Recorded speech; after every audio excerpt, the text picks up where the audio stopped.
do one Rock more. and roll! Omnidog! Hey, Omnicat! Now here's the Omnidog and Omnicat show. It's the place to sit if you'd like to know more about the books that they've read. Kristen likes Lumberjanes and Steven. Jess likes Monroe, Jimmy Olsen. And you're in luck, because they're ahead. Omnicat! Omnidog! Heyo! Welcome to Jess and Jess Talking Superman. We have preempted the Omnicat and Omnidog show to talk about something Kristen hates, of course, and that is Superman. How are you doing, Earth One Jess? I'm doing good. I'm glad it's the weekend. And I think we are now less than a month or almost exactly a month away from the new Superman movie. So I'm actually starting to get pretty hype about that. I've avoided the full trailer because I want a lot of stuff to be fresh. But I did see it came out. So congrats to those who watched it and loved it because I heard it was good. I only saw the teaser. I do not want to see any more than that. Here's somebody. Kenny knows when is the Superman movie coming out, the exact date. Tell me, Kenny. I know James knows too, but Kenny was here first.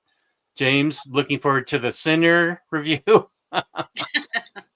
Belgian Ellen, welcome. Good to see you. Here's Matt H., new best friend. How are you doing? Here's Omnidog thanking James for the thumbnail because it's an awesome thumbnail. My wife put in the letters, but James did a great job on the thumbnail. Harvey, hey now. People talking. Okay, people talking. I'm only here for Superman. Well, we'll start with that and hope you stay for the movie that. How many times have you seen it now, Jess? Just 3. 3. Yeah, almost 4 this morning, but I decided to do some reading and have a low dopamine kind of morning, which was good. Yeah.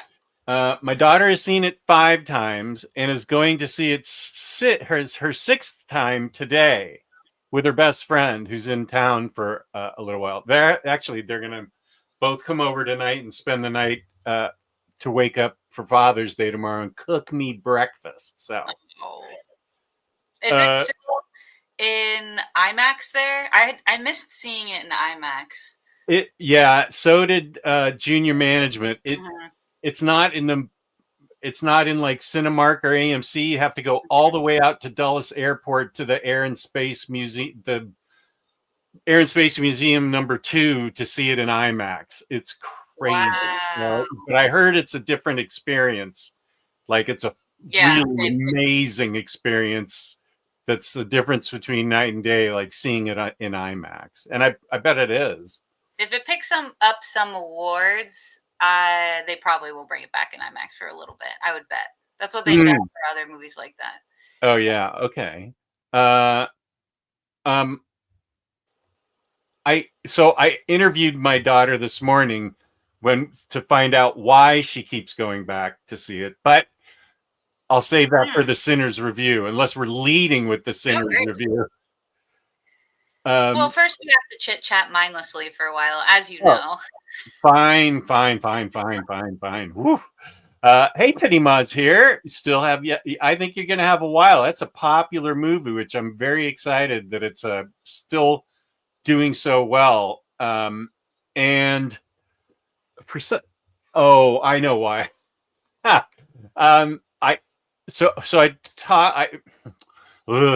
She knows, my daughter knows Ryan Coogler now, and I said, well, hey, you can come watch Black Panther with me. Jess. When you said that, I thought you meant your daughter knows Ryan Coogler, and I was like, did I say that? I meant knows Ryan Coogler. No. Yeah. I was like, this could have been a whole different show. No, I'm just kidding. Yeah, she and Ryan Coogler used to date. She has their love child, and no. News to his wife, who is clearly going to listen to this later, I'm sure. I said she knows who Ryan Coogler is now, and but she knew before, and I said, okay, good. You want to watch Black Panther with me? And she said, you told me, we agreed that I would not see Black Panther with you because of, and now I'm blocking on his name, that amazing actor that passed away young. Chadwick Boseman. Yeah, and Michael B. Jordan. I said, they're both shirtless in that movie. You are not seeing that movie with me. I see. Okay. But she's seen Michael B. Jordan shirtless now, so I'm quite sure it's fine now. And it was. She knows Michael B. Jordan, or she knows Michael B. Jordan in when he's shirtless. Yeah, yes. She's good friends with him, especially for shirtless. Mm-hmm. Oh, Logan, seeing Sinners for the first time later tonight, so I can't watch the review, unfortunately. Okay. I think we'll try to be sort of spoilery free, like save some. Yeah, I wouldn't want to spoil it, and I think we can talk about it. I think so. Without spoiling it. Yeah. I think, yeah. I think, Logan, you can decide for yourself whether or not you want to stick with it. But we're going to, yeah, that's a good point. We're going to try not to spoil it because there's obviously other people in here who haven't seen it. Like, I think Pitima says she hasn't seen it. And I wonder if Belgian Ellen said she hasn't seen it. Oh, no, she said Father's Day was last weekend in Belgium. Okay, right on for Belgium. Super excited for Superman, July 11th. You're right. Yeah. We're less than a month away. Ordered my tickets on July 3rd, seeing with my dad at the local Regal Cinema, the same theater I saw Star Wars Revenge of the Sith.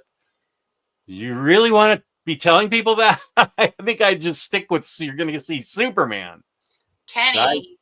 You're safe in this place because Revenge of the Sith is one of my favorite, if not my favorite, Star Wars movie. So, good heavens, you are safe. You're totally safe. I'll take the heat. I'm your shield. Don't worry.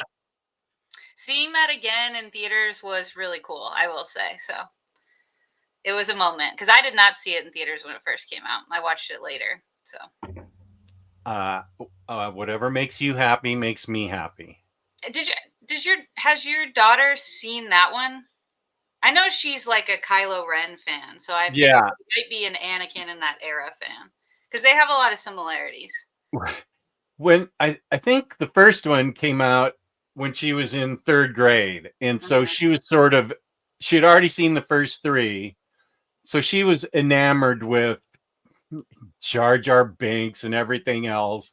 So I took her to see Phantom Menace like 5 times, and then as she got older, we saw. And you're not embarrassed to say you saw Phantom Menace 5 times, but it's somehow uncool for Kenny to have seen Revenge of the Sith once. I am emphasizing that I took my daughter, who was obsessed with it, to see for the 20-minute pod race. The 20-minute. And the great acting of that little kid. Honestly, I think if you were the right age, a lot of those movies just age a lot better for you. It really depends on. I think like my daughter, she liked that movie. So I don't know how she feels about it now. She stands Kylo Ren or whatever. Well, the inverse of that is like I really like Mark Hamill a lot as a person. I think Luke's a great character. He's so whiny and annoying in A New Hope, but this is like everyone's boy. And it was just when I saw it, I was a little older. I was like, this kid's super whiny. I have to root for him for all this time, So like, it's all a matter of where these things found you. He is until, spoiler alert, his aunt and uncle get fried. Then he changes. Then you grow up when you see that kind of thing. Yeah. Seeing I agree. Fried, it changes a man. It does. And I agree with that because actually with your whiny, pouty observance, because our neighbors who I dog sit for, they're young, they're early 30s, and they had neither one of them had ever seen any Star Wars. Oh, wow. So we had them over to show them my original despecialized, non-George Lucas ruined New Hope. And I picked up on that. I'm like, Wow, yeah, he is pretty whiny here, moping about and stuff. Yeah, and his uncle does have to sort of sit on him a little bit. Yeah, I kind of get it. I get what you're saying. Yeah, and he's also not. I mean, that was like that had to be one of his first roles, right? Did he do much acting before that? Because he's not the best actor in that movie either. Again, it's a great it's a great film, but he's not like at his peak for sure there. No, I after that movie came out, there was a war movie called Big Red One that he was in. But then I haven't seen him in any. Well, all I know him is the voice of the Joker, and then Yeah. The Mike Flanagan show that he was so good in Fall of the House of Usher, and then I heard The Life of Chuck, which has just come out. Oh, is he in The Life of Chuck? I didn't know that.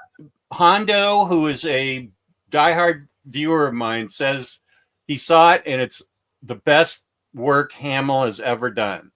And wow. I thought he was great in House of Usher. After A New Hope, I think he's great. It's just in A New Hope, you can tell if that's not his first role, it is one of his first roles. Yeah, you're probably right. And I'm only showing this because Matt has changed his profile pic. Do you see that? Iconic. Iconic.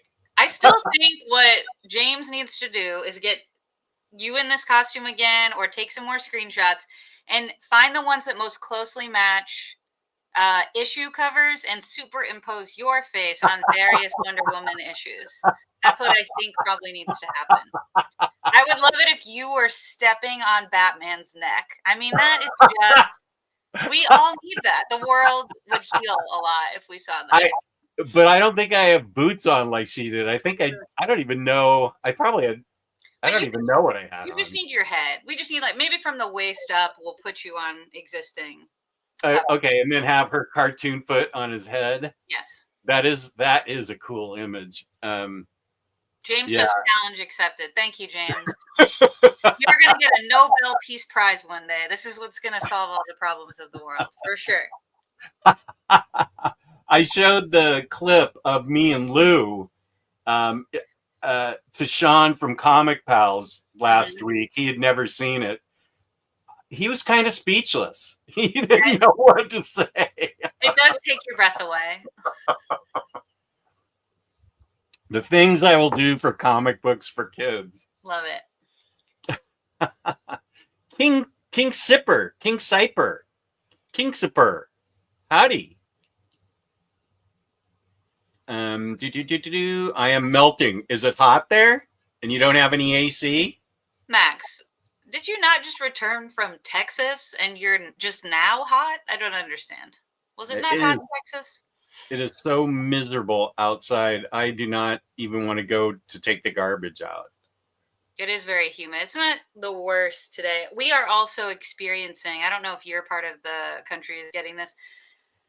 In 2008, I learned a horrible truth about nature. I learned about cicadas. Oh. Live underground and stew on their revenge for like 17 years and come back. It was in 2008. I had just moved to Kentucky.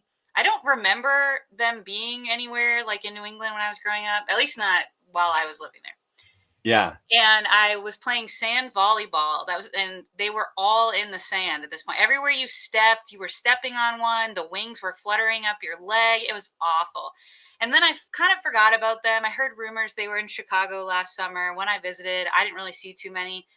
Jess, I am under attack. Every morning I sweep off like 17 corpses. It's been 17 years. So you're getting hit again. Revenge of the Sith. Yes. It's awful. And it's so loud. Like when I get out of my car, particularly right after I get back from work, it's like 5:30. It is like they're screaming, all of them in unison in like pain and agony. And I think it's winding down a little bit, but it's awful. So it's humid. There's cicadas everywhere. I already hate summer. Not the best combo. I'm very cranky and I need this invasion to stop. I have different opinions on that. When Patty and I, upper management, and I first met in 1987, there was cicadas everywhere. But I lived in like a kind of small urban place, so there wasn't any ground anymore for them to come out. So that it wasn't that bad, but it was the 17 year cicada thing. And I would see if I went out to play tennis with Patty, she lived further south than I did, where there's more open space. We would get hit with them there, but I didn't recall them being anything. So 2004, my daughter is playing softball every day. Let's see, she would have been 13, so she would have been totally playing. She played summer league, house league, everything, and those dudes were everywhere. We had to rake them off the diamond so the girls could play. And then in 2021, we had our last dog, Holly, who loved those things. She would eat them up. They're like a protein snack for dogs. And I read that in the paper that they're okay for dogs to eat, just not too many of them. And he brought so many mangled cicadas in to finish off in our house. I was like, oh, Holly, couldn't you finish that outside? What are you bringing that thing in here? And there was one stuck on the screen as I let her out, and she just went like I was like, whoa. It's like a Go-Gurt snack on the go. And that was the year that I really, really heard how loud they could be. Yeah. They were so much louder than they were in 2004 around our house. It was mind-boggling how loud they were. They are. And one thing I cannot figure out, I'm sure it's Googleable, but then I will be haunted by images of cicadas. I know they're fine. Like, they're not super mean. Only 2 have landed on me, like, in this cycle or whatever. But here's my question. They say they go underground and sleep for 17 years. That's what everyone tells me. So my question is, this is what they call, the one that's right by me, they're calling the bluegrass brood, because I'm in the bluegrass, which is the central region of Kentucky. And it's the brood that was here. The ones that haunted me in 2008, they're back. This is my question. If they're sleeping underground, are these the same guys?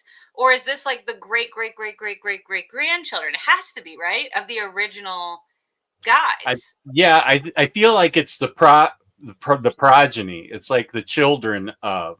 So what does it mean when they're asleep? Does this mean that whole generations like never see the sunlight? Why don't they want to come back in the 17 years? That is a really long time. Well, since I don't want to Google it, since I'll be seeing cicadas, James, an entomology degree, please. I can only say it must take 17 years from them to go from little cicadas to popping out, and then, then they come out and then leave their exoskeleton all over the place. What's that about? It's their protective shell underground. So it's the skin they had underground that they're shedding? Yeah, okay. They pop out and then they climb out of that exoskeleton. I've seen it, yeah, but I didn't know like what stage of the cycle this is at. I don't want to ask too many questions. I bet you're getting answers in the chat. I haven't got there yet. He said, James, you don't know what a cicada is? Doesn't know how to spell it. I think it's CICAD. Cicada, CICADA. Yeah, they don't have them where you are, James. That surprises me. You're not that far from Kentucky. I know. The first couple years of my life, first 5 years of my life, I lived in Ohio before we moved to California, and we had them then. That was one of my last memories of Ohio, was the cicada eruption. So they don't have them in Indiana. You would know by now. Maybe not. They haven't had a cycle, maybe, that since he's, like, it depends on where you live. I imagine they have them in New England. They were just probably not emerging while I was living in that part of the country, like in the Northeast. But they have to have them. That's a good question. Let me ask upper management. She grew up in New England. A devastating fact I learned last summer is that in Oregon, they do not have fireflies or lightning bugs. Oh. Devastating. Did they have them in California? No. Wow. So you I think didn't see any until you moved over to this part of the country? yeah, I think it was too cold for them. Did you Wow. Interesting. did you get? Wait, what am I asking? Oh, cicadas. Cicadas in New New Vegas. That's not a place. New. Oh, relief. James does know what fireflies are. Yes, James. I feel like our part of the country has a ton. It's like they're very prominent. Oh yeah, they're way prominent here. They're all over the place. Oh, this is interesting. AS said, I grew up in New England too, and I don't remember them. Interesting. Wait, is this about fireflies or cicadas, AS? I did see some fireflies when I was a kid, but my grandparents lived in Ohio. That's when I would see them, and I was prone to noticing them because they're only in the summer, and they're really only for like a month. And I was always visiting my grandparents, so I don't actually remember. Okay, upper management says not that I recall, so I don't think they have them up there either. Wow, Because interesting. that's three people that say they don't recall, so that means you speak for all of New England, and that's We it. don't have them. Blessed and highly favored. But they're scary. I'm trying to let them have their moment because it's like clearly they're upset. They're screaming all the time. They've been having to live underground for 17 years. That's rough. But I just don't want them on my patio. It's They have driving a me. pretty I short need a life mating place. too. I know. Very short life. They get to mate. That's the whole idea, and then they die. Yeah, it's brutal. Maybe we could relocate. Maybe we could buy them an island. It's uninhabitable to humans, but is warm, and they could just live there 24/7, away from the rest of us. They don't do anything for our environment, I don't think so. Let's get rid of them. They're good for dogs for protein For snack. protein. You know, Neville, my dog, doesn't eat them, but he's curious about them. So he'll like smell them and kind of be right up against them. And obviously they don't love that. So they're like, this is, and then he'll get freaked out. So he's had a lot of accidents in the house because this is when he's trying to find a spot to go to the bathroom outside. They'll Oh, bother him. And so he'll get distracted. He'll come in. I'll like go to take a shower. I come out and there's an accident. So I really have a lot of beef with the cicadas, is what I'm trying to say. But I think they're winding down, which is good. And he doesn't eat them, but they do get their wings because their bodies are everywhere. So they're getting stuck to my shoes. So every once in a while, I vacuum up a wing that I'm sure I brought in on my shoe because he's not touching them. But yeah. I'll never forget Holly with the one on the screen door just going. that kills me. I wish we got a video of it. That would have been so fun. I wish I did get plenty of video of her chomping on him, but that one I didn't even have my phone out, so I didn't expect that. Yeah. Belgian Island, yeah, I really do. I wish we could have a dog again. Yeah, I super miss having a pet. Does your daughter have a dog or a cat or anything for you to have a grand dog or grand cat? No. She takes care of sure, her roommate has a dog and they sort of co-parent it, but my daughter's moving out in like August because her roommate's getting married. Oh, okay. Hondo, what up? I went to a concert Tuesday, the Happy Together tour. This was so great. The headliner was the Turtles. Let me see if I can make my way back. The Turtles, Jay and the Americans, Little Anthony. I said Jay and the Americans. I know the Cowsills were there. It was a bunch of groups like that, like 7 groups, and they would sing their top 3 or 4 hits. And everybody in the audience, I was like the youngest person there. I was like, I'm feeling good about myself. Not only am I the youngest person in this audience, but I'm like the best in shape here. These guys were all doing 90 because it's all music from the mid 60s. Like Little Anthony and the Imperials had a hit in 1961. So and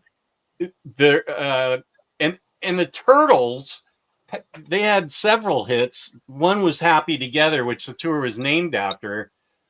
but neither one of the two main guys were there. This was like some guy that joined them in 1970, and I don't even know what happened to Flo and Eddie. The two, maybe they're not here anymore. But we walked out. That was the end of the concert, and I'm like, this guy's not even a turtle. I'm not into this. Wow. So we left, but we enjoyed it because it was all these top hits from the 60s and the early mid 60s. And I loved seeing everybody way older than I was. But yeah, that's the concert I went to, Hondo.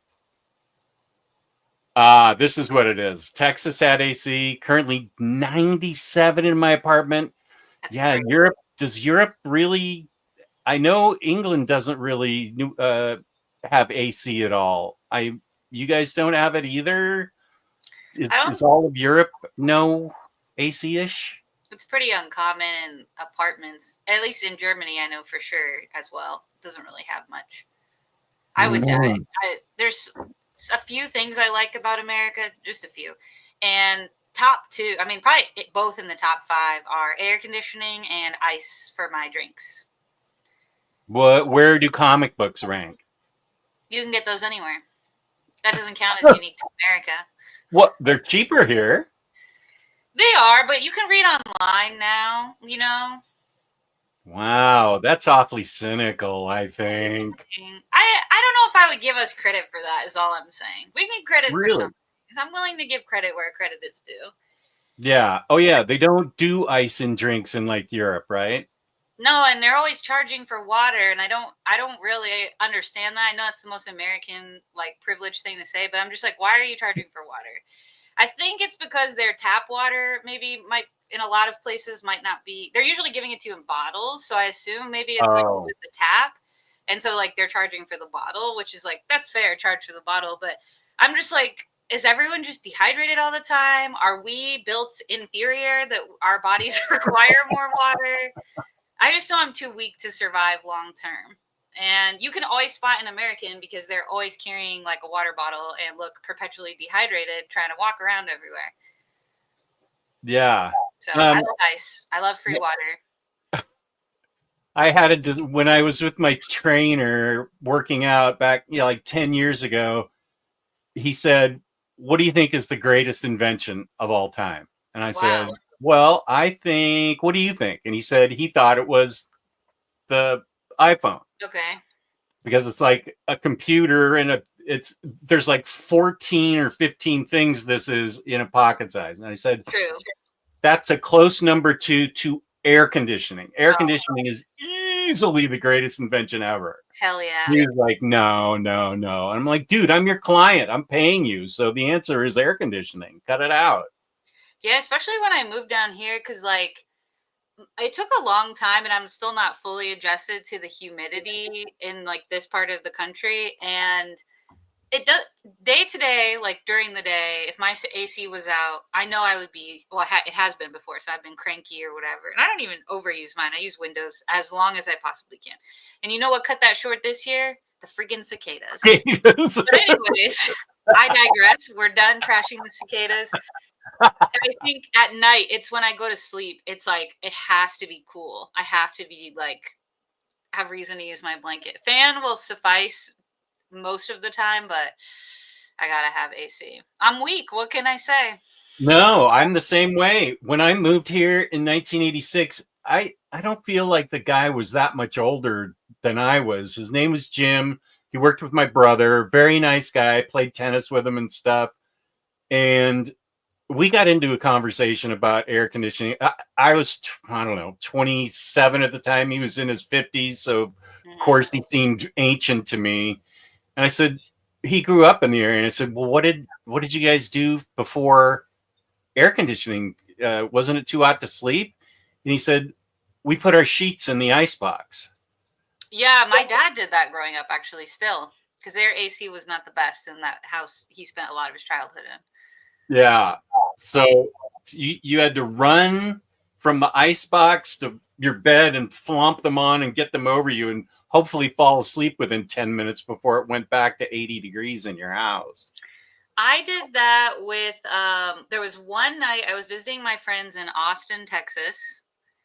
Texas, aka easily one of the hottest places in the country, and most humid places.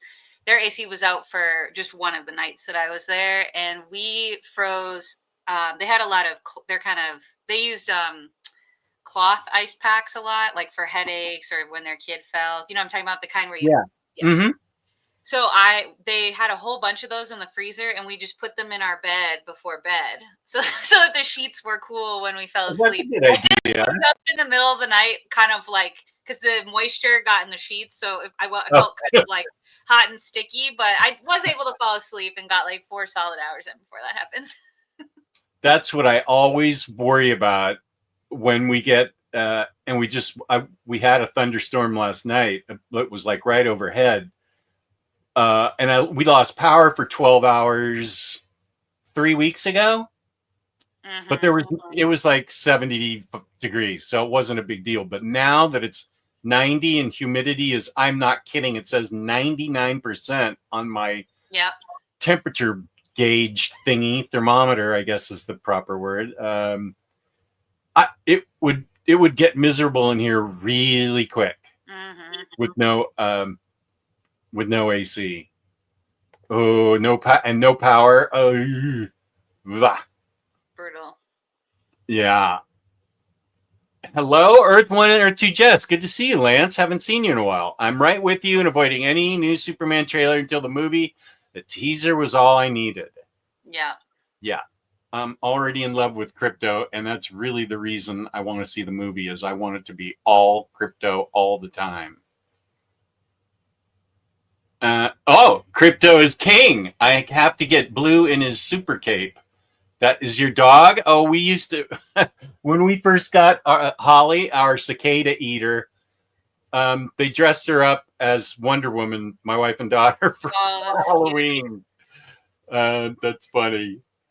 Okay, there's challenge accepted.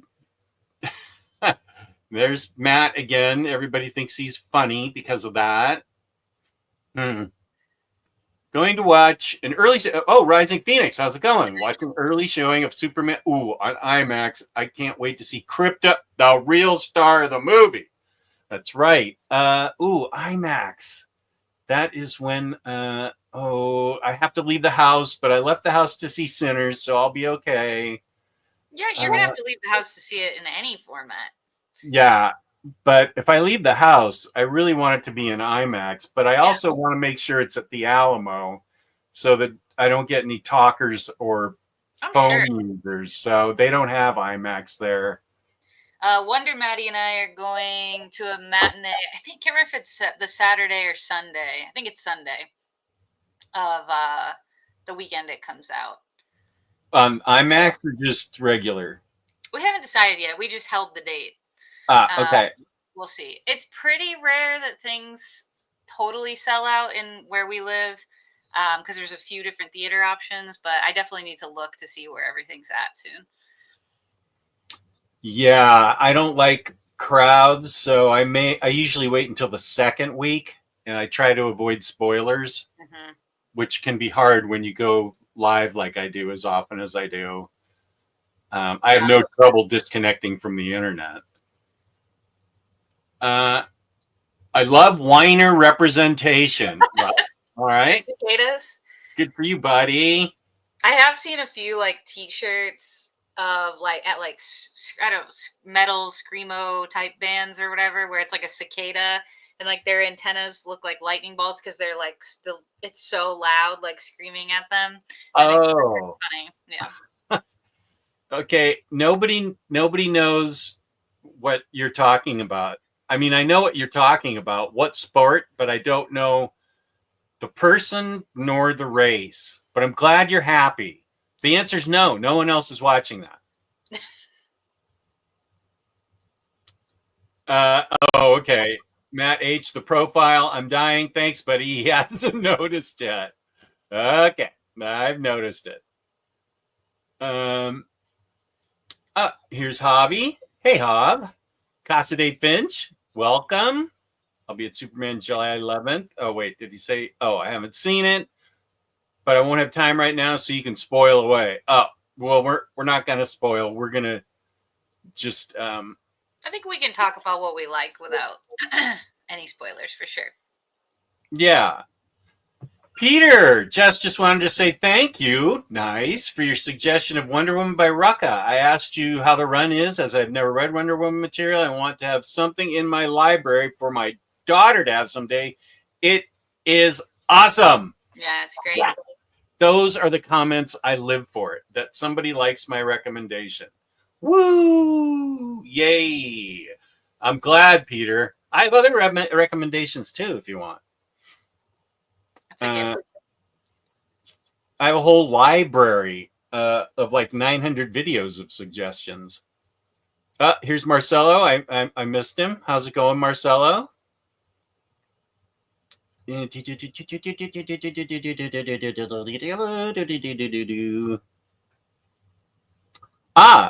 Roboters. This was such a great run. Glad you were both covering it. I had a blast with the entire 87 issues.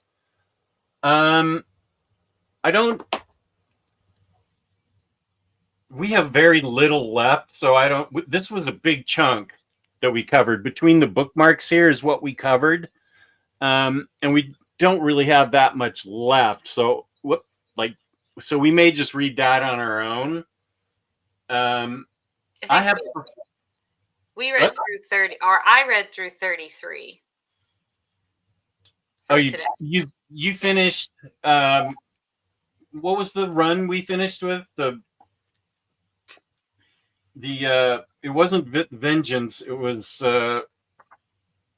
something else. It was a 5-parter with a conclusion. Enemies Among Us. We finished with that, right? Yeah, the Green Lantern one. Yeah. Green Lantern. Oh yeah, he's in it. You know, a lot of the core. Yeah. Yeah. We will be spoiling this because we're going to talk about it. Conclusion. Okay, yeah. Enemies Among Us. And we started with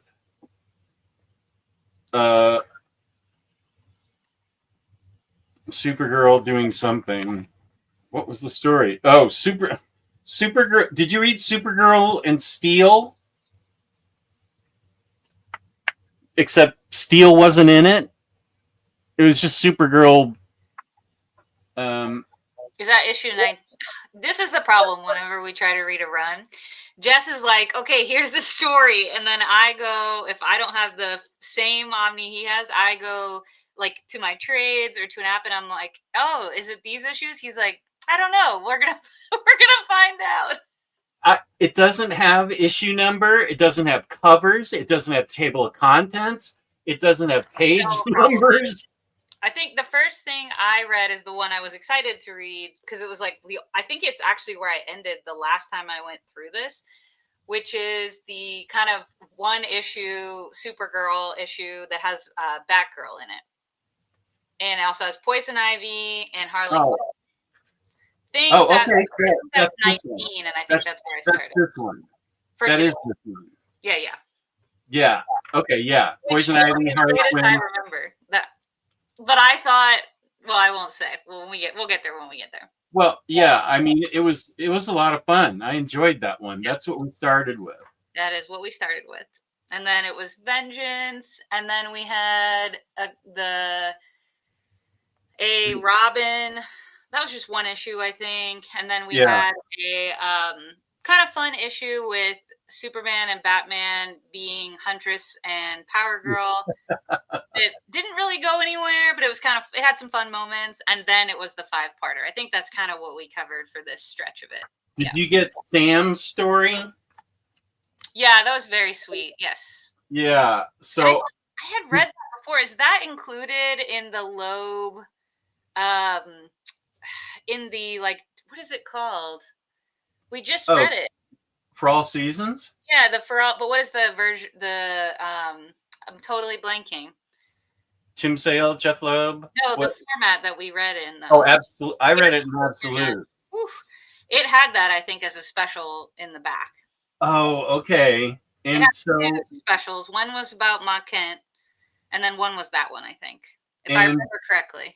Did we figure out who Sam was? Was he Jeff's younger brother or son? think that's what we determined.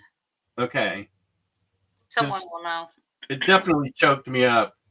Yeah, that was good. It was a little random in the stretch, especially because, like, I think I'm less cognizant that something is a bind up when I'm reading it issue by issue, like on the DC app. So sometimes it feels so like something will come up and I'm like, did it skip an issue? Because it's technology, right? It's not like a book I'm flipping through. It was really good, but it also felt kind of random in the midst of everything else we were reading. But I think I had read it before in that Absolute. I need to pull it off the shelf and see. Okay. I'm really enjoying the current Superman Super Family books right now. Superman, Action Comics, Batman, Superman, World's Finest, and the new Supergirl, which you just told me about. Oh, Jess. That's right. So fun. And Crypto is king in that issue. I've just read the first issue, but it was good. I'm looking forward to that. Did you read that on your Infinite? Yeah, the app. DC Infinite. Okay. Yeah, I read that, and then I had also mentioned I really like the Absolute Green Lantern that's on there. I think it must have been released digitally at first, because I guess you can read it in two different formats. One is like a mini issue. Somebody probably knows how it was originally released, but I'm a collected editions person, so I get confused. Because you can read it either in these like mini installments or a like issues kind of size page count. And so the first two issues are on the app. Potentially the third one's up now. I haven't checked. But it's really good. I really like the art a lot. So definitely would be interested. And you said that was Al Ewing? Yeah. Cool. It brings back the Joe, I think it's Mullion character from Far Sector. Oh, I haven't read Far Sector, right? Yeah, but I read it like 3 years ago. So yeah. I bought it in deluxe, and I need to read it in deluxe format. Yeah, it's good. It's an interesting mash of characters, and the story setups, I think, really intriguing, and the art's really good. So I would definitely check it out. I love Al Ewing's writing, so that's good. That's right, Captain Underpants. That's where I live, and they were everywhere. They were so noisy. In New Hampshire, maybe. I don't know. It gets. I don't know. That makes sense. I think it's as to why the cicadas don't go there, and that makes sense. Yeah. Although maybe they could see it as cryo sleep. We truly don't know what goes on down under there, and frankly, I don't want to know what goes on under there. I'd like it to be a mystery. I only deal with the online group of Cicada. What's that? People Cicada lovers, or is there a group named Cicada?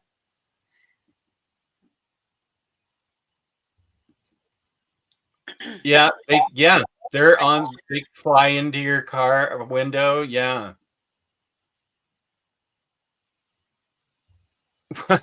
What? Jess should invest in fish. As a pet. A huge lit up aquarium. Everyone on oxygen except Jess? That part I don't understand. What are we talking about, robotters?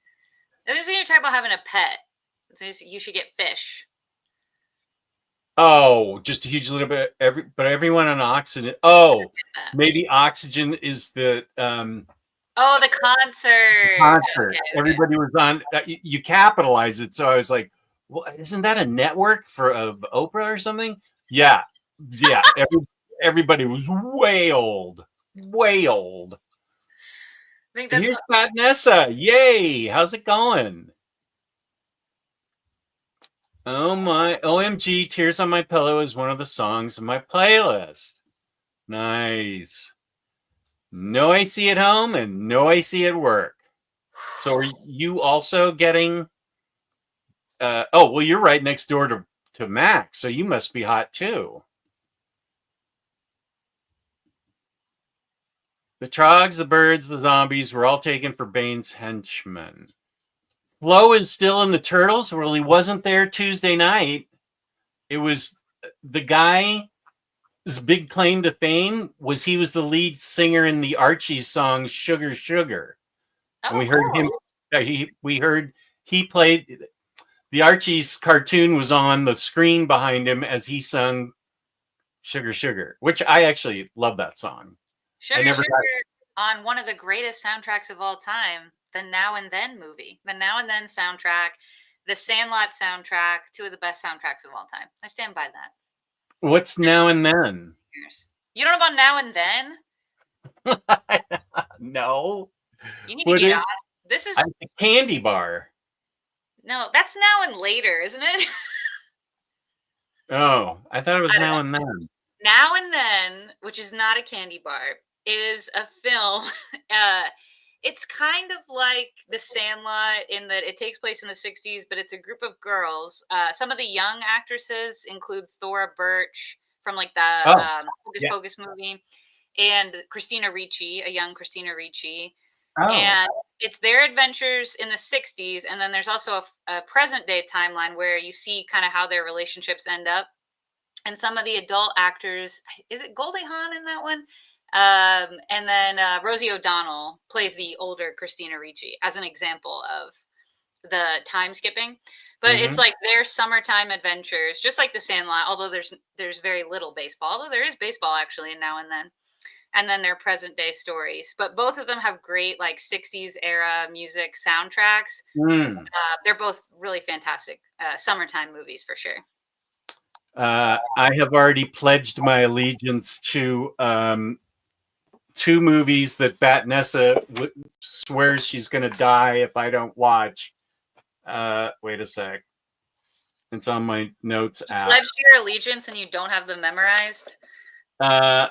Jennifer's Body and Lisa Frankenstein. Jennifer's Body, one of my favorite movies of all time. I have a t-shirt that says Justice for Jennifer's Body. I'll be wearing it next time in honor of this moment. I cannot wait for you to watch that movie. Hilarious film. So good. I'm supposed to see that before Lisa Frankenstein, right? They're set in the same universe, apparently. Are they? I didn't know that. Have you seen Lisa Frankenstein? I have seen Lisa Frankenstein. I thought it was pretty good. I have friends that loved it, and I'm sad I didn't quite love it, but I can see what they love about it. I think if you're a fan, and I don't know, this comparison will work for some people and not, but if you're a fan of like Tim Burton style films, like Edward Scissorhands kind of vibe, Lisa Frankenstein, in my opinion, is very similar to the vibe of Edward Scissorhands. But there is a rumor that has grown, especially this past year, that there is maybe a Jennifer's Body sequel. And a really fun fact is the lady who wrote the Jennifer's Body screenplay has been attached to this thing that's in development, Hell Forever, but the screenplay that might be for Lady Killer, the comic. From Joel Jones? Oh, wow. Which would be a great pairing. I can't remember if it was Diablo as the director or the writer for the script. Someone will know. But either way, it would be a fantastic pairing. But that's been a thing for like 5 years and nothing has come from it. I think Blake Lively owns the rights to Lady Killers, and she's having a bad moment in life. So who knows where it will go. Blake Lively. Oh, I think she bought the rights. Yeah. Yeah, I have seen a lot of her on BuzzFeed. That's where I get all my news, BuzzFeed. And she's buzzing, that's for sure. Yeah. She's busy with her image management right now. So she's probably not doing a whole lot. Regardless of how you feel about her, she's got a lot of things going on for sure. Yeah. Yeah, she does. Yeah, you're right. Anyway, I can't wait for you to watch Jennifer's Body. I would love to. Hey, Doc. Okay, I will. I'll try and watch it. Oh God, I have to get ready for Heroes Con, but it'll only take me 3 seconds to pack. But it's going to take me longer to map everything out. So I wonder if I can watch it this week. I visited the UK during the winter, and no central air was horrible. Constantly putting on layers to change rooms. No heat. Is that what you mean? There was no heat. There's no anything. You must specifically ask for tap water, Jessica. Okay, Elon, here's the question. if I did that, there's two things. Why is that not the norm? And I'm not judging. I'm just curious. Is there something wrong with the tap water? Is it just a cultural thing why it's coming from the bottle? And secondly, will I still get charged for tap water? Maybe at a lesser cost than the bottle. But I just want to know. I'm not criticizing. I just want to know what I'm getting myself into. And you are 100% right, Casa de Finch. Same thing with the Monterey Bay area. That the weather is the best part. There's no probably. It is the best part. Greatest invention, the art of printing. That's actually a really good submission. Yeah, I like that one. It is, yeah. Hey, AC, don't forget to smash that like button. That's right. Thank you, AC. Modern comforts we for sure take for granted. Boy, I don't take AC for granted. It's not even that hot. It's just super humid, and I had to go run an errand, and I just came back inside. I was like, oh, the house. Set it down to 60. I want to see my breath come out of my body as I expire as a cold corpse. I just wanted to die. Yes, you are right. Humidity is the real problem. So bad. We should all live in hot holes. That'd be cool. I'd do it. Oh, here's Crazed. Graduation day for the wife. Congratulations. But wanted to say hello to the Super Jess duo. Good to see you, Crazed. Congrats. Send pics, please. Yeah, congrats. Yay. Good job for your wife. Mm-hmm. Have experienced some summer power outages here in Houston. No idea how people used to live here pre-AC. What about the South? South. And Houston's particularly rough. Like Austin was brutal, but I have been to Houston, and no disrespect to that city. I mean this in the most neutral way possible. It is one giant parking lot. Everything is paved. The roadways are insane. Have you ever been to Houston before? More importantly, have you ever driven on the interstate around there? No, I've been to Dallas and I've been to Austin, but I haven't been to Houston. One of my friends who lives there was like, you're going to see a different side of me once you ride in the car with me. Because we live in different states, so we're almost never in the car together. And I was like, surely it's not that bad. Oh my God, it was insane. And now she lives in this quiet town in Utah, and she's like paranoid She's like, nothing's going on. And I'm like, I know, this is how the rest of us live. You guys, I mean, like, I would just look at the interstate there, and it's just like 8 lanes on top of 7 lanes. Like, needlessly so, there's so much space. Why are you? But there's so many parking lots. Everything is so big, as it is in Texas. Was she driving aggressively? Yeah, because you have to. These people are like kind of insane. I mean, they're brave. Let me reframe it. They're really brave. I think you're right. They're insane. Isn't Texas where getting shot at if you cut somebody off? Isn't that where? It's probably possible. What's wild is she was raised in Dallas. So, like, I think Dallas is larger, by population than Houston. I could be wrong about that.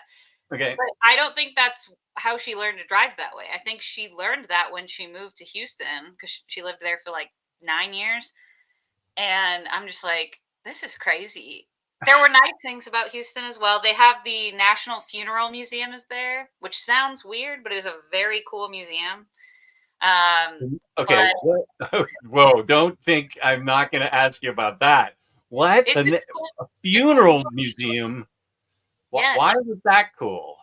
What was interesting about it? You learn about different ways, different cultures, buried bodies throughout history. There's a whole section where they have a full life-size replica of how they entomb the Pope. Like when a Pope dies, they go through, and you can see, not a dead Pope, but you can see like what all the rooms look like, what all the steps in the process are. Then there's another section that's has memorabilia from the funerals of all the presidents. So like the menu for the dinner afterwards, because apparently there's a dinner afterwards. You can see all kinds of cool things in there. It's just a really interesting museum. Cool. That sounds like something for a young person. I I love a quirky museum. We also went Well, to whatever the science museum there is called. I'm trying to remember, which was cool because actually I have not seen dinosaur bones or dinosaur bone replicas since like elementary school. I've just not been to a museum with any since then. And Houston had some really cool ones. So that was really, they have a huge dinosaur section. That was really fun. So I there's actually, normal museums there too. I could go to that funeral museum and be happy. I went to in Philadelphia, trying to think of the name of it, but it's like the Medical Oddities Museum. Yes, those are cool. Yeah, it was really cool. I liked it more than my wife did, but we were with friends and they took us there. Um, and I really dug that. That was really cool. Yeah, there's a museum. I go to Chicago at least once a year because I have a lot of friends that live there and it's drivable distance. And there's one museum I've tried to go last time I went, but something came up. But it's the Museum of Surgical Sciences, and Oh, I'm like, I really want to go to see that because I have seen there's a university here called Transylvania University, cool. and they have it's a private collection, but you can just ask to see it. You just go to their library, and then the librarian will show you. They have like Kentucky's surgical medical sciences history collection, and they can walk you through it, and it's really cool. So I have done that before, and I've seen other exhibits like that, so I know that the surgical sciences thing is going to be awesome. And what's fun about that building is it's kind of in like a historic building. They have a lot of big marble statues, so people host events there. And I saw on their website when I first learned about it, people have their wedding at the Museum of Surgical Sciences, Oh, which I think is rad. cool. That's very cool. I know that. Oh, I know I can get the exact name of the place because I bought a pen there with red ink, and it's shaped like a shot, Oh, syringe cool. Yeah, with yeah, red syringe. ink. Yeah, and the name of the place is on it. I had to get that. Have you been to the Spy Museum? Because you live pretty close to it. That I is a very cool museum. I did twice. I've been there twice. Nice. Yeah, it's pretty My cool. dad, he did not want to go at all. I went one time with my mom and my dad. This was like right after college, maybe. It had only been open for a little bit. And you know how they give you that optional thing where you can have this little pass book and do all these tests to test your different spy skills throughout the museum? My Oh, mom and I were like so into this. We're like, we're gonna do this. My mom and I were so into it. My dad was so reluctant, but we made him do a few of them.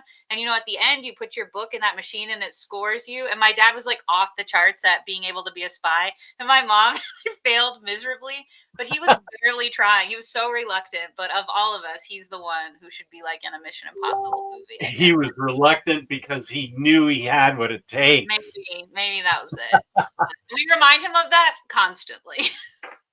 There's a there's a pop culture museum here that we took Omar and Melanie to when they were here like in 2023. It's a pop culture museum, and there are 70, what's the name of that place? There's 77 hidden doors in the place, Oh, and you cool. you have to try and find all the hidden doors. And I I, of course, ended up getting lost on every single floor. There's like 4 floors. And so I'm looking for these doors and I'm walking into the room and I go back and forth. And I'm like, F word, I was just in this room. I spent 10 minutes in this room. How do I get out of here? And so I don't even know how it's laid out, but I only found like 7 doors. I think Omar found way more than I did. That's fun though. I haven't But been there. yeah, the one door I did find, I opened it up and it was a Coke machine. So I bought a Coke. Oh, is it working Coke machine? Fun. Yeah. Love that. That's awesome. We did have a new Omnidog FF cover this week. And before you ask, the FF cover is posted in your Discord under Photoshop. Okay, let's go to Discord. Go to Photoshop. Omnidog Photoshop. There's a that's a funny one. Oh yeah, this is a good. This is really good. James did a really good job on this one. it's the original cover said Fantastic Four resign. And so let's see if you can see this. Oh yeah, that's fun. And all the characters are three of them are Omnidog. Very fine condition comics with a hamburger up there. The world's greatest Omnidog magazine. Omnidog resigns. Omnidog's greatest fighting team call it quits. So this is really good. Yeah, I love the wig. Sue Storm Omnidog.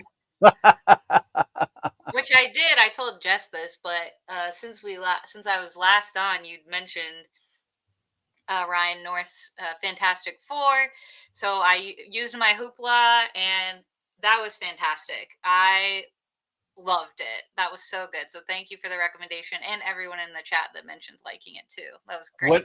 How far did you get? I finished volume 4 of the good edition. Volume 5 just came out. Yeah, I was gonna say I think 5 was. Did it come out like in the last week or two? Because I think I read this like 3 weeks I ago. think I got it about 3 weeks ago. It needs to be on the top of my to be read pile along with Lady Mechanica, which I got in and I've been waiting for. So what was I going to say? Okay, that's good. I love that run. That first story just chokes me up. I really love that first story. And I said, if the rest of this run is good, it's going to be awesome. And it was. I just really, really love that Ryan North Fantastic Four. I did too. I think it had a really nice balance of like family slice of life stuff and then actual, heroics and adventure. Sometimes I feel like, especially when things get rebooted with like a new writer or genuinely rebooted, there's always this nice balance so that people can get reintroduced to the characters, I guess, as well. But then very often, unfortunately, it devolves into just sort of like only big cosmic XYZ. Do you know what I mean? Like, I think that's just such a tendency. And this so far has continued a really nice balance for me of like being grounded and then also having these big action sequences and mysteries. Yeah. And I love that Alicia Masters gets like a real serious part in it. Like the most I've ever seen of Alicia Masters, and he makes her very interesting. Yep. She's a great character. Hello, Chris. Good to have you here. And Jewish Dragons, right on. And Micah, welcome. Just a sec. BBB, stop sharing. Blip. Yeah, I know Father's Day is tomorrow. You don't need to keep reminding me. Peter says, Jess, I have little knowledge of the Flash and haven't read any of his material. Would you say the Johns Omni or the Williamson Omni is a better place to start? I personally, I haven't read the Williamson stuff yet. The Johns Omni and before the Williamson one, I would recommend the 2 Wade Omnis. Those are both Wally. Williamson might be Barry. I actually don't know because I haven't read it. But I know it is. Mm-hmm. Okay. I would do John's. I would just go ahead and do Wade Johns straight through. I agree with that. A little bit longer because the changing the character. I feel like Wally, when he was first reintroduced, was that Messner and who was that? That was right before Wade. There were a series, but Messner when Wally was rebooted as the Flash, I think it was Messner Lopes. That's what I do. He's kind of a little too playboy arrogant, and then by the time Wade takes over, you're seeing a little bit of a balance in that character. He's still a lot more cocky than you would get with Barry, etc. But I think if you're gonna go Johns, you might as well go back and at least start with Wade's run because it's such a natural flow of things for sure, and that's my favorite era of the Flash as well. Well said. Here it is. Earth 2 Jess, glad you've seen Sinners. Go see The Life of Chuck. I already mentioned you, Hondo. As a matter of fact, at the beginning of the show, you will not regret it. And you said that this was the best Mark Hamill performance you've ever seen, right, Hondo? And I am familiar with who Loki is. Tom Hiddleston. He I'm excited. He's one of the people along with me that have dated Taylor Swift. So there we go. Oh, I'm one of the lesser known ones. She Hidden didn't write a hero. song about me. Hello, Munin. Welcome. Yeah, they've gotten better roboters, but this thing is really it got, I mean, if it had covers and a table of contents, since Jessica was reading it on her tablet, it would have been a lot easier for me to tell her what to read. I had to tell her the names of the stories and how many chapters were in each one. I think DC has gotten a lot better since this. Let's see. Let's see if I'm right, because I have Red Lanterns right here, and I'm going to do an overview of it right after this. Red Lanterns, let's see if they do better. Oh, table of contents. Thank you. Covers, but it doesn't say the issue number, which is fine by me. Oh. Dexstar, the angry cat. Deep, deep, deep, deep, deep. Okay, now, there's not a cover separating this one, and it's all, well, there are page numbers. Okay, there's a cover here. So there are covers separating things. Death of Smalt.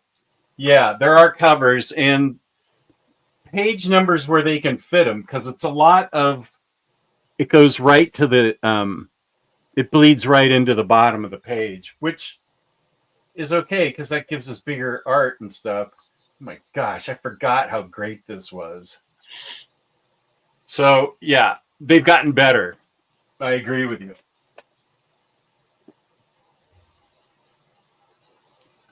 Sam Loeb is Jeff's son, who passed away at 17 during this run from bone cancer. Oof. That's rough. Wow. Loeb had a hard time during this and Ultimatum, I bet. I'm waiting for my Superboy, Superman, and Catwoman finest, Suicide Squad Omni, and Dr. Fate HC from IST. Nice. Glad he's still working at DC, one of my favorite Batman writers. Good. Glad to hear Supergirl 1 is. I bought the singles for the first 2 issues. Okay. Yeah, Jessica specifically mentioned it. Yeah, it reads a little young, but not in a way that's off-putting, I don't think.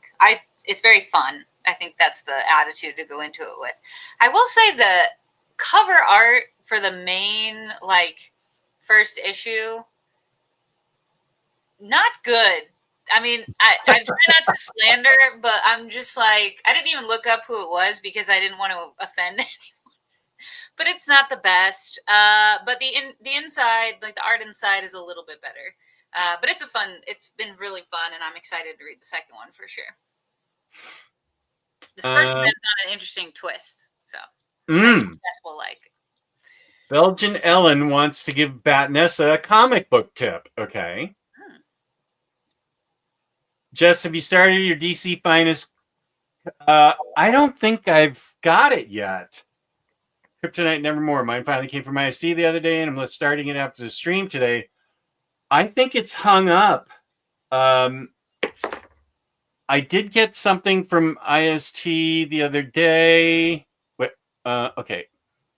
I feel like it's hung. Oh man, I have a lot of open tabs. I must have 47, 65 open tabs. Okay, what is in my order history? Oh, there's just one thing that hasn't been sent, so maybe it's been sent. Oh, I just got this one. Okay. How about this one? It's been sent. Yeah, it's just now been sent, Matt, with Cosmic Odyssey. Oh, it's been sent without Absolute Power HC, so I'll get a email then that says we're sending it separately. Something blah blah blah blah blah. Yeah, so I haven't got it yet. There's something I ordered May 20th, and the rest of them arrived, but I don't know if you've heard of this. It's called Love Languages by James Alban, and it could have been Chris that read this, and that's why I saw it, put it on my radar, but if not, maybe not. But yeah, I'm just now realizing, I was like, that's been like 20 days ago. I haven't heard anything, so hopefully it comes soon. This is the second time this week I've seen a man ask, "What's now and then?" Rude, honestly. Educate yourself. The guy from the Archies replaced Eddie. Oh, okay. It was not. It just wasn't fun. The Turtles part. Everybody else was fun. Little Anthony still really has a good voice. Every time you say that, I think it's like a character from The Godfather. Little Anthony? Anthony, yeah.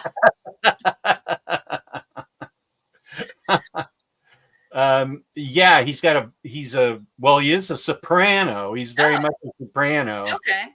And he said, "I hate this song." As he launched into it, it was their first hit, "Shimmy Shimmy Cocoa Pop," and he said, "I really hate this song, but you people paid for it, so I'm going to sing it anyway." That's fair. He had a really big hit that I really loved it. Over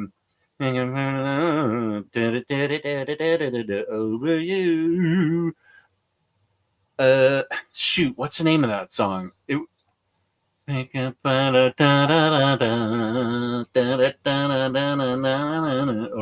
call up your ex Taylor Swift and see if she can sing it for you? I just got Superboy, Supergirl team ups and Superman Kryptonite from In Stock today. Nice. It might have been, yeah. Is that the one in Philadelphia with the bloody kind of weirdness, medicinal kind of odd things? That it could be called that, yeah. Then we visited a former penitentiary that was there on like prime property in near where the Love big Love thing is, sculpture. And I got a sweatshirt from there that said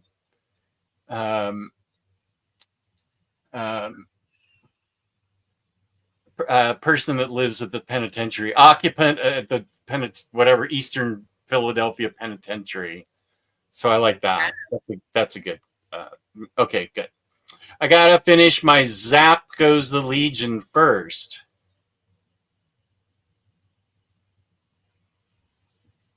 The Field Museum in Chicago has a ton of dinosaur fossils. There's a giant T-Rex as you enter.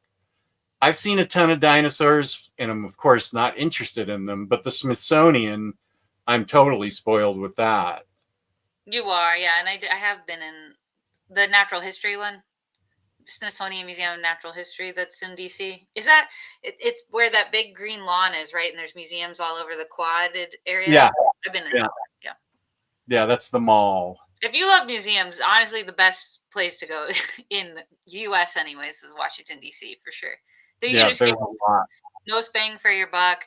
The one I haven't been to that I want to go there is the Postage Museum. I heard it's really cool. The Postal Museum. Oh, I haven't been to that one. People speak very highly of it, so I want to go. Plus, you can buy like out of print stamps, and I want to do that. Oh yeah, I want to go. This one hasn't come yet either. Vengeance and Vindication.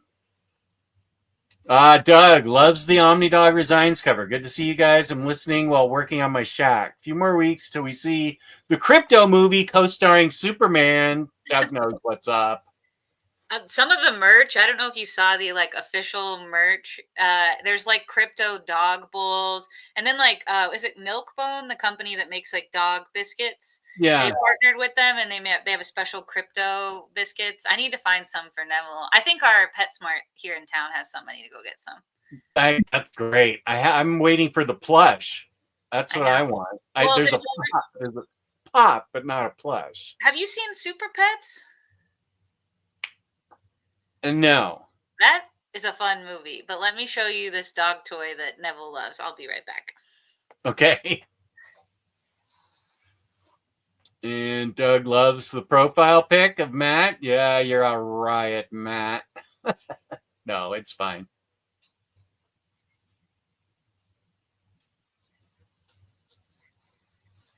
Well, I think it's going out of my head.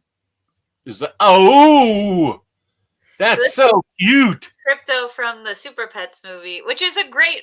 Everyone slept on that film. It's super fun. I understand why it wasn't doing well marketing wise, but I had a great time. But he loves this guy. This ear used to be down, but he chewed the thing off so he could carry it more easily.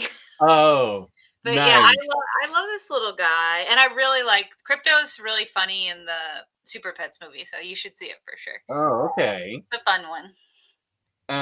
Chris, I should give that FF a read. I loved Ryan and Squirrel Girl. It's really good. And I'm not even like a huge Fantastic Four person. Just wanted to reread or read some before the movie, and it was such a great recommendation. So I really appreciated it. Yeah, it's so fun. Belgian Ellen has this opinion on the best FF writers: Stan Lee, John Byrne, Mark Waid, and Ryan North. Nice. I haven't read John Byrne or Mark Waid's yet. Wait, yeah, I did. So Mark Waid, yeah, I love that run. It's great. It's John Byrne's that I haven't read.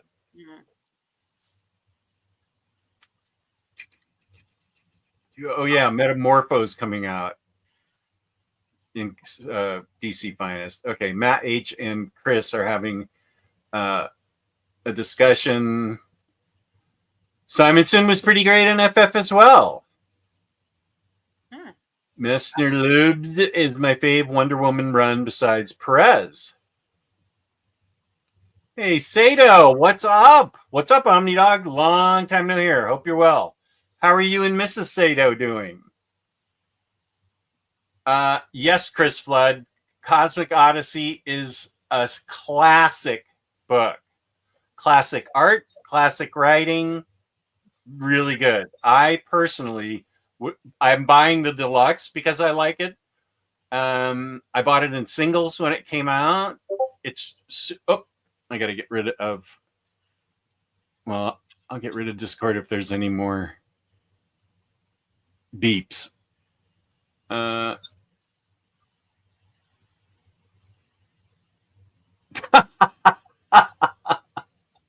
That's pretty funny too. I forgot about this one.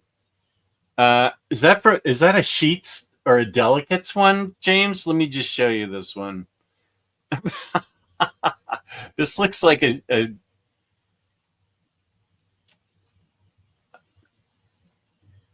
image from one of Brenna Thumler's books. Oh, her new book is coming out soon too, right? Oh, that's amazing. Omnidog Nightlight Deluxe I love Edition. that the flaps from the winter hat are just extensions of your helmet in that. By Robert Kirkman. Yeah, he's my nemesis. I'm not a big fan. Woo! He grew up not too far from where I'm at right now. Is that right? Yeah, I was in Indiana, Kentucky. I went to Walking Dead Day when they had it. One cool thing that they did was he based that hospital from the opening scene of the first issue of The Walking Dead on the hospital that was there. And they were in the process of renovating it. And the old wing, which is what he mostly based some of the imagery on, they sold those bricks. They engraved them like Walking Dead Day, Cynthiana. And you could have cool. your name. And the money went to the renovation of the hospital. So I have Kristen, Omnicat, and I reread a good chunk of that 2 summers ago, and I remember loving it, The Walking Dead. And wow, there were so many more yikes moments for me that I was like, this did not age well. Oh, When I reread it. So yeah, I kind of have like mixed vibes too. But as far as him as a person and how he gives back to the community that raised him, I appreciate. that's good. Yeah. That is great. It's just I haven't read Walking Dead. Have you read Outcast? I want to read that. I was not a fan of Outcast. Okay. What I was a fan of is Firepower. I really like that. And I am going to read all of this Invincible right here because I really enjoyed the first 3 hardcovers that I've read twice now, and I'm gonna have to read them again. I really enjoyed that, so I don't dislike everything he's written. I forgot that was him, to be honest, which is a little embarrassing to say. I read the first 2 compendiums because when they announced the show, I knew a lot of people liked it, and so I found a good deal on those. But I never finished it because I started watching the show, so I need to go back because I don't remember a lot. Peter asks, Jess, I've been on a real DC kick lately. What is it about DC and their characters that make you prefer it to Marvel? There's a lot of Marvel that I love, but I will say it's just what attract Batman and Superman and Flash and Green Lantern all attracted me in the Silver Age when I was 6 years old. And so that I also read plenty of early Spider-Man and Fantastic Four, but as a kid, that's just what appealed to me. Batman, Superman, Flash, Green Lantern, not Wonder Woman, because that was right when she went into the spy phase, which even Denny O'Neil wasn't happy that he wrote. The 70s one? Yeah. The Diana Prince run. Ugh. I've only read some of it, but I heard him talk about it before, yeah. And I loved Supergirl as a kid and Legion of Superheroes. So it was just a kid thing. And it stuck with me. But I mean, I have a huge chunk of Marvel that I love to read. And I'm both, but the older I get, the more I gravitate towards DC. Interesting. Supergirl 1, enjoyed the first half of it, then turns into a storyline that didn't work for me. It feels like it's homage to Silver Age. That's okay. That's spot on, and that's why I think Jess might like it, actually. When I got to the twist that's at the end, I was like, it's really fun, and it's very Silver Age, and Jess will like it. And that's when I texted you. I was like, I think you'd like this. But I could see where it wouldn't work for everyone. And it's true. It kind of, honestly, the first part of that issue is very fun, but you don't really know, like, where's the story until you get to the twist at the end. So, but I could see that, James, for sure. Are you familiar with the Marvel Masterworks situation that they canceled it? Oh, I didn't know they canceled it. I know what they are. I don't collect them, but of course I know what they are. Yeah, my thoughts, I don't know. It's a business decision. If I was a Masterworks collector, and I know there are hardcore, that's a whole thing on the internet with the Masterworks collectors. I visited whatever that comic thing is that I had to go into and put out a fire several years ago because my name was getting dragged. Whatever that comic book forum is, maybe it's CBR forum. I don't know. That I've seen a lot of Marvel Masterworks collectors in there, and they are diehard hardcore, and I'm sure they are upset and heartbroken about this. But I think it probably just comes down to sales. They didn't sell. They were expensive to make, and I think they were either going to have to charge $100 per Masterwork now or stop making them. That doesn't mean in the future they can't come back. They could, but for now, yeah. Omar announced that they were canceling the line. So I mean. Do you think the prevalence of omnis? Sorry? Do you think it's the prevalence of Omnis? Because when those first started coming out, Omnis were not quite as abundant as they are now. You know what I mean? Or common, maybe is a different way of saying it. Do you think that's part of it? That a lot of people replaced? It could be. I mean, I got totally burned on Dazzler. I was like, oh, I'll get Dazzler in Marvel Masterworks form. They're never going to omnibize her. And boom, there was a Dazzler bus. And I was like, what the hell is this? Because you get more bang for your buck with not as many downsides. So I wonder if that's why. Yeah. It still sucks, obviously, if that's your preferred format, but I wonder if that's what it is. I collected Spider-Woman, early Spider-Woman, because I thought for sure that they won't do her in an Omni. But if they did Dazzler, they could probably do Spider-Woman. Oh, yeah. I really like Spider-Woman as a character. Me too. So, yeah, especially if you've been collecting, Fantastic Four is up to volume 27 or something, and probably same with X-Men. And, you're not going to have a complete collection. All of a sudden it's going to stop. What are you supposed to do if that's all you collect? It'd be like if they collected canceled the Epic line where you have all of Hulk and all of Daredevil in Epic format, and it just gets canceled. I'd be angry, heartbroken, and I would be suffering from completionist heartbreak because I wouldn't have a complete thing of what I was collecting. So I feel for those guys that collect Masterworks. That is not an easy, when it's the thing you collect and it gets dropped, that's not easy at all. Yeah, for sure. Oh, it's now and laters. Those are the candy? Yeah. Okay.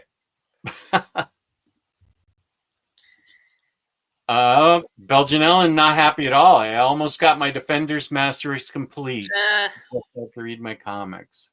Yeah. Oh, okay. So it is the Mutter Museum. My sister drove to Philly from Indiana just to go to the Mutter Museum. Okay, that is it. I did see it. Smothery Lion, welcome. The Crypto Popcorn Bucket. You have to go to I think it's Regal Cinemas that has the popcorn bucket. I saw they had 3 buckets, popcorn buckets for Superman. I'm not going to go. Those are going to sell out the first night, and I am not going to go on the first night, especially to a place where the great unwashed can go and look at their phones the whole time and talk. Forget it. You know who's cornered the market on excellent popcorn buckets? And I want to give them their props? Canada.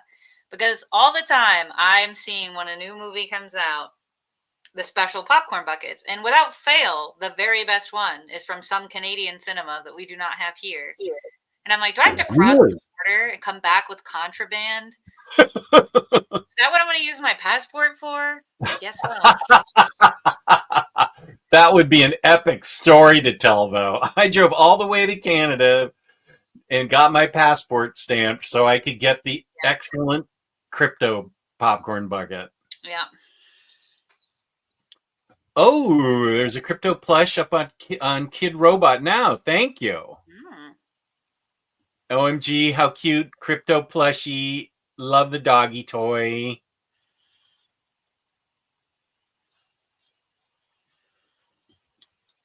Wasn't me about love languages, but I have it on my library list. Yeah, maybe I saw that you added it.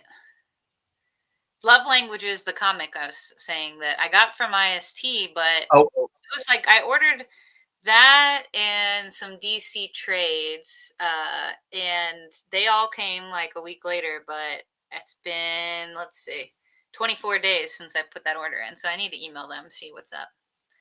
It wasn't at my library. What's Love Languages about? Who's that from? I don't know. I saw the cover. Yay, you're like me. Okay, good. Let me come back to me and I'll tell you what it's about.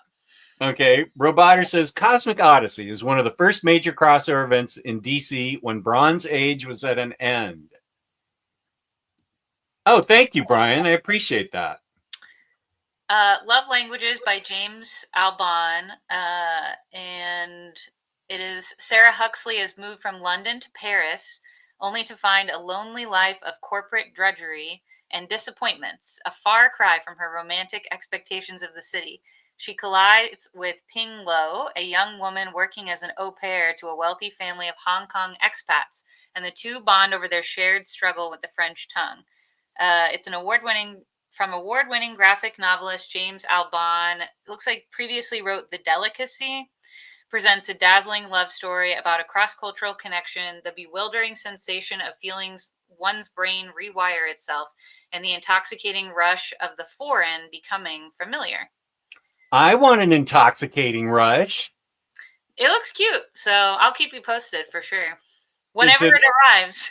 Yeah. Is it a European book? I think so, yeah. Okay. That must be too part of maybe why it's taking a while. I don't know.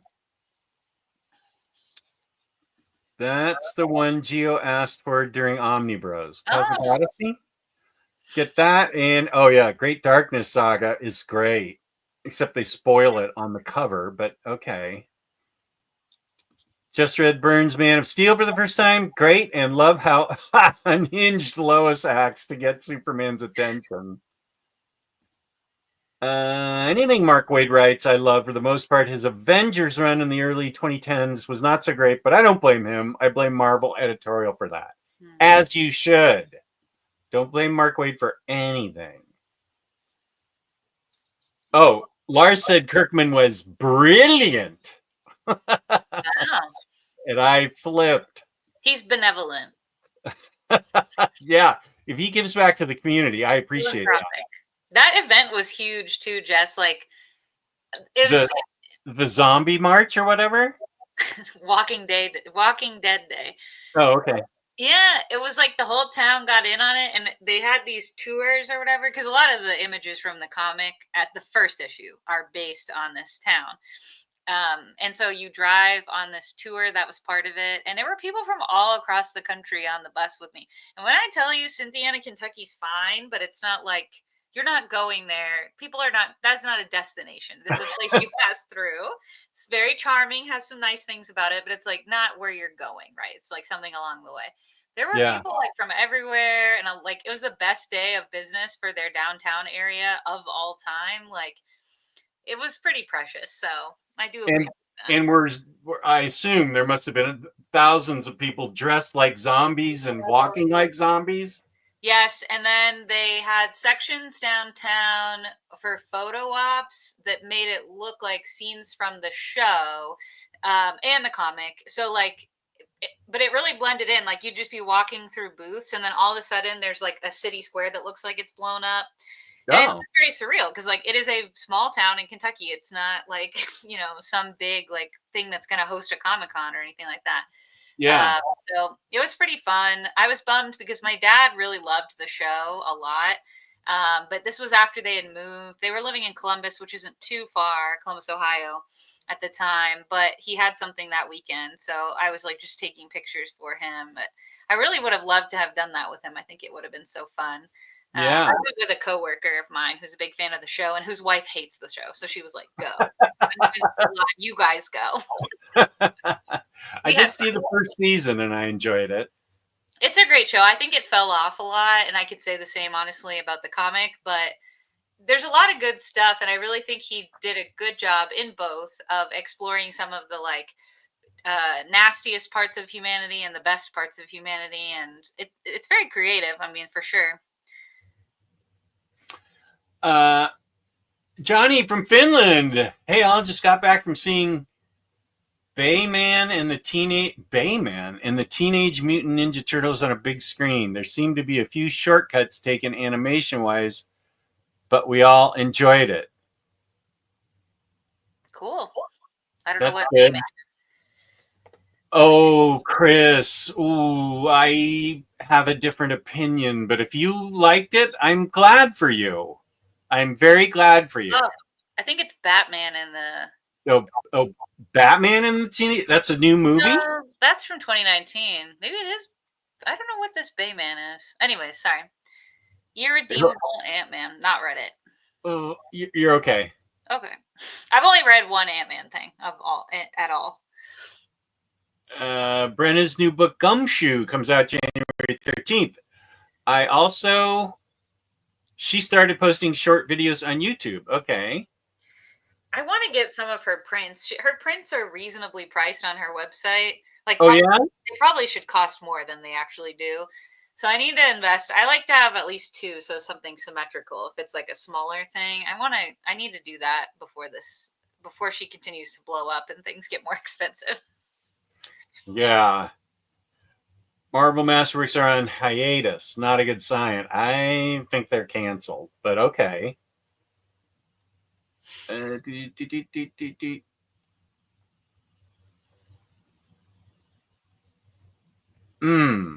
Okay. Okay. Sure. Justice League Dark Rebirth worth a blind buy? Hell yes. Magic Wonder Woman? It's awesome.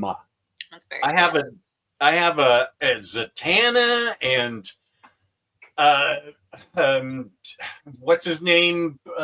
Demon Knight and Swamp Thing, Dead Man, Dr. Fate. They're all in there at some point, but yeah, How did you miss everyone's favorite chimp? What are you doing? Oh yeah, Detective Chimp, yeah. Wow, the disrespect. I was looking at my display that I have. Okay. Yes. Okay. Which is right there, and so I was naming the characters off that were there. But and they don't. I would totally buy a Detective Chimp figure. Oh yeah, I would go to great lengths. I would drive hours to get one. So yes.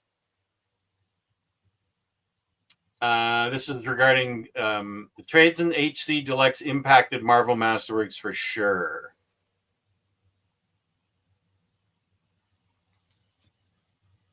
Is that the one with Darkseid? If so, yes. I'm not sure. Oh, we talking about Cosmic Odyssey?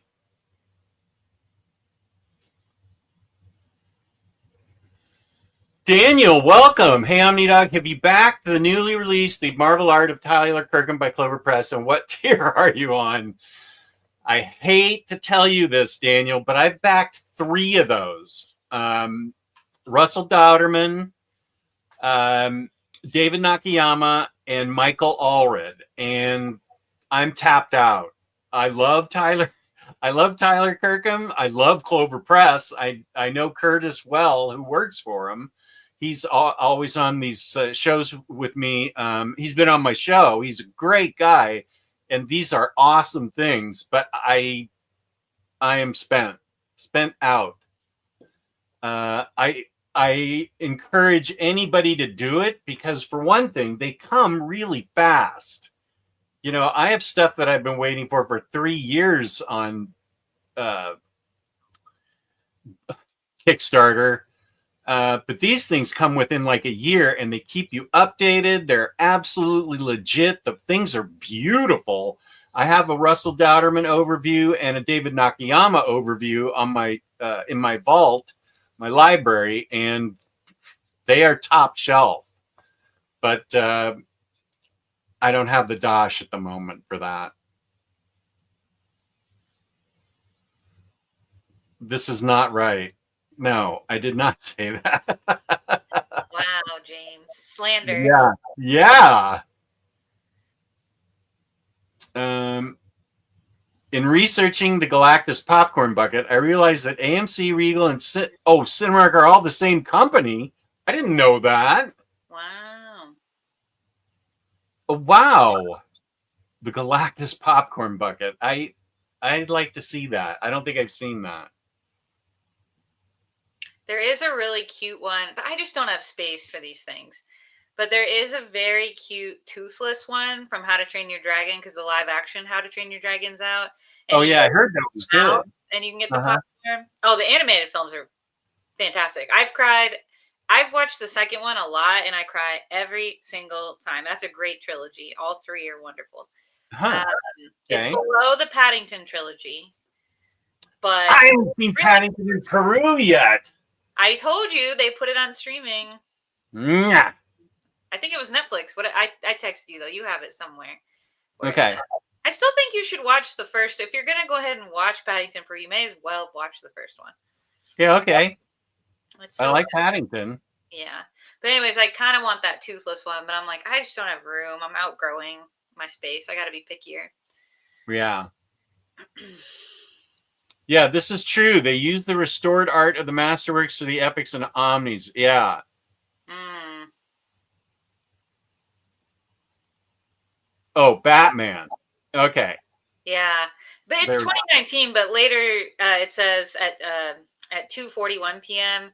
It's an older DC animated feature film, but they got to see it on big screen this evening. Because when I Oh, okay. Googled it, it said 2019, so I was like, maybe that's not it. But yeah, it's Batman and the Teenage Mutant Ninja Turtles. Okay. I have that Omni, and it's good.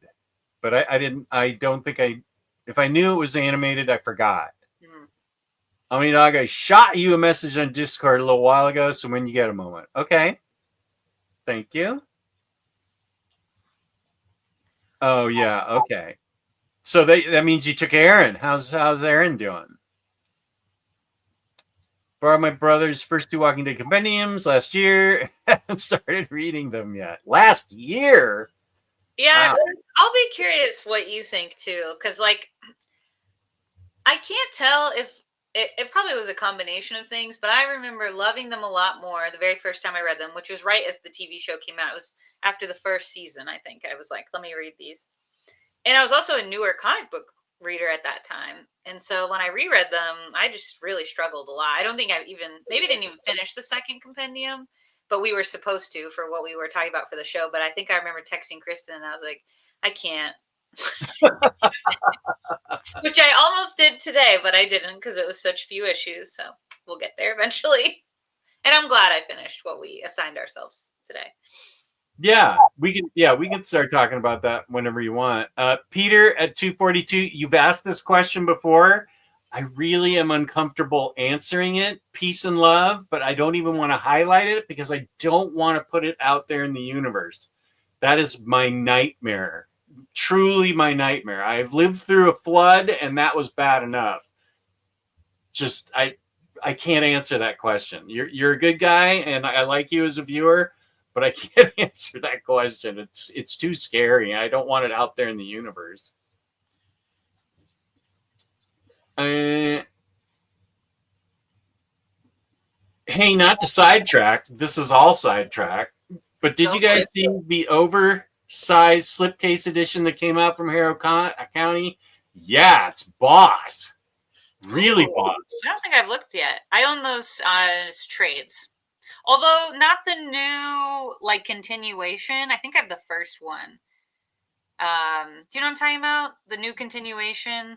Yeah. What is that called? Tales of Harrow County? Yeah.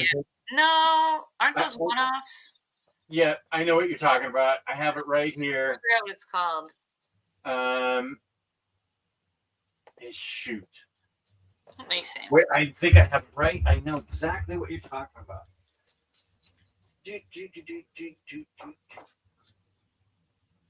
What the heck? I thought it was right here. Aliens? Why do I have a Aliens book? Oh, shoot. I thought I remember these right here. Yeah, I know what you're talking about. And I must have misfiled them because I thought they were right over here.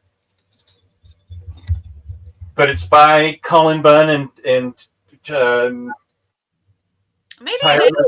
maybe it is just called Tales from Harrow County because I'm googling it and that's what I have on my shelf. I think that's what I'm talking about. Oh, okay. For some reason I thought Tales was like a bunch of one-off stuff, but I guess that's what I'm referencing. But I haven't started it, and that's why it has not stuck in my brain. I just finished the main series, which the oversized slipcase is I almost sold my oversized library edition so I could get that oversized slipcase. That's good that it's still in stock. Yeah. AS is tempted. Very tempted.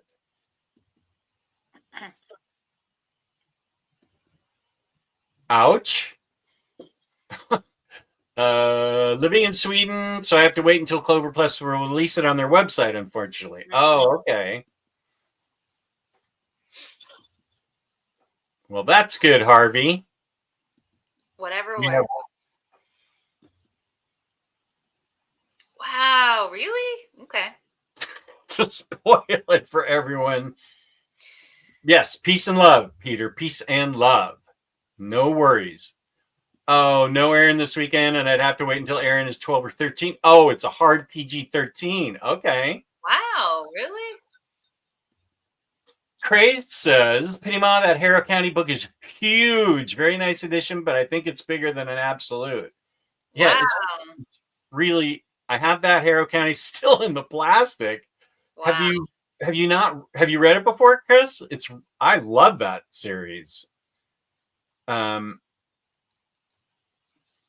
Yeah, I love that series. Project Viking, welcome. That's all right. Take all that Marvel Masterworks money you saved up for some sweet, sweet New 52 collections. Wow, what happened? I caught up. I have never read it. Oh my goodness. You really need to, Chris, that is actually very shocking information. This is going to take me days to process. I'll be looking forward to your review. Okay. That's a great series, story and art. Super well based, very few flaws, honestly. It's really, really great. I 100% agree with you. Yeah. Reading The Absolute New Frontier right now, and I'm just in awe of every single panel and page. Just a remarkable work. You are correct, sir. The animated adaptation of that is also really good. Like, both are just almost perfect, yeah. I actually own that and have watched it, which is shocking news.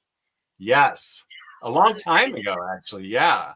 Like 2015 or something. Smother Lion, I decided to collect Marvel Masterworks 2-in-1 in 2020. Volume 1 was out of print, and I paid, $150 for it. And now the omnibus is coming out. Yeah.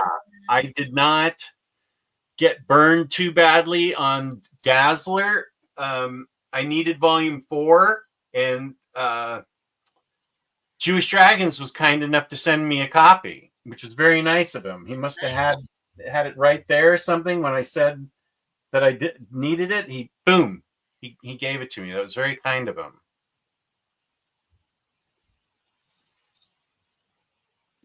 Justice League Odyssey has Darkseid in it. Stellar run, pun intended. That's the one. Thank you. All this stuff runs together for me. Okay. Bye, Belgian Ellen. Thank you for being here. Thank you. Jess, you were absolutely correct. Whoa, James, please clip that I was correct, and I can put it on my phone and play it for my wife. You were absolutely correct last week when you opined that I would enjoy No Man's Land. Can't wait to get the second volume. Yay. I love that. Nice. Phenomenal. We've actually been shooting the breeze for 2 hours. Woo. Would you like to talk about yeah, let's talk about it briefly. Okay, and then we'll get into Sinners, because I know that's what everybody wants. One thing I will say is, for the most part, there's really excellent art in this. We're talking about Superman, Batman by Jeff Loeb.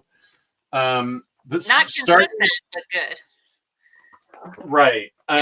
This is the Supergirl story that you were talking about that we started out with.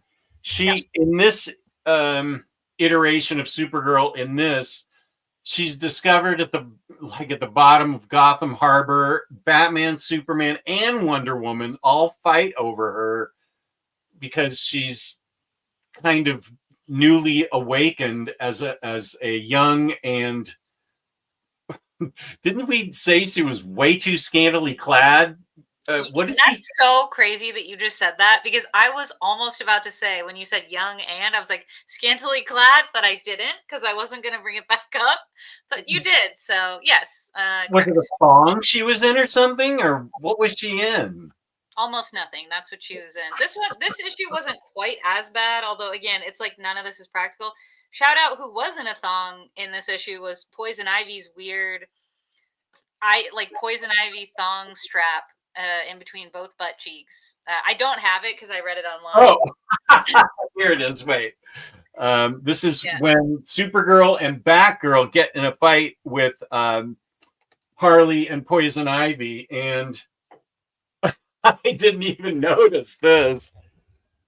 Is that what you're talking about? Yeah, but I think there's one that's a closer up kind of like, why would you wear this outfit shot later on maybe. But this is this is issue 19 and it's a standalone, and it was kind of the backdoor pilot of what was going to be what was the ongoing Supergirl series. I think actually later on you can read a version of this where it's actually Supergirl issue 0. That's the only part that has. This is the most Ivy we get. Okay, maybe that was it. Maybe it looked bigger because I was reading panel by panel. Yeah, that is pretty thongy. Pretty thongy. Also, it's once again that is Poison Ivy, so literal Poison Ivy as the thong strap. But this one wasn't quite as bad. It's not great. It's like, who's wearing this? But the other one was particularly awful, especially because she's gained a little maturity in this one. She's coming more of her own. Yeah. So it's a little less. The other one is like she's scantily clad and acting like kind of like a baby because she's sort of like brand new to the world. So it's a really uncomfortable juxtaposition. Here, she's a little more like in her skin, I guess you could say. Comfortable in her skin. Yeah, and she doesn't like that Superman's always watching over her and Batman always watching over her because they just don't know whether to trust her or not.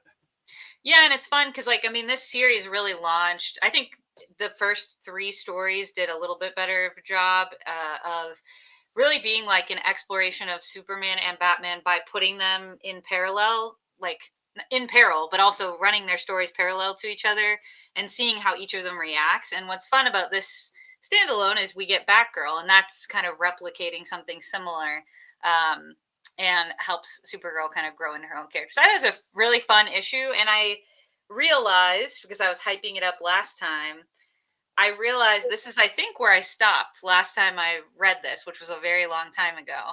Because later on, I didn't remember any of this other stuff that we're about to talk about. I either blocked it out because this next story we're about to talk about, I was not a fan of, or I genuinely never read it. But this issue 19 is very fun, for sure. I have to agree with you. This next one, with Maximums, Superman, Batman with a Vengeance. Yeah, this is illustrated by Ed McGuinness. Do you want me to read the summary or whatever? Yeah, sure. I'll show the art. So this is one of my favorite characters, but honestly not used very well, in my opinion, in this story. Mr. Mxyzptlk battles the Joker, who's tricked Batmite out of his powers, using other characters as their pawns. And Superman and Batman fight a team of superheroes from an alternate universe called the Maximus. Keeping the bargain that he made in absolute power, Superman frees Darkseid from the source wall, which we did read last time. Double-crossed Superman becomes stuck in the wall himself. Bizarro and multiple Supergirls rescue him. Everyone so far and many more other duplicates fight in an arena before Batmite escapes. The 2 imps tie up all loose ends with their cosmic powers. Additionally, Superman, Batman, and Toyman discover that Captain Atom is alive. And if that sounded like a word salad, if that sounded like a bunch of stuff thrown in a blender, it's because it kind of is. It's just kind of messy. The art's great. I really liked. There were fun characters, a couple cool moments, but wow, it was a bit of lots of multiversal appearances, like Batman Future. What's this guy? Batman Beyond. Sorry, and multiple Supergirls, like you said, multiple different era. I mean, here's Superwoman and Batgirl, or what's happening here. So, I mean, I love anything multiversal, but but I really hated this story. I found it really confusing and, like you said, word salad's a good way to put it. It was just messy. I mean, I just found it annoying. And then when I found out it was Joker and Batmite and Mixes Plitlick, I was like, did this story really need to be written? How annoying. And I don't even remember if this came after Emperor Joker or not.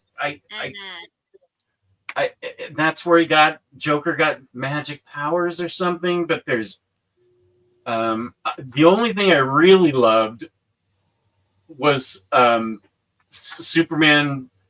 Oh, here, see, this is what I like. I like all the Supergirls. That's interesting. That's like Silver Age Supergirl and Supergirl the animated series and all these different Bizarro. It was I like anything multiversal. Yeah, here's a great one of it was big. Okay, wait. It wasn't Big Barda. It was Big Bard and Mrs. Miracle or something. And yeah, and Super Lad and stuff. So I love that kind of stuff, but wow, it was a chore to read this for me. It was just a chore, and it was long. Yeah, it was very long. I like multiverse stuff too, but I think it works best if you can slowly introduce those things as you're going along and then kind of have an explosion. But honestly, this is just kind of an explosion right out the bat. It's just right out the bat. Right off the bat, the Bat Zorro. Right off the bat, Zorro. Things are bananas for really no reason. I agree. I kept thinking, what was the point? And like, there are fun moments. Do not get me wrong, but I just don't think there's enough of them that it's worth anyone's time. I just, but that said, I went to review this. I gave that stretch, what was that volume or the equivalent of that volume, 2 stars, because I did like the art and I thought there were fun moments. But there were several people that they were like, this is my favorite in this run. And I was like, well, to each their own, like maybe this is someone's favorite. And if that's you, I'm really happy for you. But I personally would skip this. You have no consequence if you skip it, storytelling wise. You're not going to miss anything super crucial. I would skip it when you're reading it, to be honest with you. It's just not worth it. For me, I don't think so. I would give it 2 stars too. I think it didn't need to be as long as it was either. I think you could have probably cut this thing by a quarter at least and still had it. But yeah, I was not happy reading it.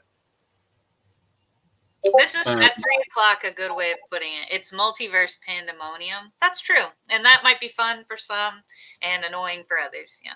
Yeah, I as I said, I love the multiverse, but when they pop in for a page and then they're gone and then something else happens and some other multiverse pops in for a page and I was really disappointed. Marcelo, I criticized the story a couple years ago and you bit my head off. I did? This story? Wow. Well, I dropped the book an arc later. I'll revisit it later, though. I hated this story. Are you kidding, Marcelo? Are you saying... Okay, wait. This is funny. This specific story, you criticized and I bit your head off? Dude, I am so sorry. Omnidog apologies from the heart. I cannot believe I stood up for this story. I apologize 100% that I bit your head off. Wow, thank you for still following the channel, even though I bit your head off for this nonsense. Wow. Oh, Project Viking thinks you coined a phrase now. Right off the bat, Zorro. Nice. Yeah, so not great. And this was the point I texted Jess when I was reading, and I said, "Wow, that was terrible. I'm really gonna struggle to finish." But then I was like, "I'll save it for this evening." And then something took over in my brain, and I was like, let's just get it over with. And I'm glad that I did, because I actually liked this next arc of stories more. And I looked it up later, and the guy that takes over, I think if anyone's saying I'm correct me if I pronounce this guy's name wrong, but it's Mark Verheiden or Verheiden, I think is how you would say it. I was like, I like this writing, and you know why I like it?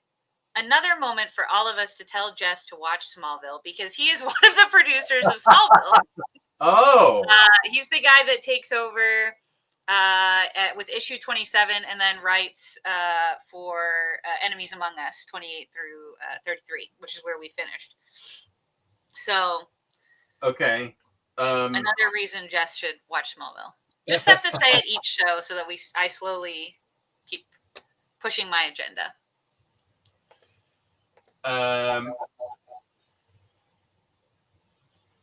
Marcelo receiving complimentary case of root beer in the mail. I exaggerated a little. He didn't bite his head off. He bit one finger. I will use your words of multiverse pandemonium the next time you pray. Yeah, he and I disagree on Zdarsky's Batman, but I'm not biting your head off. Did you? I can't believe I stood up for the story. That's ridiculous. Oh, that's like when I stood up for Identity Crisis or whatever it was. That horrible crossover book. Was it Identity Crisis? Oh, I stood up for that, and then I reread it, and I said, what was I thinking? I was just wrong right off the bat. Zorro, man. That's a complicated book, yeah. Complicated feelings, yeah. So, okay. So this Superman Batman is Robin and Connor Kent, and it was written by Sam Loeb, his son. And I thought this was really good. I enjoyed this because it's Connor Kent, and he is actually not. It's where did he? Was it Crisis on Infinite Earth? No. Infinite Crisis. Is that where Connor died? Everybody, people that know, he may be back as far as I know. But that's where he died. I mean, this issue, he died, and this is Tim Drake remembering him and saying that they say that people live on, that you don't forget them if you talk about them, tell stories about them. Okay, I get it now, as they're all crying to his big statue of Connor Kent. And I thought this was touching and well written, and it turns out I didn't know that it was the son of Jeff Loeb. So he's actually a good writer, and I liked all the different art styles that were in this. There were a lot of different art styles when they enter different parts of their adventure. And Hero, I liked Hero. Mm-hmm. Yeah. Through the book, he's this boy inventor that is actually throughout the whole book so far. Mm-hmm. Yes, Infinite Crisis. Yes, that's what I thought. Infinite Crisis is the best event in publishing. Whoa. Statement. Mm-hmm. Identity Crisis can work with a good editor. How about if it was rewritten completely? There's some good parts. There's some good stuff that's in there. I will still back Identity Crisis and what it meant for the overall era going into you keep highlighting the in an Infinite Crisis. Why is that? Infinite. In publishing? Final Crisis is the best thematic DC event over them all. That sounds like a word next to Maginot. Wow. Best thematic DC. Good for you, Roboters. Chris agrees with the editorial statement on the Secret Identity. Next time you watch all 10 seasons of Smallview, then review season 11. That series, it continues in the comics, is genuinely very good. The continuation, that's one of the things I would save in a fire. You don't have to do it, but I will say, because it's a little hard to track down now. But you know how I originally tracked them down? Shout out, because my Ollie sucks now. It was at Ollie's. Good stuff cheap. I got like half of them there. They were so hard to find that I found them at Ollie's. This is the DVDs? No, this is the no. I have the Blu-rays. Please, I've upgraded. This is one of my favorite shows of all time. Be respectful. Be respectful. No, they continue in the comics. I almost had that come out my nose. I laughed so hard with water in my mouth. I don't know how many trades because I'm not by my shelf, but there's quite a few trades actually. The story continues. It's genuinely very good. I know they'll never do it because it's such a big commitment, but I just will still continue to push my agenda as I'm wont to do. When he says then review season 11, that's the comic book. Comics. Yeah. The comics. Okay. Yeah. Oh my goodness. Don't worry, Marcelo. I love Batman Year 2, Ultimate Marvel. Oh wait, Ultimate Marvel is fine. New 52 is fine. X-Men Hidden Years, haven't read it. Final Crisis, I think it depends on who you are, how you read it. X-Men Hidden Years. I don't know what that is. Yeah, I actually haven't read it. I think it's a John Byrne one. The only one I think you've lost your mind on is Batman Year 2, but that you do you, Viking. You have that in common with Very Fine Condition. Yeah, it is John Byrne. 22 issues. I don't know what I'm not familiar with this. It's an Omni now, and the two trades used to be way out of print. So I have it. I was sent it to review, and I haven't done that yet, and it's been out over a year, so I kind of doubt that's getting reviewed. Intended to fill the team's chronology during the early 1970s when the original X-Men comic was publishing only reprints of earlier issues. Oh. That's back before Chris Claremont rescued it. It wasn't even there was no X-Men comics. It was those reprints. Yeah. I think these stories were backups in those reprints. Is that what you just said? That's what it sounds like. Yeah, that's what they were. And it came out December 99 to September 2001. Okay, cool. James said, I don't know if you already highlighted this. It's 9 volumes, season 11. Yeah, it went on for quite a bit, and it's genuinely very good. Continuation. Oh, 9 volumes? Yeah, it's a lot. Wow. Mm-hmm. Well, how am I going to read? Oh, can I read it on the app? I think it is in DC. Yeah, I think it is in the app, and you'd probably be fine because it's not. I mean, you know the basics. There's not too much difference with who's appearing on the show versus the stories, but I don't know if you have the same level of appreciation. I just do not know that I have it in me to watch 10 seasons of Smallville. Listen, you're watching Jennifer's Body, and that means just as much to me. That is one of my favorite movies of all time. So. Oh, okay. Good. Whew. But I'm still going to peer pressure you, as I'm wont to do. I'm a DARE graduate, and I'm trying to use all of my training, but reverse it to pressure you. Oh, my goodness. I forget what I was going to say. There are things that I want to see in Smallville, because I know some costumed heroes show up a little bit later, like in season 8 or something. Is that when do they? That I would be interested in seeing. But isn't he just like reluctant to use his powers to like season 9 or something?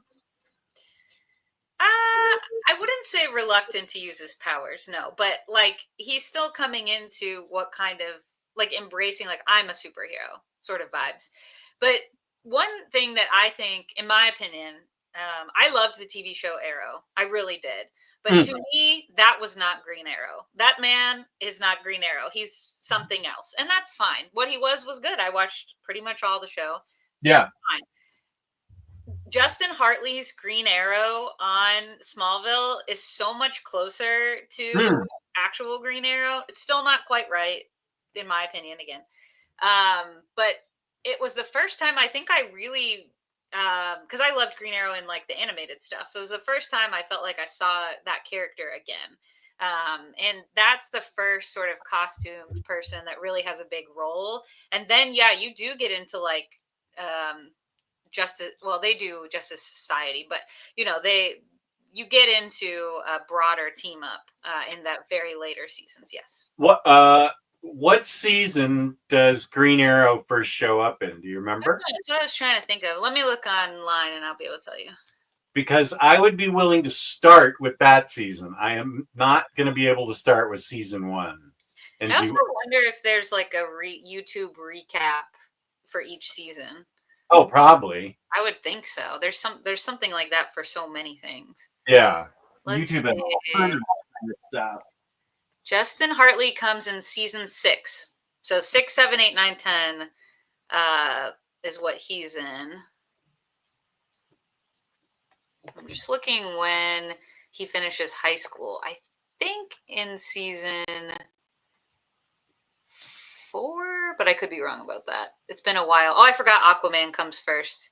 But it's not too much. Cool. He comes in 5. I think that was a failed pilot. If I remember correctly, the WB did a failed pilot for an Aquaman series and a Wonder Woman series, actually. And I think you could watch the Wonder Woman unaired pilot online, if I'm like on YouTube. Oh. Okay. Who is Wonder Woman? We should have. Why did we just not ask Kenny? What was Kenny? My apologies. I don't know why I didn't just say, Kenny, you tell us. Yeah, that's true. Bart Allen is probably. Does Bart Allen come after Green Arrow? I don't think I remembered that. Okay. I'm rewatching and I'm on season 4 in my rewatch, but Legion of Superheroes show up in season 8. Wonder Woman was NBC pilot. NBC, yeah. You can watch that one on YouTube. It's pretty bad. Yeah, it's pretty bad.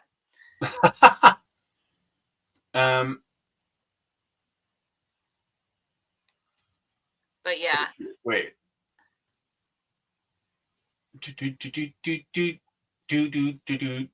Neil Adams was doing art during those reprints, which was gold.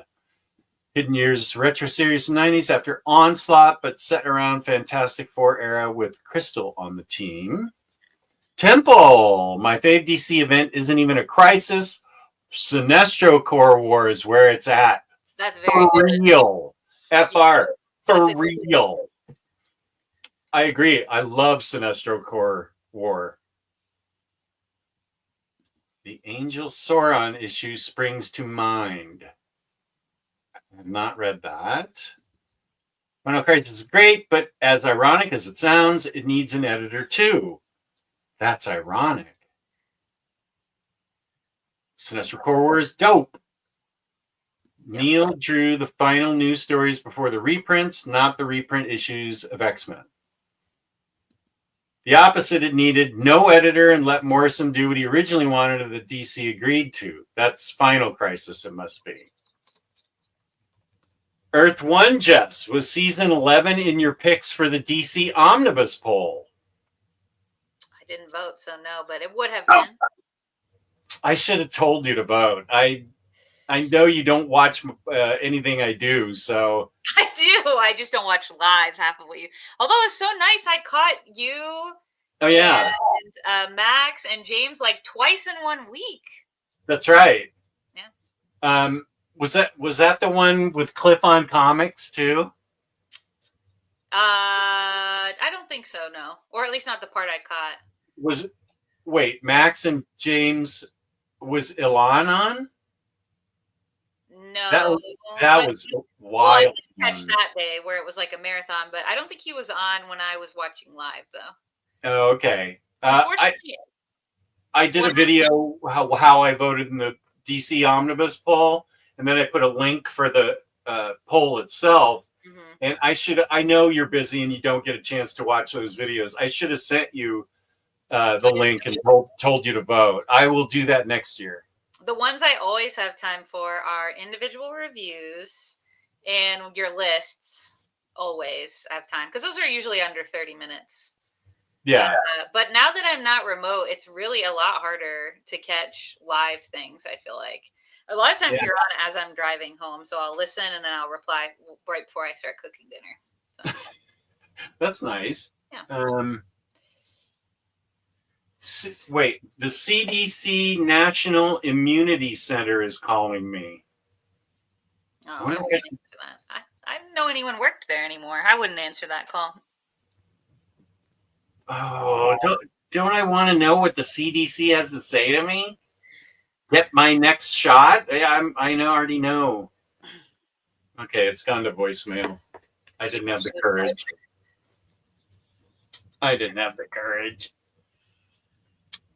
Reacher plays Aquaman, and Daniel Johnson from Stargate plays Hawkman. I want to see that Reacher series. That looks really cool. He looks extremely like even I have a crush on him. He looks so manly. He was also in the failed live action Titans show. Reacher was? Yeah, you're talking about the show Reacher, right? Yeah, Reacher on Amazon or whatever. Yeah. Jack Reacher. Also, that guy, very cool in real life. I've seen several interviews with him. He's a very intentional human being, and I really like that about him. Oh. You never know with Hollywood people because it's like they could be pretty out of touch, but he seemed really great. Yeah, he played Hawk of Hawk and Dove. Oh, in what? Titans, the live action Titans. Oh, okay. Yeah. His character wasn't he was a regular, but there were times he dipped out of the main storylines for sure. But yeah, he seems like a great guy, and he was Aquaman. And the girl in that failed Wonder Woman pilot went on to play what's her name from Agents of S.H.I.E.L.D. Oh.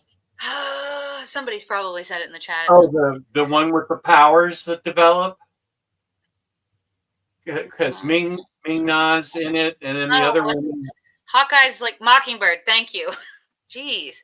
She went on to play Mockingbird later. Oh, Mockingbird. Okay, I've only seen the first season of that. I gotta see the rest of that because it's like 4 more seasons of Ming-Na. What am I doing with my life? I have to, yeah. Did you watch Mulan too since we last talked? Obviously not, because you're not a real Ming-Na fan. Wow! You just brought up a dart gun today. No one's losing sleep over this.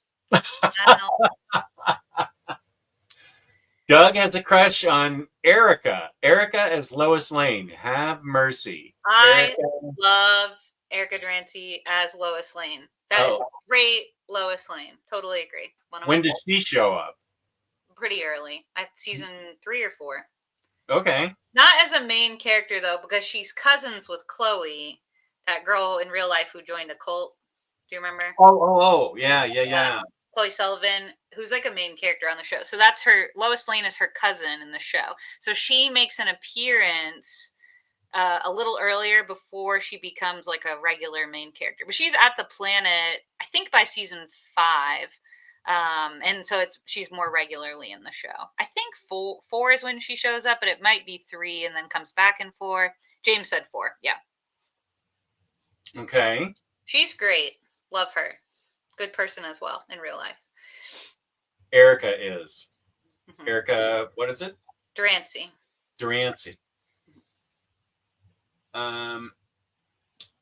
Peter, just wondering whose comics you prefer more, Green Lantern or The Flash? Currently, I would say Green Lantern. I just have not read Williamson's Flash yet. I know it's supposed to be good. I just haven't gotten to it. But I have gotten to Green. I need to get to Jeremy Adams' Green Lantern. And I feel like I'm more attuned to Lantern stuff than I am Flash stuff. I'll give Jennifer's Body a second chance. My best friend loved it, and I remember not enjoying it at all. watched Solaris and Mothman Prophecies last night. How was that? I don't know what Solaris. Oh, Solaris is a George Clooney movie, right?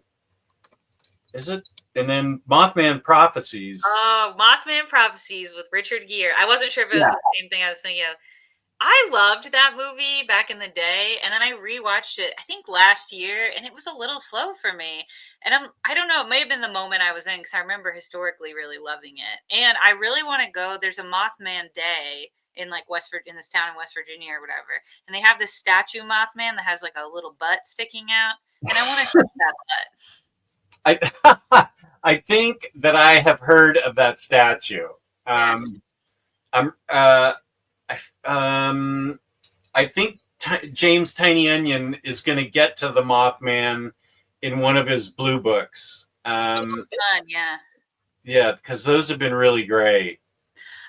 Speaking of the unknown, I really have decided this summer I want to try to watch Fringe for the first time. I've never watched it. I remember that. Yeah. So it came on after X-Files, right? It's like a spiritual successor to X-Files. I don't know. Okay. I don't think they were airing the original X-Files. I don't think was airing at the same time.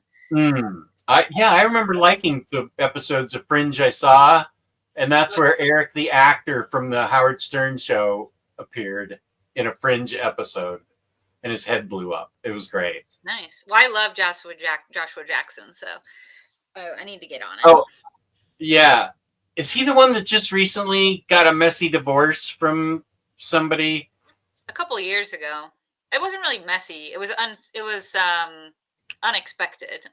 They have a daughter together. His house recently burned down in the LA. Oh, fires.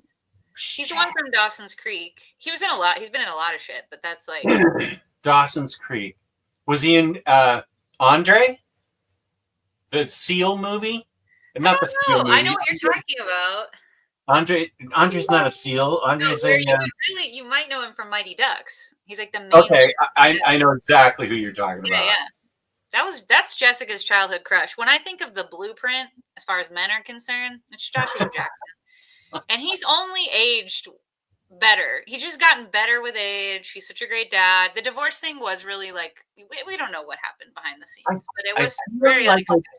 I will look in my history because I am obsessed with BuzzFeed because it keeps me in touch with everything that I don't have a clue about. Yeah. You know, youth culture. Like I wouldn't even know who Sabrina Carpenter was if it wasn't for BuzzFeed. So,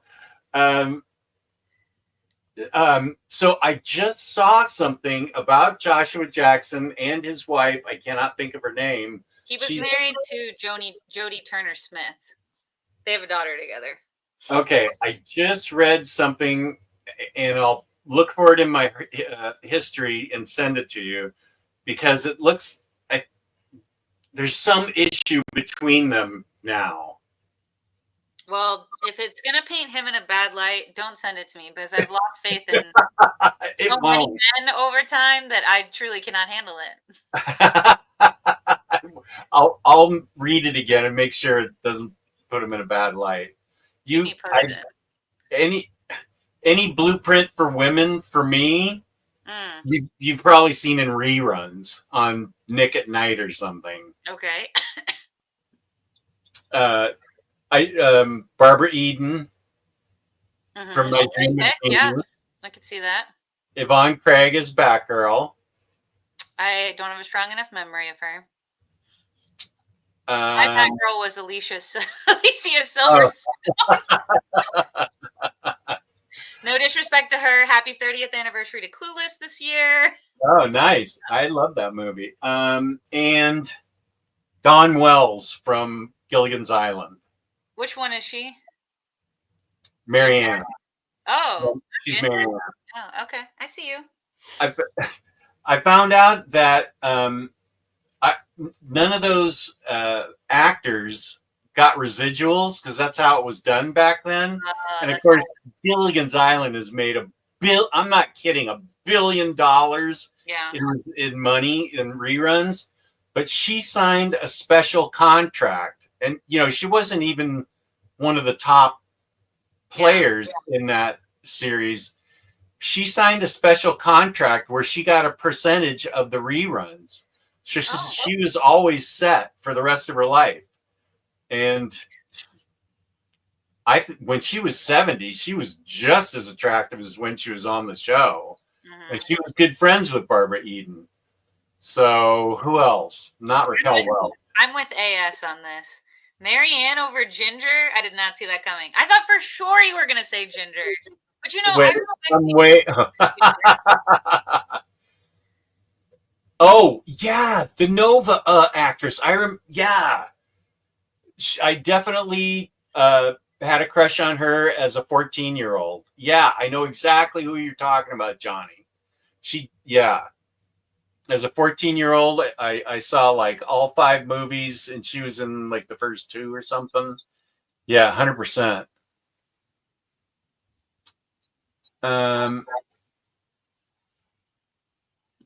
There we go. Yvonne Craig was a beauty and so kind. That's what I had heard. Wow, a lot of Marianne over Ginger truthies today. Okay. What? Truthies? Truthers. Truthers. Marianne over Ginger all day. Well, I really respect you guys for living your truth. That's good. Joshua Jackson was also in Muppets from Space, and Pacey Witter from Dawson's Creek. Yes, he's an Andre. Thank you. Okay, I know who he is now. He's also, I believe he's also in Free Willy. Let me see. I don't think so. I only watched that one once because it made me sad, and I was a child, so. I saw Andre 672 times because Kelly loved it, and I also saw both Free Willy movies. Oh, yeah. No. Wait, who's the Free Willy kid then? I've never seen him in anything since. He didn't grow up to have the career Joshua Jackson did. Who is this guy? What's his name? His name? Is this him? Jason James Richer. He's the one that played Jesse? I believe, yeah, it looks like it.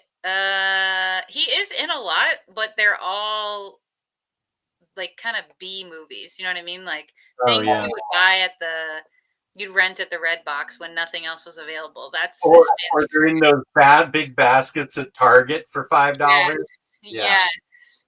And he's had like some side gigs just in like one episode. Like he was in an episode of Bones. Oh, I like that show. Yeah. There's a Free Willy 3? Wow. Kelly must have been too old at that point to care. No, I got sad when I saw that, so I did watch the second one, but then I never watched them ever again. It's like A Walk to Remember. I'll never rewatch that film. That was horrible. What, A Walk to Remember? Yeah, that was devastating. Why did they do that? That DVD was in our house. Kelly watched that a lot. I'm sure it was very popular, but devastating. Classic Eric the actor appearance. Yes, they should have given Eric his Pepsi.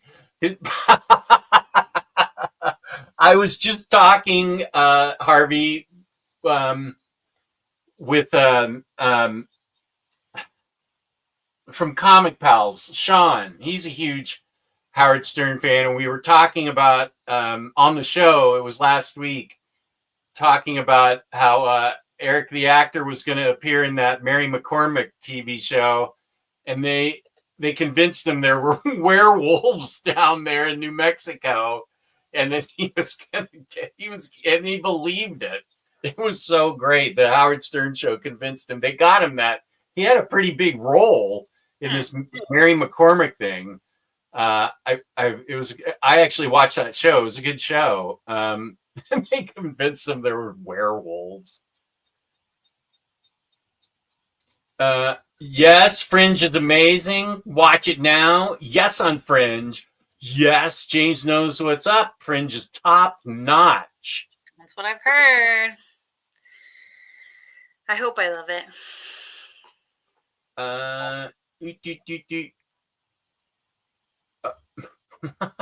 Wait, hang on. Cycle's yelling at me a lot. Oh, because I skipped to this. Okay, you made a mistake. Yeah, she's still alive. Okay. Yeah.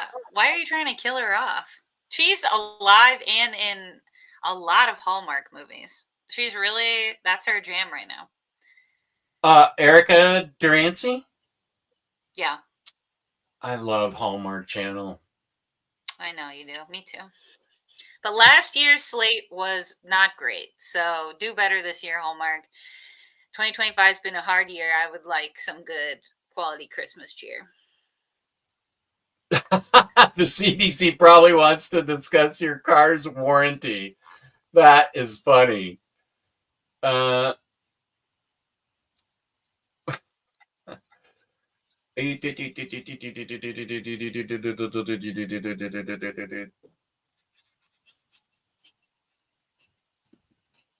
oh, okay. Yeah, you said that. Okay. Mockingbird. All right. Mockingbird. Okay. I was at a friend's house, three of us, and we were horsing around. And I will never forget Smallville came on, and they stopped for that entire hour, frozen to the TV. I'll never forget it. I'm telling you, like that's my Clark Kent. When I think of Clark Kent and the Oh, best portrayal, it has to be that. And I think part of it is not just Tom Welling. That's most of it probably, but it's also like getting to spend a lot of time with him before he is Superman. You just feel more connected to that character, and then when things do kick off, it feels so much more grounded. I love that show. Temple says, I'm planning on buying the Doom 2099 omnibus. Anyone here has some takes on that? Some you think this is supposed to be, I'm getting this one too. This is supposed to be the best 2099 series. And it's got some Fantastic Four put in there, but it's mostly Doom 2099. I'm getting it. I haven't read it. This is a blind buy for me because of everybody saying that it's so well written. The Doom 2099. I've got Spider-Man 2099, and then this will be the other two 2099 I have. Will I read them? I don't know. Maybe. What is wrong with you? Do you like comics? Come on. Now, Yeah, I was that know. biting the head off or biting the finger off? What level of outrage did you just experience? So we know what the scale is. Axel, yeah, good. Temple's right. Yeah. I mean, Axel Plate. Good job. Okay. Glad to hear. Just getting ready to. Okay. Red Lanterns Omni. Yes. Reacher was Hawk. Hawk, Hawk, Hawk. Hawk, Hawk, Hawk, Hawk, Hawk. Reacher, Reacher, Reacher. Titans, Mockingbird. Reacher actor to be the new Batman. Interesting.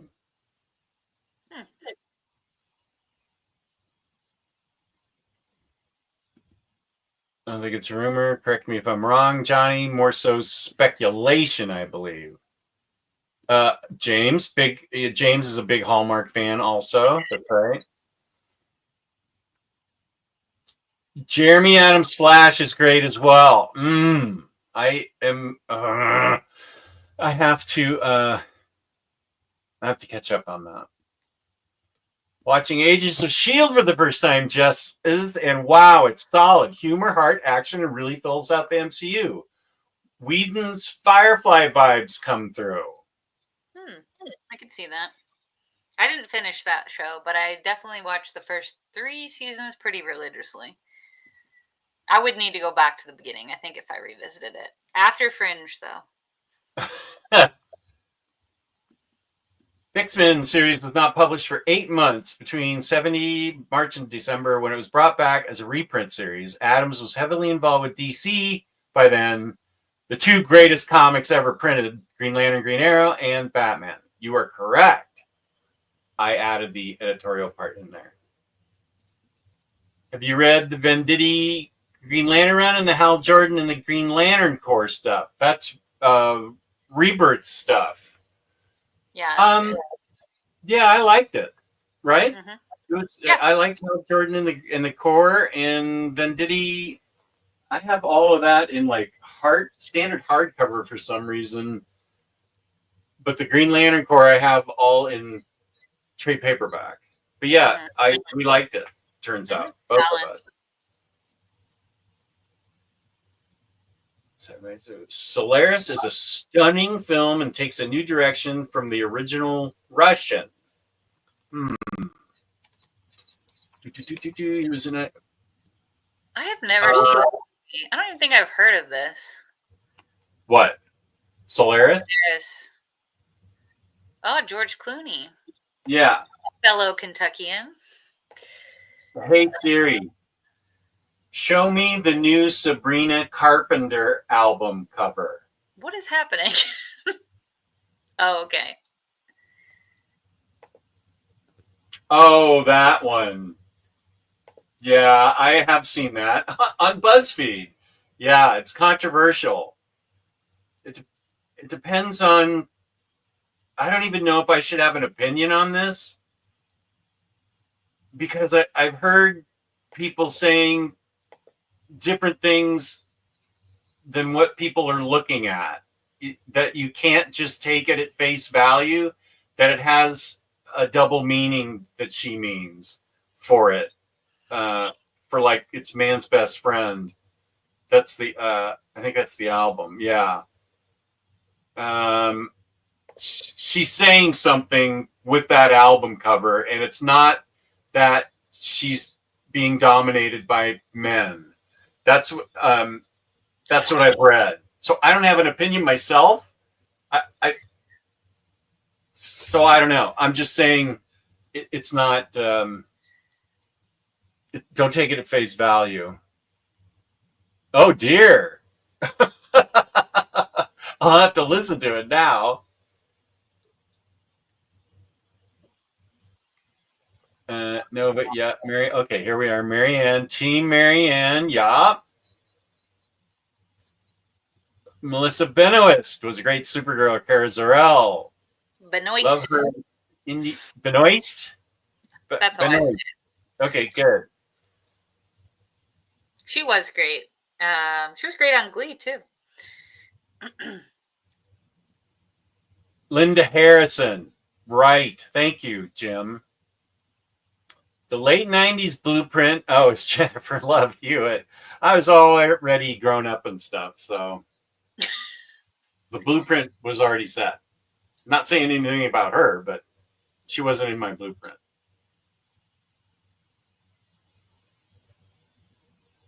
The waterfront. The waterfront. He's been in a lot. He also, I hadn't seen. I wish Max was on. I need to. He sent me a message and I haven't replied yet about some things I saw recently. But recently, I watched a Wes Craven movie I had never seen called Cursed, and it starred Christina Ricci. It was this weird mix of late '90s actors and early aughts actors. It was Christina Ricci, and her younger brother is played by Jesse Eisenberg. And he's in high school and she's dating this guy who's producing a movie that's like a revitalization of the Universal Monsters films, and it's Joshua Jackson. But when I tell you, you will never expect, there are at least 5, they're not really cameos, but they're like celebrities you've never expected to be in this film just to pop up and be in this film. It is so wild. It's a werewolf movie. It's not very good, but it was like, if you're a fan of like kind of bad horror movies from that era, it is a very fun time. It sounds the cameos sound fun. Yeah, I really liked it. But Joshua Jackson is also in that. So Kryptonite Kid. Yeah, Elizabeth Montgomery. She wasn't in the blueprint for me, but I can see how that era she was blueprinted. I think that's going to be a trademark Jessica reference from now on. The blueprint. Love Story is the original. Why did they do that movie? I've been thinking, for some reason I've been thinking about Love Story. Ali McGraw and Ryan O'Neal. I read the book as I don't know, a teenager. And then I saw the movie and I was like, what did I just see? I don't understand any of this. And Mm. it was so odd. And there was a song, Love Means Never Having to Say You're Sorry. I'm in love with my wife, and I say I'm sorry to her 50 times a day because I fuck up so much. So I don't know. Love Story was the weirdest, uh, unnecessary movie. I agree with you, Harvey. And for some weird reason, I've been thinking about it. I love that. I love Ryan O'Neal, and the last movie I watched in 2024. We're in 2025, right? Yeah. Was Paper Moon, which I had never seen before, with him and his daughter Tatum, and it was a delight. That was such a great last movie of the year. Loved. Very good. I haven't seen that in ages. That was fun.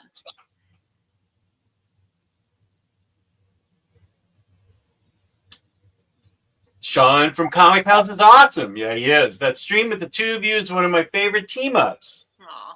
We need you guys to do another stream together, Jess. I love Sean. I'd love to do something with him. I'm trying to set up something with him and a few other people to do as a monthly show, but it's really hard to wrangle 3 other people's schedules. I might be able to pull it off, but yeah, at the very least, he's going to be a regular guest, and hopefully I can do a show because he's awesome. I love that guy.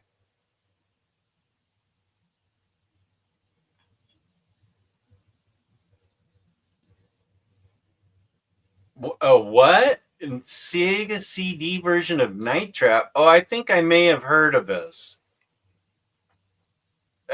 Is Mandela Effect?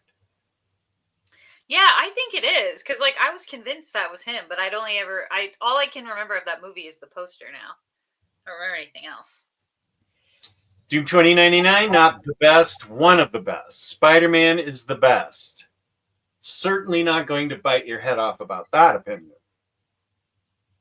If you love Doom, then Doom 2099 is definitely for you, especially if you dig the whole Von Doom legacy. Okay, Matt, take care. Enjoy your weekend too. So, speaking of Superman Batman, You want to finish up? Yeah, what did you think of? I thought this story was kind of weird and wacky too. The next story, stop me if you've heard this, where it's like the first meeting of Bruce and Clark on the boat. They have to share a room together. They don't know each other. Oh, yeah, that's kind of weird. That was a weird one. I kind of blocked that out. I was looking at the list on my notes and I didn't see it, so I didn't think about it, I guess. And Deathstroke Deathstroke is hired to kill Bruce Wayne, and then there's this Deadpool character. Maybe he's called Deathpool, but he just pops in out of some wacky region and is he's totally like Deadpool, and he's trying to save Bruce from Deathstroke. Lois Lane is on board, says my sweet white butt, which I've never heard before. Some people are, oh, good grief. Ultraman and Owlman from the Crime Syndicate show up too. Okay, wait. I know there's a reason, and I'm going to get to it, but I don't remember the reason now. There's all these wacky people showing up in this.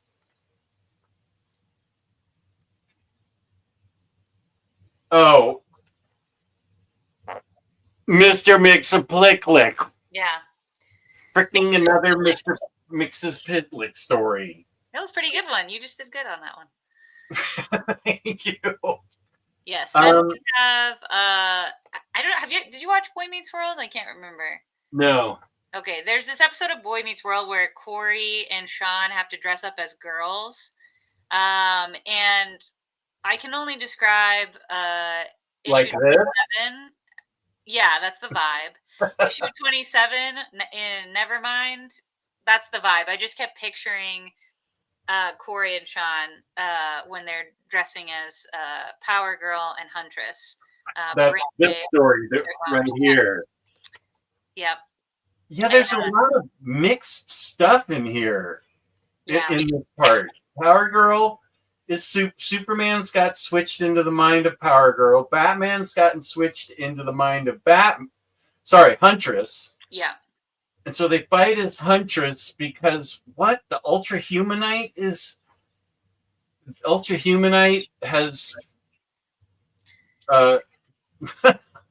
Ultra.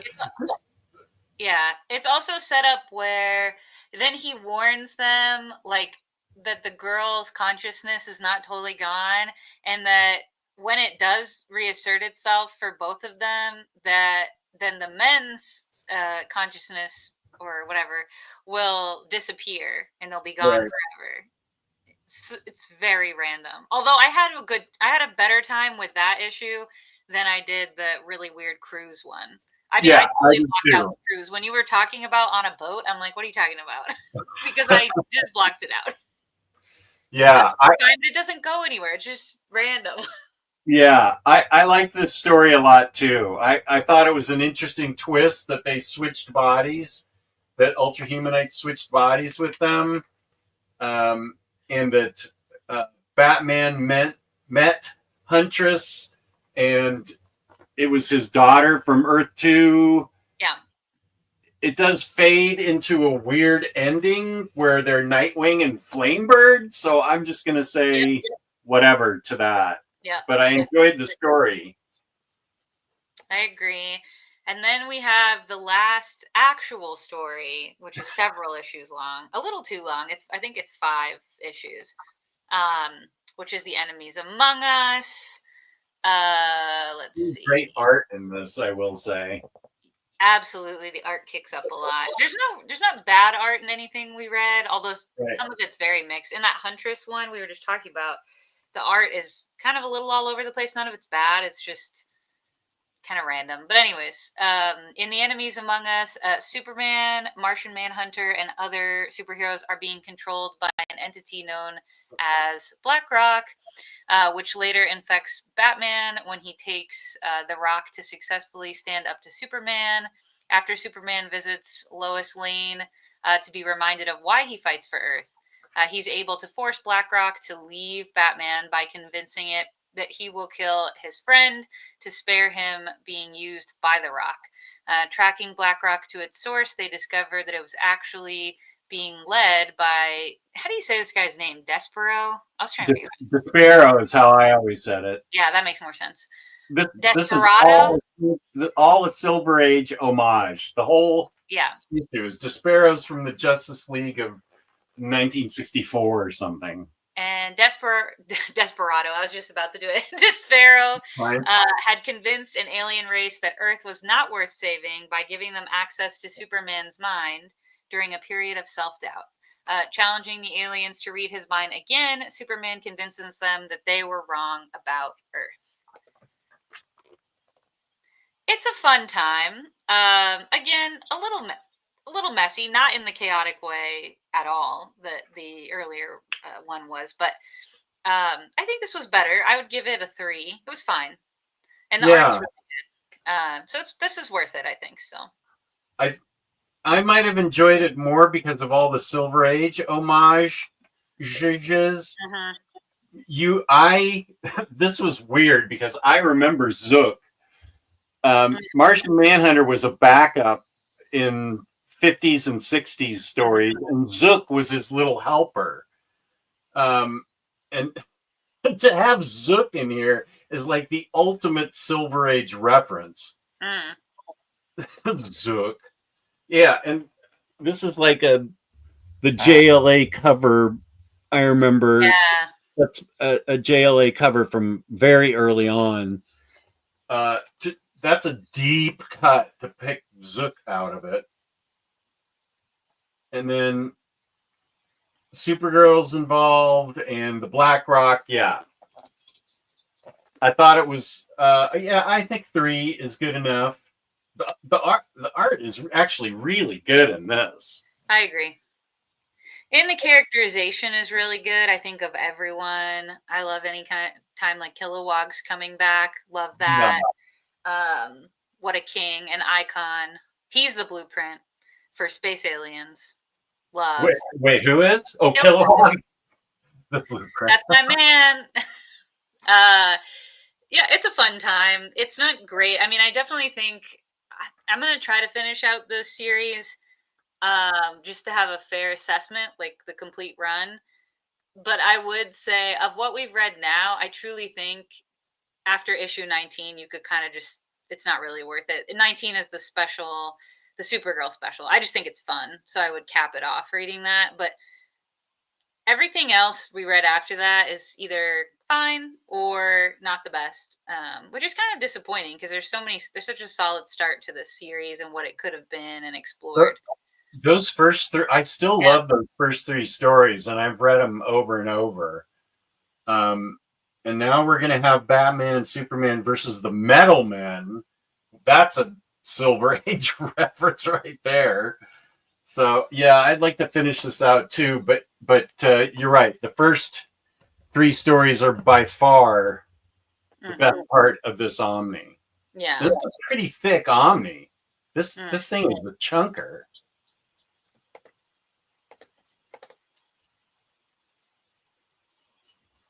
While you catch up, oh wait, now it's pouring rain. I was gonna say while you catch up on comments, I was gonna let the dog out because he has to go out, but it's pouring rain, so I take that back. We'll just he'll have to hold it for a minute because he's not gonna go while it's that raining that hard. Oh, okay. How did you end up working for Hallmark, Viking? That's interesting. Great, absolutely great folks. What do you, can you tell us what you do and why you got to work with Hallmark? And did you meet Lacey Chabert, who's on the Jess's old man blueprint now? The Queen of Christmas, the Colossus of Clout. No, I'm just kidding. That was the Sandlot reference. Cursed is a wacky movie.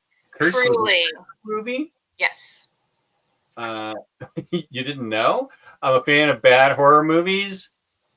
It's not good, but it's fun. That was a solidly accurate pitch. Yeah. Melissa what is it? I say Benoist. Benoist has dropped hints that she might not be done with Supergirl. She was a great Supergirl, and that show, especially seasons 2 and 3, were really, really good. It just really suffered from bad writing and like a non-clear sense of direction. But the actual pieces of the thing, the characterizations, the actors, some of the new stuff they brought in was very, very good. So I was it was a hard watch towards the end for me. I finished that one out, but it just had a lot of potential. She's really great, and she just deserved better writing. I think they just failed her on the writing in the last few seasons. I think Kenny will agree that the first thing I need to watch is Superman and Lois. I saw the first episode and loved it. So, and it's not 22 episodes each season. It's a lot shorter. I can do it.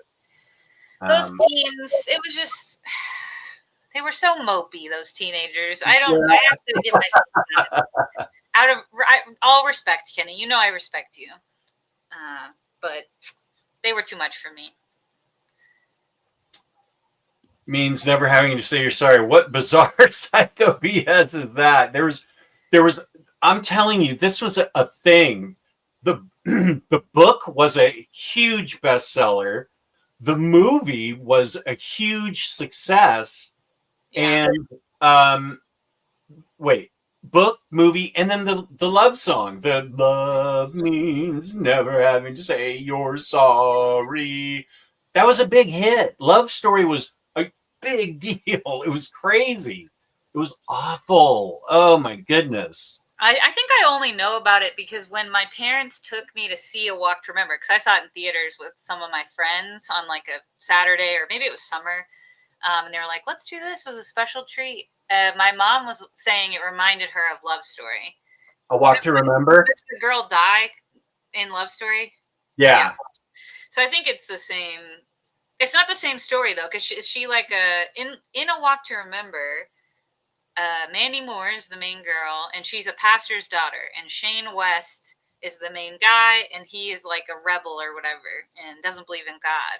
And then they fall in love, but she's also dying of cancer. Is that kind of the plot of Love Story, or is it only in that someone dies? She's like a foul-mouthed librarian at the school they both go to, if I remember, and he's actually she's sort of the rebel, and he's like a preppy kid. Ryan O'Neal is, because she calls him preppy. So kind of inverse, because it's like in A Walk to Remember, she's kind of like a goody two shoes sort of kid. He's a rebel. So there's some elements that are the same, I guess. Yeah, I guess so. She's mostly got a foul mouth, and she has like a bad attitude, and she is, spoiler alert, she dies in Love Story.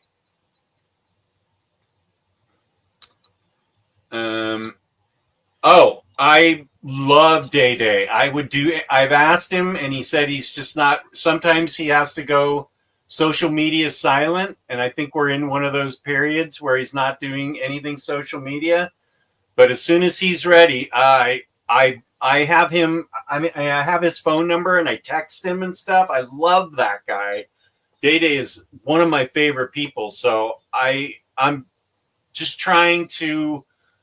I don't want to bother him so much because I know he's in a quiet period. But I will. He's in a chat that I'm in for OPB, so I'll see if he's been active there, and then if he's ready, I would be happy to have him on. The guy's a crack up. I know you explained this before, but could you share your experience with 90s X-Men and why it had the after effects on you that it did? Peace and love. I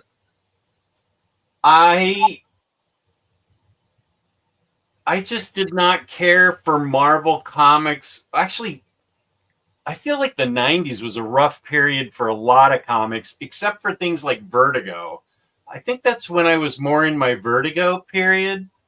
And I did read Nightfall. I did read Death of Superman. But I felt like X-Men it just didn't hit for me. It's hard to explain. Peter M will tell you that 90s X-Men is his favorite thing. Like Age of Apocalypse is his favorite omnibus. And he and I don't agree on certain things, and I think it has to do with maybe what you grew up on. And I think a lot of people, including Peter, grew up on 90s X-Men. I was an adult and I approached it differently. It just seemed like a big tangled mess of drama and weird villains that I didn't vibe with. I'm not saying it's bad, because lots of people, everybody loves 90s X-Men, but not me. It just didn't work.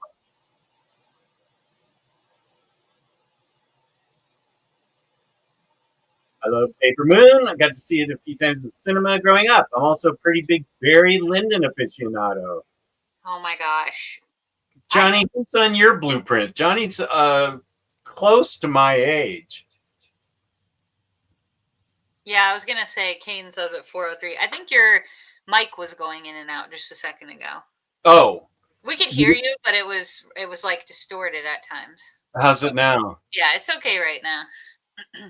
I was just talking about 90s X-Men, so. Yes. Well, we could hear. It was just like it dropped. The quality dropped. Yeah, is it okay now?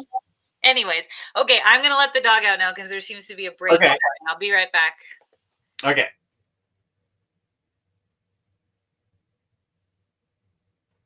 Oh, here's Cliff on comics. We were just talking about you and how great a guest you are. Making Live is a great movie to be revisited. Making Live. The Skulls was a good Joshua Jackson movie. A lot of stories in the Superman Batman is 50-50 at best, but the art is good. I think that's how we feel too, Kenny. Tatum reads an issue from the famous Funny series in Paper Moon. I forgot that was set so far back in time. So far back, I wasn't even alive. Also, hello. Hello, Cliff. Anytime the Crime Syndicate are used is great. Except here. I loved Crime Syndicate in the New 52 Justice League. They were great and they were used properly. In this book, it's Mix's Pitlick making them show up. It is just so odd. I do love the Crime Syndicate, though. Grant Morrison did a Crime Syndicate book that I can't think of the name of. Earth 3 or something. It's really good. That's one Grant Morrison book I don't own. I need to get that. I wonder if it's included in something, and that's why I didn't buy it. It's like Earth 3 or something. It's all about the Crime Syndicate. Does anybody know what I'm talking about?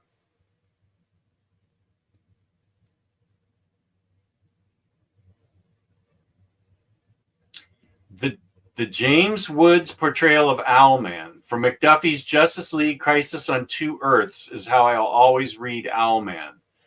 Is that a animated thing, Viking? Welcome. I just heard that song on the radio today.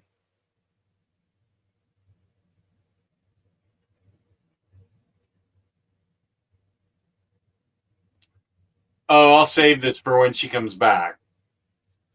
She has to let the dog out. I get that. Okay. I'll go back to it. Despero was in JLA 1, and I think that's the cover that I showed. Yeah. Thank you, Jim. Dare to Dream. Beta Ray, Kilowog, Emerald Storm.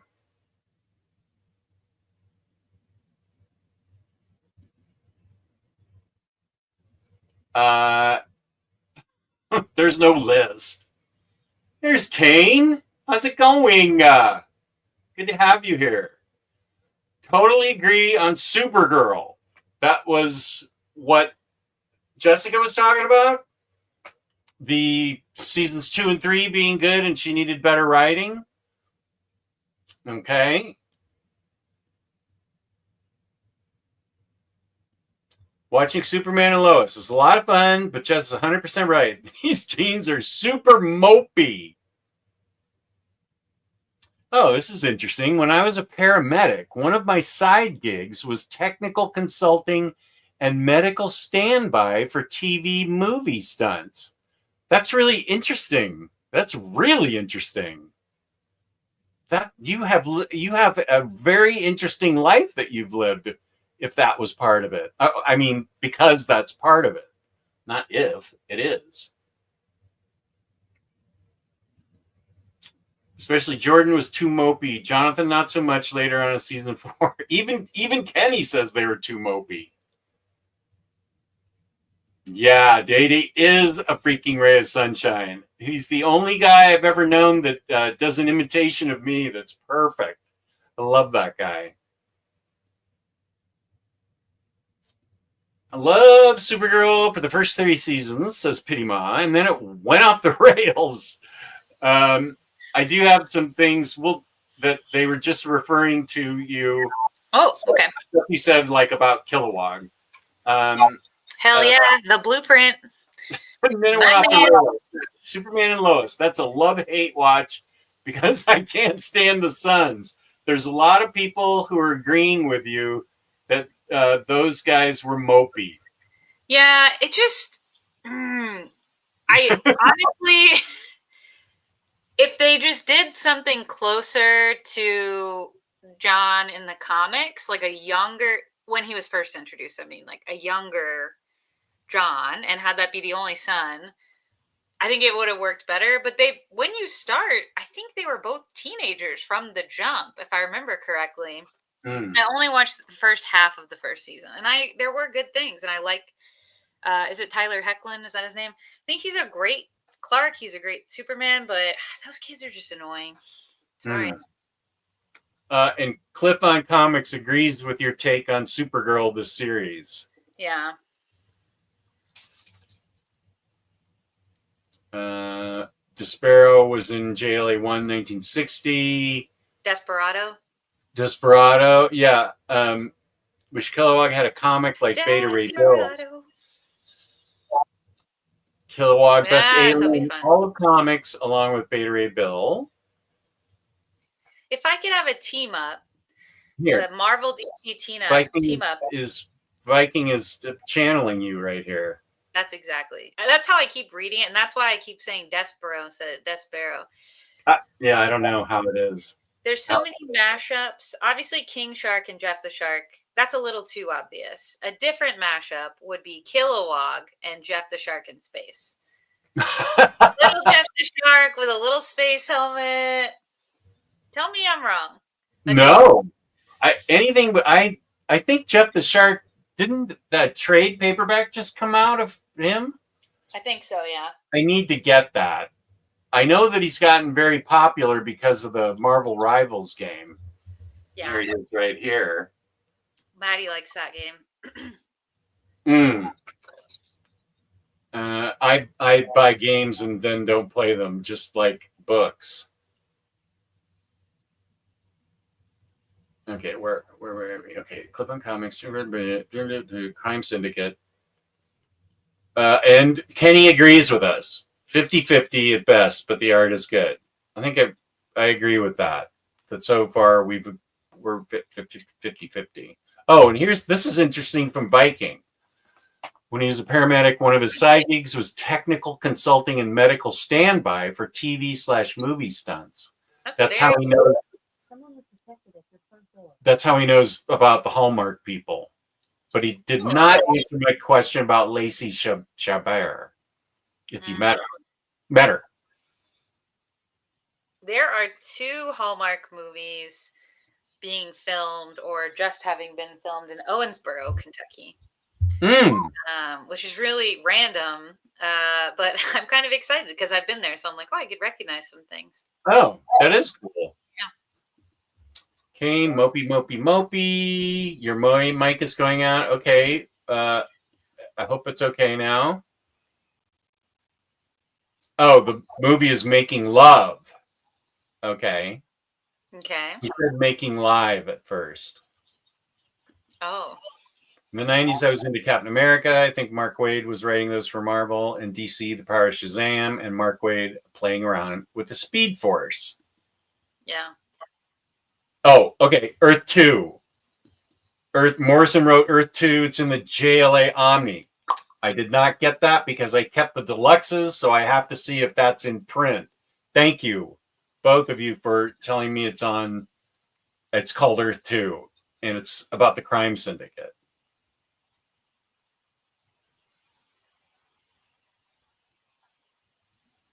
Wait, what? Oh, now Pity Ma has Who Let the Dogs Out stuck in her head.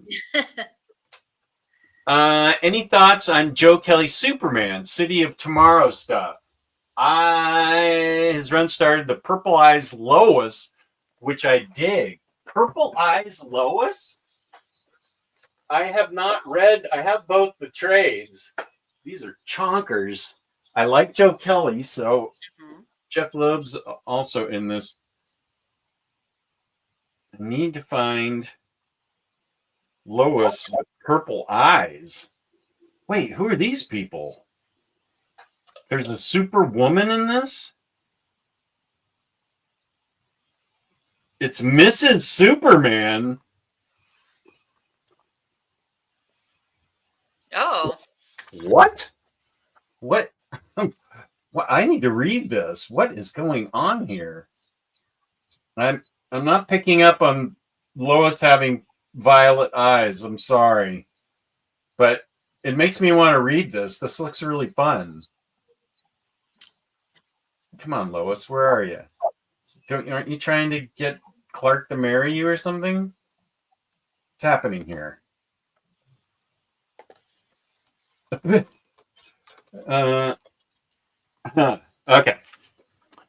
I haven't read it, but now I want to.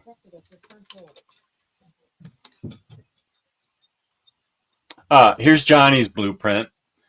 Linda Hamilton, Nova from Planet of the Apes. Oh, and Olivia Hussey. I remember that Romeo and Juliet. I remember Olivia Hussey. I remember Linda Hamilton more for some reason. Probably because I saw the movie. Oh, CDC's calling me again. It must be important.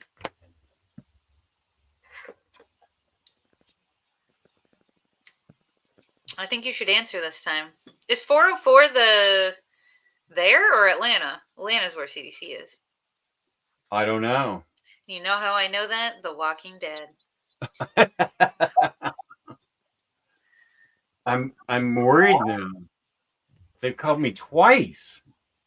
I've had all my shots and stuff, so why they're calling me? I'll listen to the message.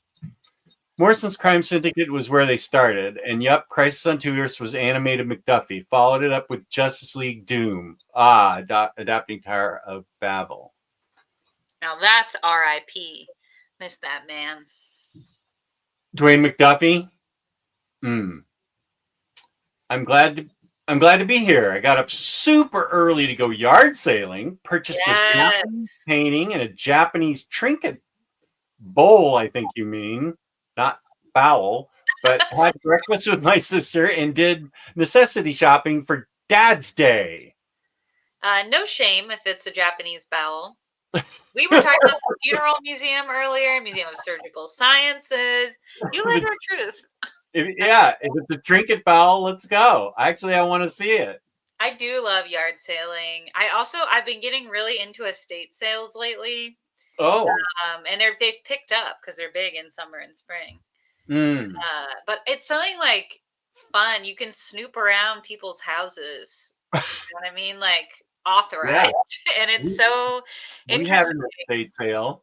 We had it for a whole weekend, and there was something in every room of our house. Rad. We had already moved out, so the house was empty. Yeah. They're very fun. And I found some really cool stuff there. So if you get, I guess the idea is you have to get there super early, like Kane was saying, especially for an estate sale, because there were apparently Friday morning, I didn't go over, but Patty did. At 6 a.m., we lived on a small kind of side street that was like C-shaped. You could drive in it and then drive out of it. It wasn't a cul-de-sac. It was just like 8 houses randomly built right there. So we never got much traffic. It was very small. And it's 6 a.m. or 5 a.m. something. That the estate sale didn't start till 9. But apparently the entire street had cars lined up that were waiting to get into our estate sale. And I think it was because of the pinball machine and the jukebox, all the malt shop stuff that we had, the whole that whole thing. And I think that must be why they lined up early. Yeah, I mean, like there's 2 strategies. Going early is if you really want specific items that are there, but at least the company that does the most here in this area, the second day is like $1 or $2 day, meaning anything that's left is just $1 or $2. So sometimes I only go to that one because you can just get a bunch of really like cool stuff when you go that way. So yeah, everything went from it was like half price Saturday, 25% off Sunday or something. Yeah. So those are fun for sure. Speaking of happy Dad's Day to you, thank you, Omnidog Jess, and to every dad in the chat. Sounds like a great day, Kane. Yeah. Bad weather. Kilowog Moody when? Get Jess to write the script and seek Gunn's approval. Yeah. He was supposed to be in that Green Lantern Corps Max show on a Max or HBO Max, whatever the hell they're going by now. But I don't know if that's still happening. It's very confusing, the news about that. James would know the latest, probably. Yeah, you're right. I just read the Chunky City of Tomorrow trades and enjoyed them. Awesome. Okay, thanks, Doc. Maybe that's what we should read next. There was a delightful young lady in one of the Christmas ones where she's an author trying to finish her book. Let me IMDb it, okay? Yeah, keep us posted. Yeah, definitely goofy in there, but still good. Maybe we should read City of Tomorrow next.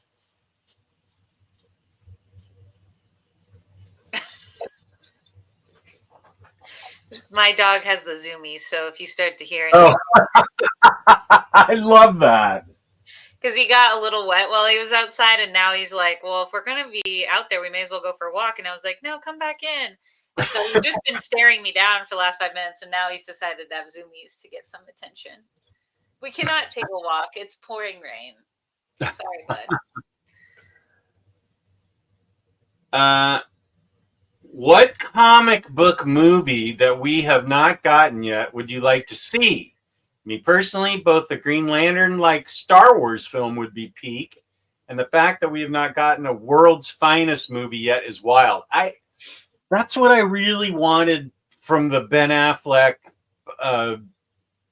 Henry Cavill characters. I wanted them to do a World's Finest, like team up, end up being buddies and stuff. And obviously it didn't happen, but yeah, a World's Finest movie would be awesome. I don't know. I'm not by my shelf, and that's handicapping my imagination. That's a good question. There are some things I've gotten glimmers of. I would say this is kind of a boring pick, maybe, but because it may actually happen, but I love the Kieran Gillen Young Avengers run. It is so fun. I love those characters, and I love that version of America Chavez. She's one of my favorite kind of Marvel characters. And there's no disrespect to that girl who was America Chavez in the, what is it called? Multiverse of Madness. Multiverse of Madness, yeah. But she's just not at all correct for me. Like, she just doesn't, there's a couple things I think she did. She wasn't written to be the same character. Let me put it that way. But I would really like a Young Avengers type that group particularly, and I think what Young Avengers we might get won't at all be that, and I will be bummed.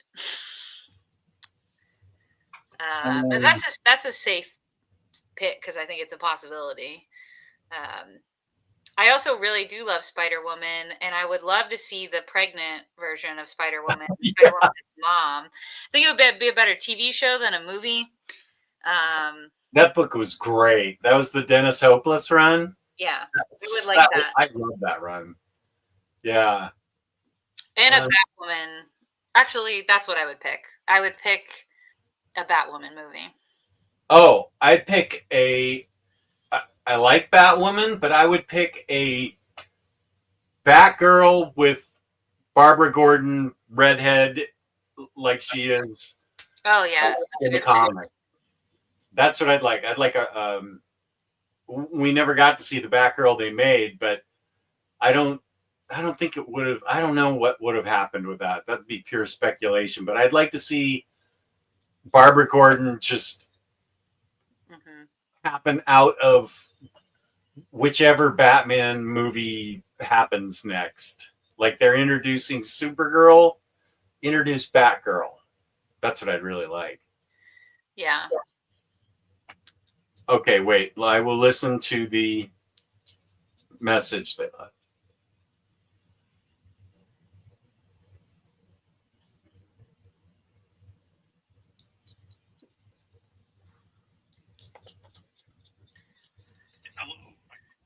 Of the Centers for Disease Control and Prevention, we are conducting a nationwide survey about childhood immunization. Would you please call us at 1-877-220-4805 to let us know whether or not there are any children between 6 months and 17 years old living or staying in this household. If If you prefer, just text the word web back to the same number that we called you from, and we'll text you a link to the survey. Message and data rates may apply. We will no longer need to follow up with you once the survey has been completed. Thank you. Well, that seems Did you hear that?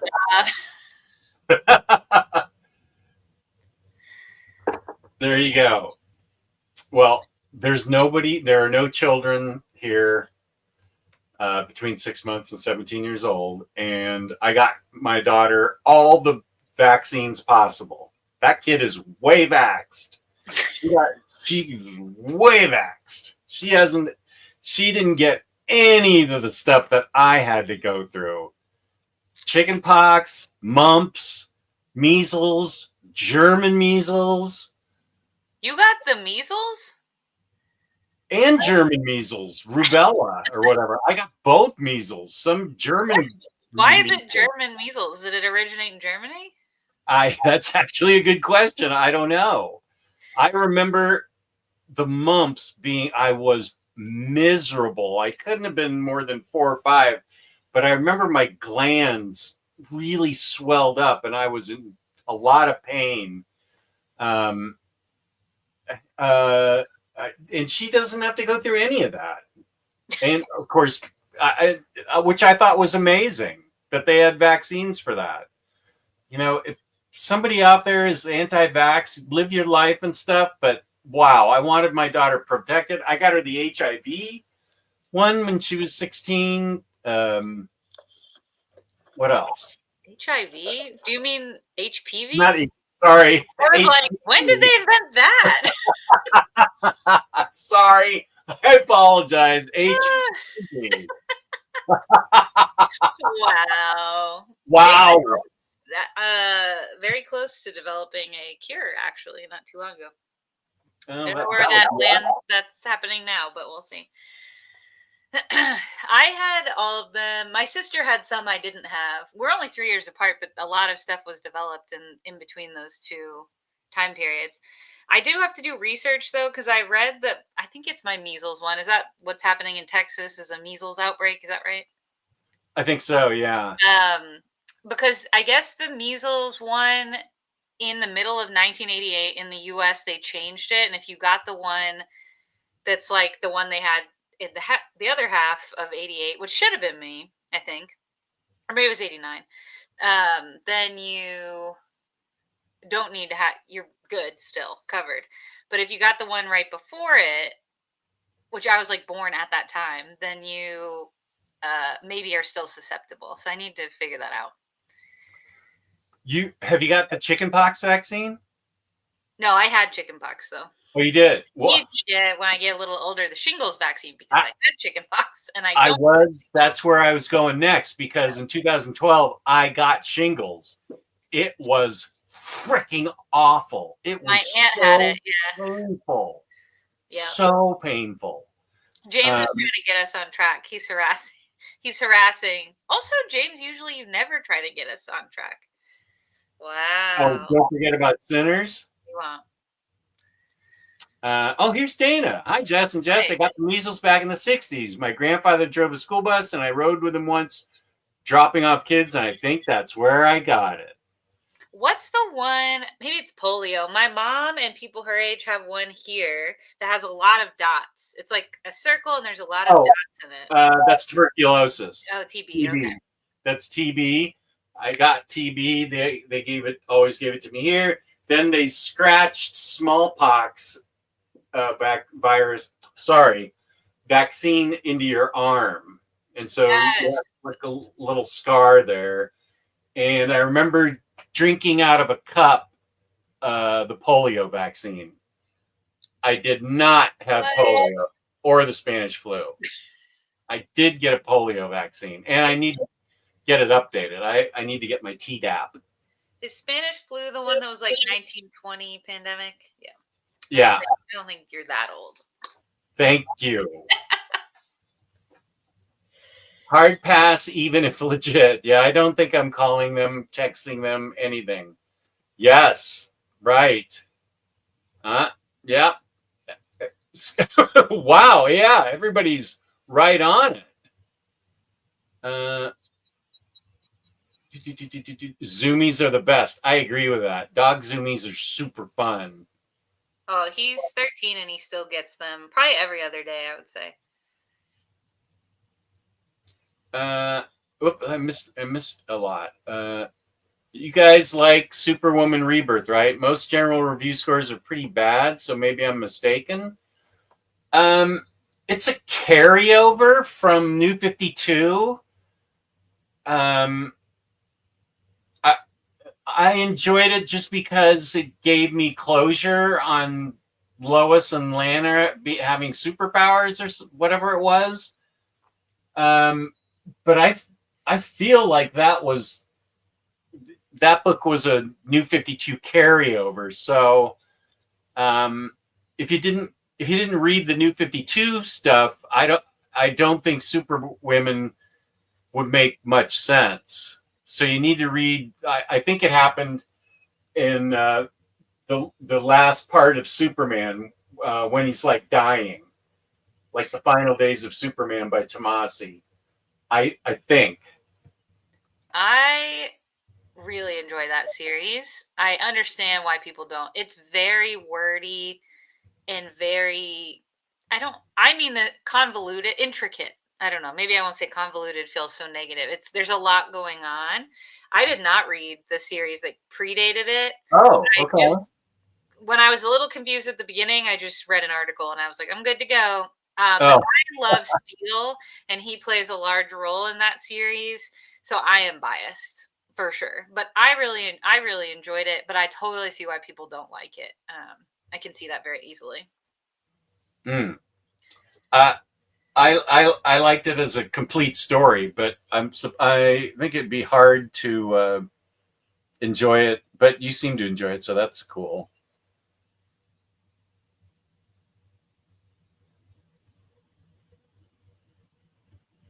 I think Ed McGuinness draws her with purple eye color. Okay. And then some of the animated stuff, she has purple eyes too, I believe. I haven't seen enough animated DC films to give you my top 3. I'm trying to collect them all because I don't trust HBO to keep them all in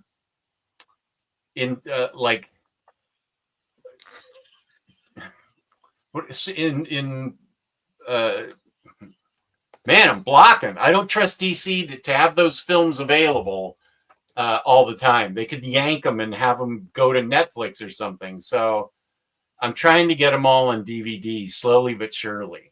And they're surprisingly cheap for Blu-rays. Like $8. I was trying to think of this. The Death of Superman was really, really, really good. But the Reign of Superman, the Superman that came after it, was not as great for me. And obviously they go hand in hand. I think I was trying to remember the first Justice League Dark movie I really, really liked. The second one, not so much, except for, if I remember right, that one has a funny King Shark cameo that I really enjoyed. And then the New Frontier animated.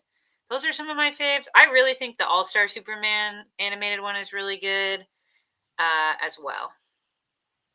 I have seen New Frontier, Mask of the Phantasm. Oh, that's a good one. Yeah, I agree. And Suicide Squad, Hell to Pay or something. There's a book that came out too with it. Where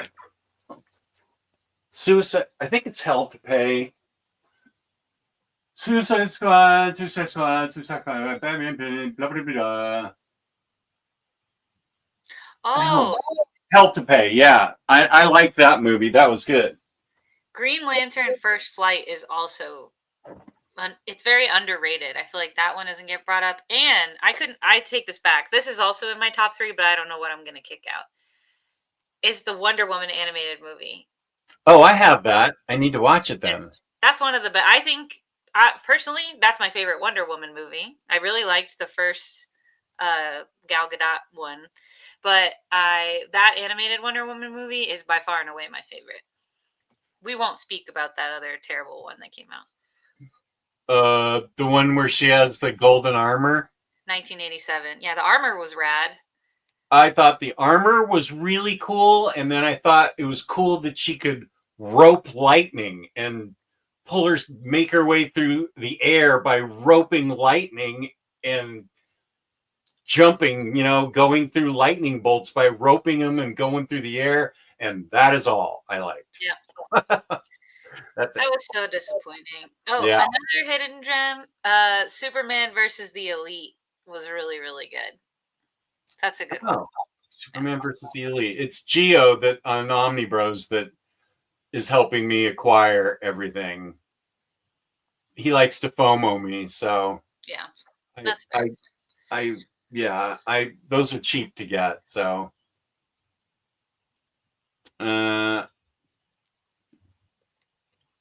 Viking likes Mask of the Phantasm, Flashpoint Paradox, and Flash is good. WW2. I haven't seen the Flash ones. I went to an estate sale and I thought it was crazy. They were selling partly used bottles of cleaning products for $5 a piece. Yeah, that's wild. That's weird. I'd feel awkward at an estate sale, but my other hobby is retro computing, and super tempted to go hunting for vintage computers. I wish I had held on to all my computers starting from 1997. I wish I wish if I had like a lot of money, like just FU money, I would buy all those beginning Macs and Apple, the Apple one and the Apple II, Lisa or whatever, all those Apple things. I'd buy all of those and have like a room in my house with all the Apple products, all the failed ones, all the cool ones, whatever. That would be fun. Yeah, vintage computers sounds fun, but I'm sure you mean PC, which I don't know how to use. And I get made fun of all the time by my sort of friend at comicreleases.com. I say sort of because he just jams me up about not really using a real computer. Superman Rebirth, it's good. It's set up for a book and it doesn't really deliver. Kilowog is rumored to be in Lanterns. So there's a GL show coming out, but different from the Max one before. Has Kyle Chandler as Hal Jordan, Aaron Pierre as John Stewart. We also have My Adventures with GL coming with Jessica Cruz. Oh. My Adventures with GL will be animated and set in the same universe as My Adventures with Superman. Oh, that'd be cute. That's a cute show.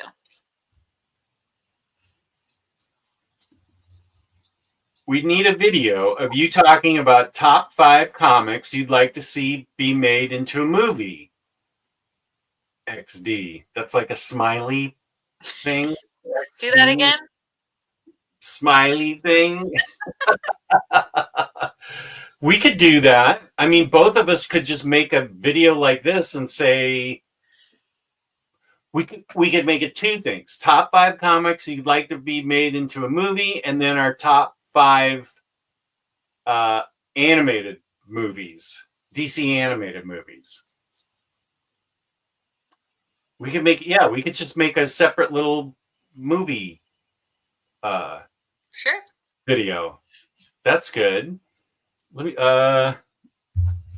write that down. That's a good idea there, Temple. Okay, top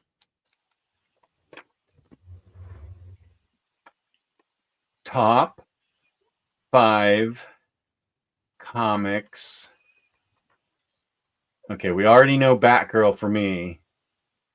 Made and Batwoman for Jessica into a movie. Actually, this sounds really fun. I bet we'd have fun with this. And then I'd need to watch more animated movies. DC UA. Yeah, there's some good ones in the chat that I forgot about, actually. Is there one called Scam? No. German measles. Yeah, you guys haven't heard of German measles? That's what rubella is in the rubella shot. It's like I Why is forget what. everything German? Because I had this roach that I found, and there were actually two, and I saved the other one to show the what's it called, the pest control guy, and he was like, "Well, the good news is it's not German," and I was like, "That's really rude to German." What do you mean?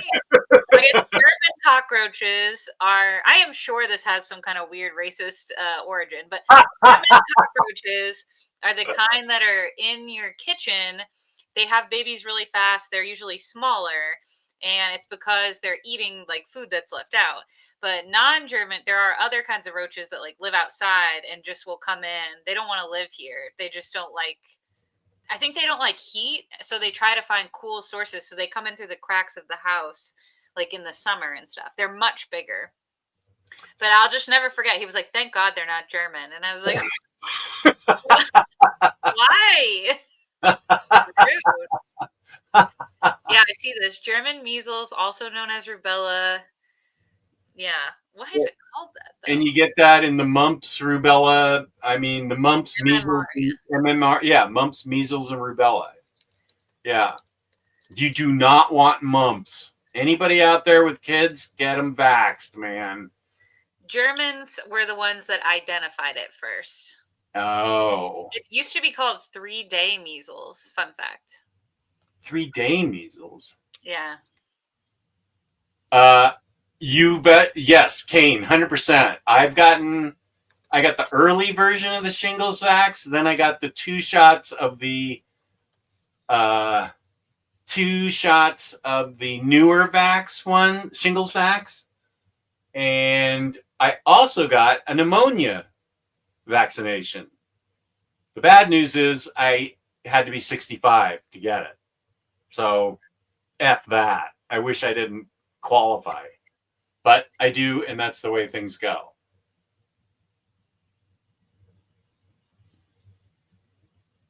They are such old words. Yeah. Chicken pox. They used to have chicken pox parties because they wanted the because all chicken pox wasn't like smallpox, which could kill you. Chicken pox just you had like things pop up all over your body, and they itched, but you could take a bath. You could take a bath with this product that people still use for like spa baths. I can't remember, and it would soothe your skin. And I didn't get taken to one, but I remember hearing about moms would take their kids. If somebody had a kid had chicken pox, moms would all take their kids to play with that kid because they wanted to get it over with as fast as possible. They were like, because it didn't last that long. So they just wanted to subject their kids to it, like, quick, get it over with, and we're done with it.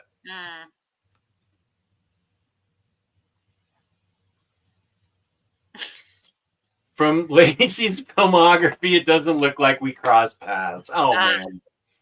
Eric Roberts was in my first ever set. He was awesome. That's great to hear. I just saw him in Brooklyn Nine-Nine. He was great. That's great that he was awesome. I'm glad to hear that. I'm going to highlight this. I usually don't, but I am going to highlight this because I think it's fucking fucked up. I agree with Badger Stump, and I don't know what's happening. Vaccines are so important. It's crazy. That's actually who was calling you from the CDC. Nobody else works there, so you just okay. Slack. I need you to respond quickly about vaccinations. No, you're right. His voice doesn't sound like that, though. He has a very distinct voice. I was imitating the one that was on the phone. Yeah. Spanish flu was 1980, 1920. The spanish name of the earliest case was in Kansas, right? It was, and it infected soldiers here before they went over to the war, and took it to infect the Brits and other allies. The worst cases were in army camps. That's where it spread, and it was, super deadly, and it spread all over the place. But yeah, it started. Kane's right. It started in army bases here, and then we spread it around the world. How nice! But we didn't know, so. That's wild. I don't think I knew that. To be frank, though, I only learned about Spanish flu from Downton Abbey, and then I didn't realize during the COVID pandemic, at least I'm sure your state did this too. Our governor was giving all these updates, and he was always talking about, you'll recall, the curve, not to trigger everyone with this. Remember, it was like comparing it to the curve. We want to have the curve go down. It was like the number of infections, and you wanted to see when the curve. Did your governor not do something like this? The curve, I don't remember that. And so they would compare it to this other curve, and it was like St. Louis and one other city during 1920, and they were comparing it to Spanish flu, and I was like, wait, that's the same thing? It was a real dumb moment for me to realize, like, oh, we did have a pandemic here before. Oh, that's what that girl died of on Downton Abbey. And apparently the Americans gave it to them. So, so sorry about that and so many other things. Deepest apologies. Yeah, the apology channel. Real sorry about that, guys. Did you know there's a third Downton Abbey movie coming out? I did, but I actually didn't see the last one. I saw the first one. Because I just think it's unnecessary. What? It's great to see the characters. I was fine with the way the show ended, but when the movie came out, I was like, oh, maybe they're going to do something super interesting, and it was not the best. I thought it was fine. So then the second one came out, I was like, this is wildly unnecessary. But I did hear there's a tribute somehow to Maggie Smith. Oh. So for that, I would like to go see it. I thought they handled that really well in the series. Her passing away, grandmama. But she didn't die when the show was on. Yeah. Oh, no. Maybe it was in the second movie then. No, she only recently died not too long ago. No. I mean, as the character. Oh. Character passed away. Okay, I was like, what? Grandmama. And next thing you're going to tell me is Joshua Jackson wasn't Free Willy after all. Joshua Jackson is an anti-vaxxer that is in league with all the Mexican immigrants that want to come over the border. Yeah. No, I have no idea. Okay, do you remember when Maggie Smith passed? Maybe it was in the second movie. You're talking about or Maggie Smith. You have got to differentiate. Grandmama or grandma, whatever her name was, as Maggie Smith, as the character passed away, and they handled it really sweetly and tenderly and nice. Do you remember that? Because maybe that was in the second movie, I'm thinking. I'm going to look it up. Yeah, because you have to see that. They handled it really well.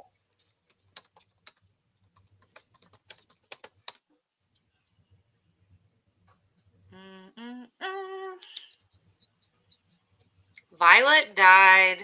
That's not her name? Yeah, Violet. Violet died at, spoiler alert for Downton Abbey, everybody. Violet died at the end in Downton Abbey, A New Era, released 2 years before Smith's own. So that must have been the second one. That was the second movie. Yeah, I didn't see that. Now you have to see it. Okay. Because even I was crying at that. She handled it they all handled it really well. Yeah, I'll have to see it. Okay. I just saw Hook for the first time last weekend, and Maggie Smith is in there. And it's like, when I was a kid, I saw her in Sister Act, and I thought, this woman's ancient, like. And then she keeps living as like an old lady and everything. I've seen some of her older stuff now. Obviously, like from the '60s. She's younger then, but it's like somehow her face lended itself towards being people's grandmas, and she was probably playing a grandma earlier than she needed to be playing a grandma. You know. Zoomies are an indication that your dog is happy and healthy. It's excess happy energy they're trying to burn off. So props to being a great dog mom. Thank You're you a so great much. dog mom. I am. I do love that guy. Lucy is 15 and Zooms while Sister Ethel from the same litter watches judging. So immature. Hell to Pay had an utterly mid main story with an unbelievably phenomenal B story. Okay, I enjoyed it, but so it's one of the ones I've seen. I don't remember it being mid. Okay, so you're saying the secondary story was better than the main story. Okay, we are getting a lot of GL First Flight. I might have that one. Gotham Gaslight. Batman Bad Blood has Batwoman in it, so it's good just for that. It's so true. I forgot about this until this comment was in the chat. And for that reason alone, I do own that one. I mean, it's pretty good overall, actually. It's a decent movie. But yeah, she has a great little part in it.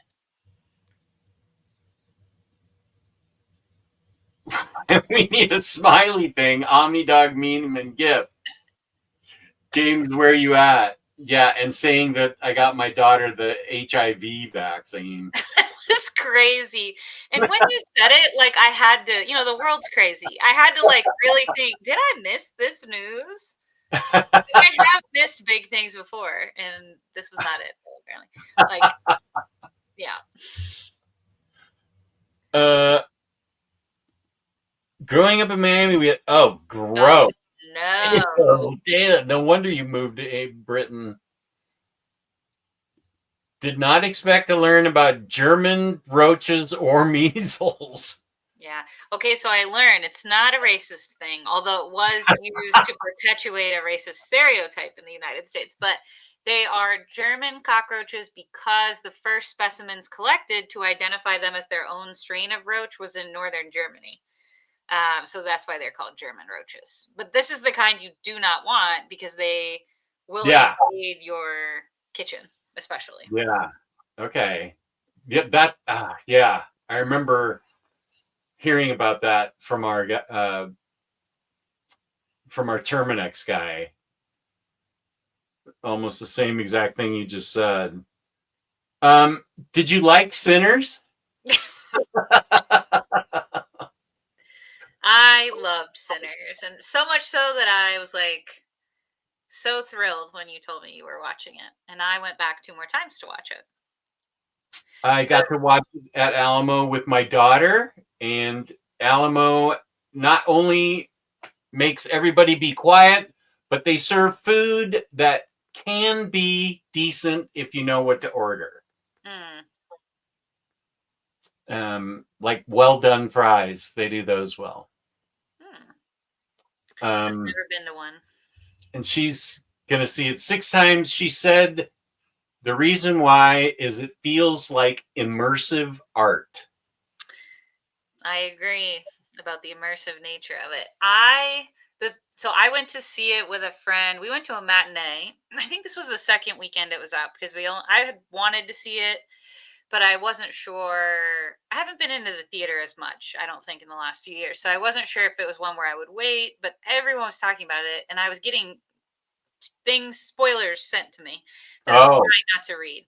So I was like, okay, let me just go. So I went with a friend, and I'm telling you this because it'll come back in the end. This friend's wife doesn't like horror movies. And so she was very excited to have somebody to go with. And I was like, great. So we went to the movie. And at the end of the movie, I was like, I actually think Mel, her wife, I was like, I think Mel would really like this. And she was like, yeah, she liked Queen of the Damned, and it's not more scary than Queen of the Damned. And I was like, agree. She's like, I'll take her. And then like a couple hours later, maybe 2-3 hours after we saw the movie, she texts me. She's like, hey, Mel and I are going back tonight. Do you want to Wow. know? I didn't go that night because I had something to do, but I was tempted. And Mel did love it, and she is not a horror fan. But I think it's so good as a story. It feels like you are reading a novel. It feels like every character is so well thought out. I could read a book about each of them that took place leading up to the 24 hours we follow these characters in the story. And the place feels so real because it's so well researched, like historically, that it feels like you're reading a novel. And I think that feels immersive. And I would agree with that adjective for sure.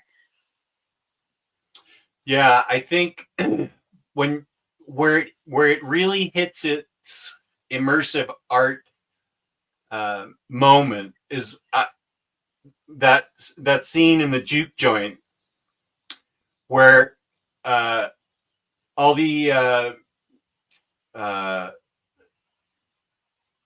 all the history, uh, the music they're playing Hmm. starts to be a blend of older stuff, and then they start bringing in newer stuff that just appears right there on the dance floor and above, and then there's like a DJ. It's still 1931 or whatever, but it's so smoothly blended into the other music with talking about modern music or music from 1931 till now for African Americans that I just thought it. That's when I think it hit its brilliant peak. Mm, I mean, everything with the vampires I thought was awesome, but that scene, I think the hairs went up on my arm. I was like enraptured at the creativity of that, where hmm. where it just worked its way into the music they were playing. Yeah. And to set the stage for people who haven't seen it, it's 1931 or 31. 32. Yeah. Mississippi, small town Mississippi. And these two brothers who are African American had just come back a few years prior from serving in World War I. And you can, again, this is really well researched, but a lot of black soldiers from the US, when they came back from World War I, were hoping that being veterans, they would earn their place in society. And no, they still experienced a lot of discrimination. And this is like 1930s US is like a peak Klan kind of era, a lot of domestic terrorism. And And so, side note, they thought that coming back from World War II also. yes, well, and They- Korea and Vietnam, and still yeah, probably today to a different yeah, degree. But yeah, peak Klan stuff. Yeah, yeah, and one thing that really did happen is a lot of these folks, when they couldn't get jobs that they more than earned, even if they weren't soldiers, the only people who would hire them because they were highly trained were like gangs and like the mafia and things like that. So these two brothers have been working in organized crime in Chicago, but they want to make a name for themselves. And so they come back to their small town in Mississippi they were raised in to open a juke joint. And you sort of follow them for about 24 hours. They invite their cousin, who's the local preacher's son, to come and play because he's a really good musician. And can we have a moment for that actor who played Sammy, Miles Caton or Catton, is a real life blues musician and musician. So talented. His voice was insane. I mean, the music at yeah, large was great, but what a breakout talent from this cast that I was not expecting because there's a lot of big names in this movie. yeah. And Kelly, my daughter, who's seen it so many times and knows so many little factoids, told me that he's a blues musician. He was a blues musician on his own, and that somebody told him that he needed to audition for this movie, and he wasn't really interested, and they sort of pushed him, and he auditioned and obviously got it. So I don't it's not I don't think they like searched him out. I think somebody saw him and said, you need to be in this movie, because he He's was like the heart and soul of the movie. he's so good. And it's one of these films where you start out with one scene that takes place at the end of the movie and you have no clue what's happened, and he's the anchor. You see him, you're following him, you're like, what the hell happened to this guy? And then it rewinds to this 24 hours that precedes that. And that opening scene, because it takes its time, you sort of have that scene, you have a lot of setup, and really like the first hour is like, who are these characters, getting them all in place. You have that dance sequence that you just described, which is kind of the tent pole, and then you have the vampire like horror bits. So because the first part, which I think is slower but also fantastic, is slower, you really have to be rooted in wanting to know what happened to this kid to like keep you moving forward. So I think he just did such a great job. He has such a good presence, and I hope he gets whatever work he wants to do in music or in film. I hope he gets to do more of it because he was just really fantastic. Yeah, I agree. I the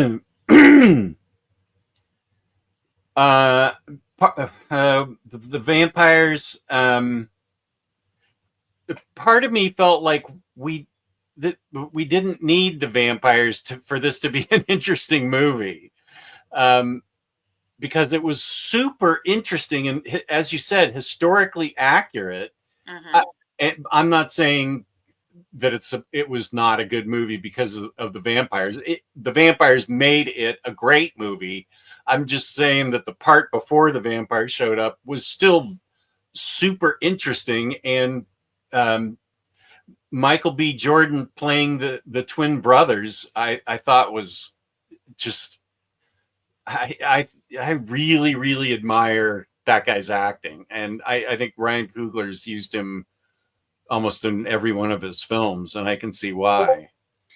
Yeah, and I've seen almost everything Michael B. Jordan's been in, and to me, this is his best work because he's got two people he's playing, the twins, like we were talking about earlier, and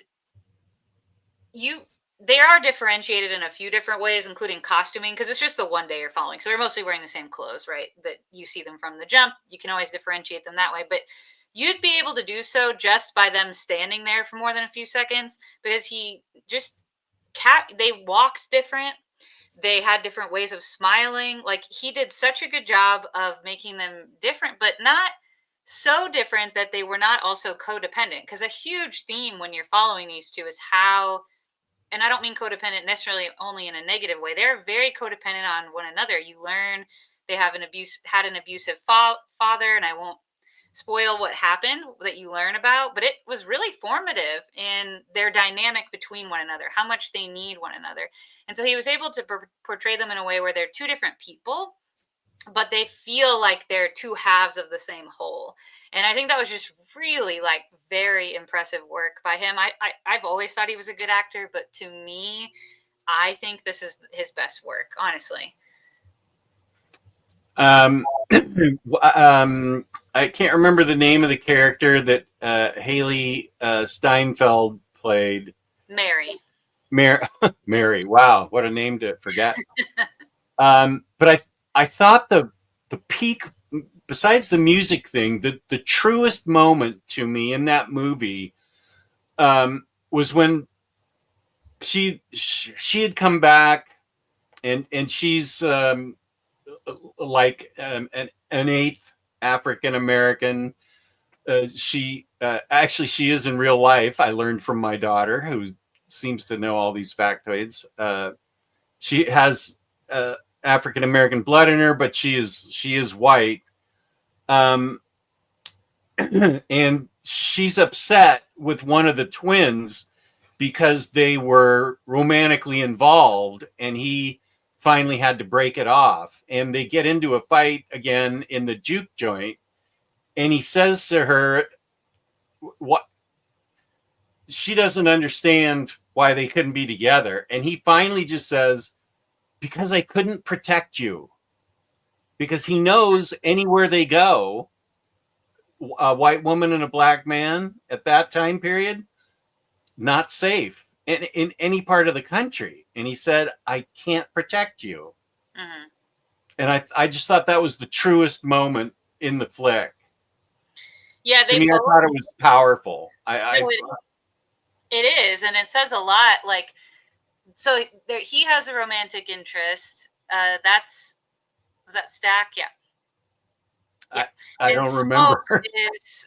Smoke's romantic interest is Annie, played by Wumi Musaku, who was in Loki, if you're a Loki fan. But yeah, each of their relationships, without spoiling anything, you see that Smoke has run away when he is confronted with something he can't handle, and you see Stack, he pushes away because he's arranged a situation for Mary that won't get complicated and that will take her priorities at heart.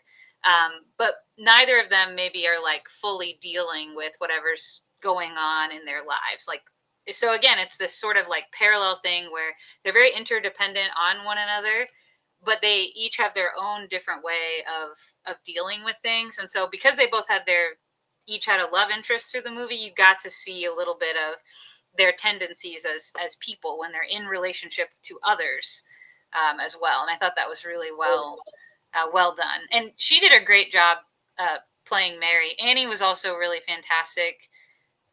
There's really no bad acting in this movie, I think. Oh no. And it was like you were there.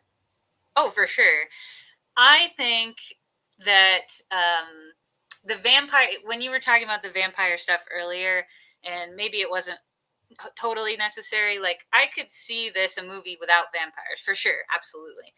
But I think that a huge theme amongst a lot of themes, because there's a lot going on in this movie, is like appropriation and also like colonization, the taking over or taking possession of something. And ultimately, that's what vampires are doing. They will take your life and convert them to, you'll either be dead or you'll be like them. And that's a huge theme, I think, in the film, because you follow this other vampire who was fantastic, named Remick, who's Irish. You're following him, and he's on the hunt throughout the course of the film. So you have this story that's going on about the juke joint, and then you have Remick. You find him. He's running away from these Choctaw, I guess, vampire hunters is what I assume they're doing. But he's on the hunt. You don't know why, and I won't spoil necessarily why. But as you learn his backstory, you can tell one of the things he is aggrieved by was that his people were colonized. And the religion, Catholicism in his case, was used to control and subdue his people. That's right. I forgot that. You see him throughout the course of the film appropriating and without spoiling anything, kind of falling into similar patterns as his own colonizer. And so I think vampires are a good, horror and sci-fi, of course, always bring out these really good metaphor opportunities for real things in society. So for me, I think that was a part of it. And I also think vampires, anytime you watch a vampire movie that's like more on the serious drama side, there's always this conversation about what it means to be alive. That like part of being alive and experiencing it fully is that you know you're going to die. But if you thought you would never die, is that really living, right? You're not experiencing real consequences. And so I also think there's this huge theme about how important that day is, even though it ends in some crazy shit with vampires. You hear a few characters at the end, without spoiling who lives or whatever. You hear them talk about, but that was the best day of my life, and it was how they were living. And so I think that while I agree it could have worked on its own, and when it becomes vampire-y, all hell really breaks loose as far as the action goes. I think it was used to bring out these other themes that they're exploring with some of the history. Oh, that's so cool, because I don't think I picked up on that. I don't pick up on stuff like that, and that's why I'm glad you picked up on it and were able to share that. So I can see it clearly now. I also liked when he was out there while in the juke joint, the montage sort of filled in with the African American music from early to now. He was out there singing a bunch of Irish folk tunes and doing like river dance and stuff. Yeah. Oh, he Which was really talented. That was a cool sequence. Yeah, I thought it was too. It was like Ryan Coogler uh, gave the Irish their own kind of treatment, like the African American people. Yeah, and there are a lot of parallels. Like I said, Remick is correct to feel the agonies of his country having been colonized. Like people were murdered, their culture was taken away, and that lasted for a very long time, and the remnants of that are still felt. So like his pain is valid, but then it's like sometimes you go around, you do the same thing to somebody else, and there's something like very tragic, I think, about that for sure. Yeah. Okay. There is the other theme that's in there that relates to that, and why that tent scene is there is they do start out with this explanation at the very beginning of the movie, and I don't remember the different names, but they talk about how in various cultures, including Irish and some Celtic cultures, people who play music, some of them, they are able to create through their music opportunities for the dead and your ancestors to connect to the Sorry, living moment that you're in. you So they froze. explain like, You froze right at oh, opportunities.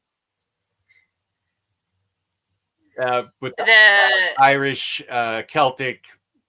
that at the beginning Yeah. they have this montage where various cultures, including some Irish and Celtic lore, have people who play music, and that music is transcendent. It provides opportunities for the people living on Earth now hearing the music to connect to their ancestors or the dead or the other realm, and that plays a huge through line, obviously. That's Through right. the I movie. forgot about that part. It's like a thinning of the veil with Yes. musicians. Yes. And I thought that was really well done. Mhm. I have one spoilery thought, so I'm going to save it till after we're not talking about that one music montage scene or whatever you would call it. But it was very good. Yes. Nope. You just made it, Lance. Let's see. What? Oh, sorry. The spoilers on Downton Abbey. How have you not seen the second movie, Pity Ma? That's more recent. The show I was a hadn't while. handled Downton Abbey after Dan Stevens wasn't on the show. Yeah, it got too soap opera-y for me. He died. Well, I won't. I don't want to spoil anything more for people about that. I won't say anything.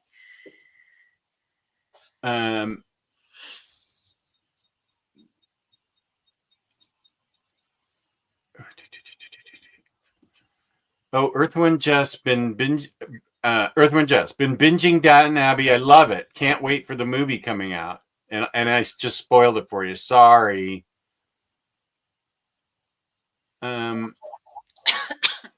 Oh, you went to a chickenpox party. Oh, with calamine lotion, but there's something there's something you can get in the you get into the bath and pour it into the bath water. It's like a powder that soothes itching. I mean, I think we have a box of it in the house now. I just can't think of the name. Talcum? But no. Okay. It's something that in the bath. But yeah, I remember calamine lotion mostly because I used to get poison oak.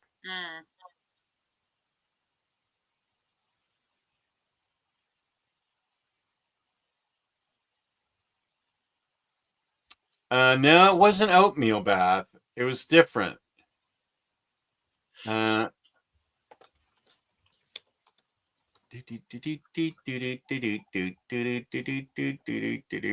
Pitch received. Sinners goes on the list of things to watch. It's a can't miss. Of course, I haven't seen a lot of movies this year, but it's my favorite movie so far. It is one. I think it's in my top. I want to say 5 new movies, not movies I've seen in the last post-COVID era. So like the last 5 years. I think it's a top 5 movie. It's just like it is so well researched. The music is so good. Every character is interesting. I think the pacing is very good. I understand why people feel the first part is slower, but it makes the second part work because everything happens so fast in that second part with so many consequences, and you feel every single one of those consequences because you have given yourself so much time with the characters. Yeah. And I think, I love campy, cheesy horror too, but horror to me works best when it's like a really good story and when you feel those real consequences. You love the characters so much, and the story is so compelling that it is devastating when these awful things happen.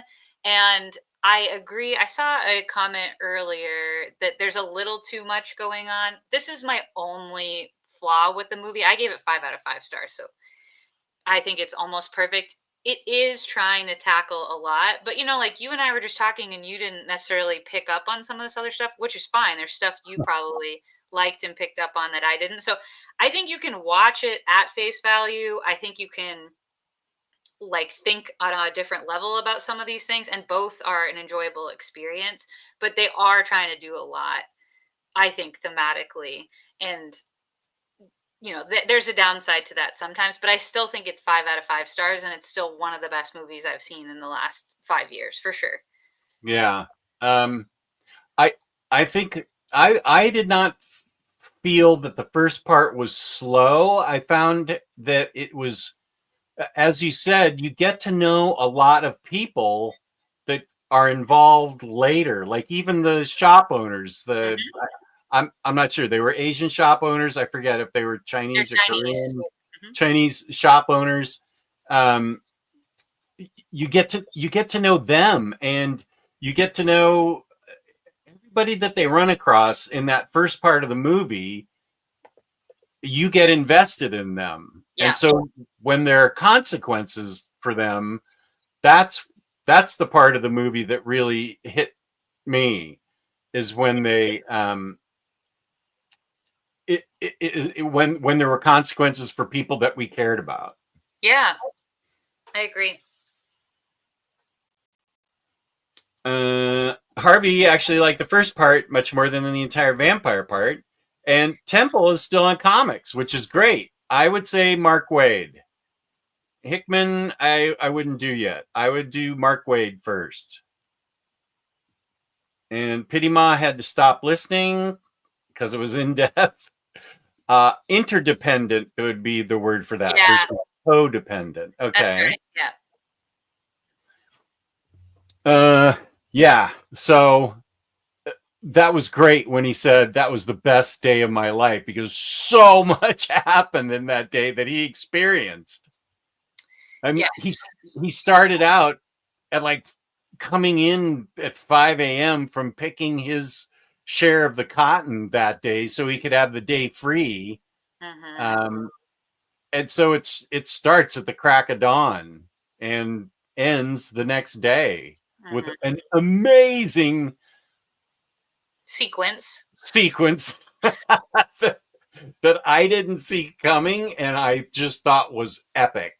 My theater, when that sequence happened, was living. Everyone was cheering, clapping. It was like we were living. It reminded me a little bit. Have you seen Get Out? I can't remember.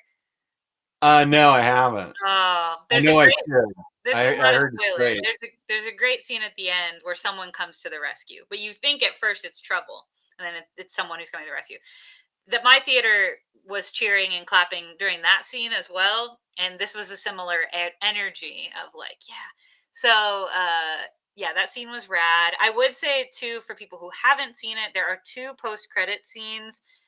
Both are important. I kind of understand why they put them in the credits versus the movie, but they both add a lot to the story of Sammy, the singer we were talking about, the preacher's son. Oh, that's the other. Okay, that's the other post credit. One Okay. is a flash forward in time, and one takes you back to kind of the start of the actual movie as well. So those are both worth it.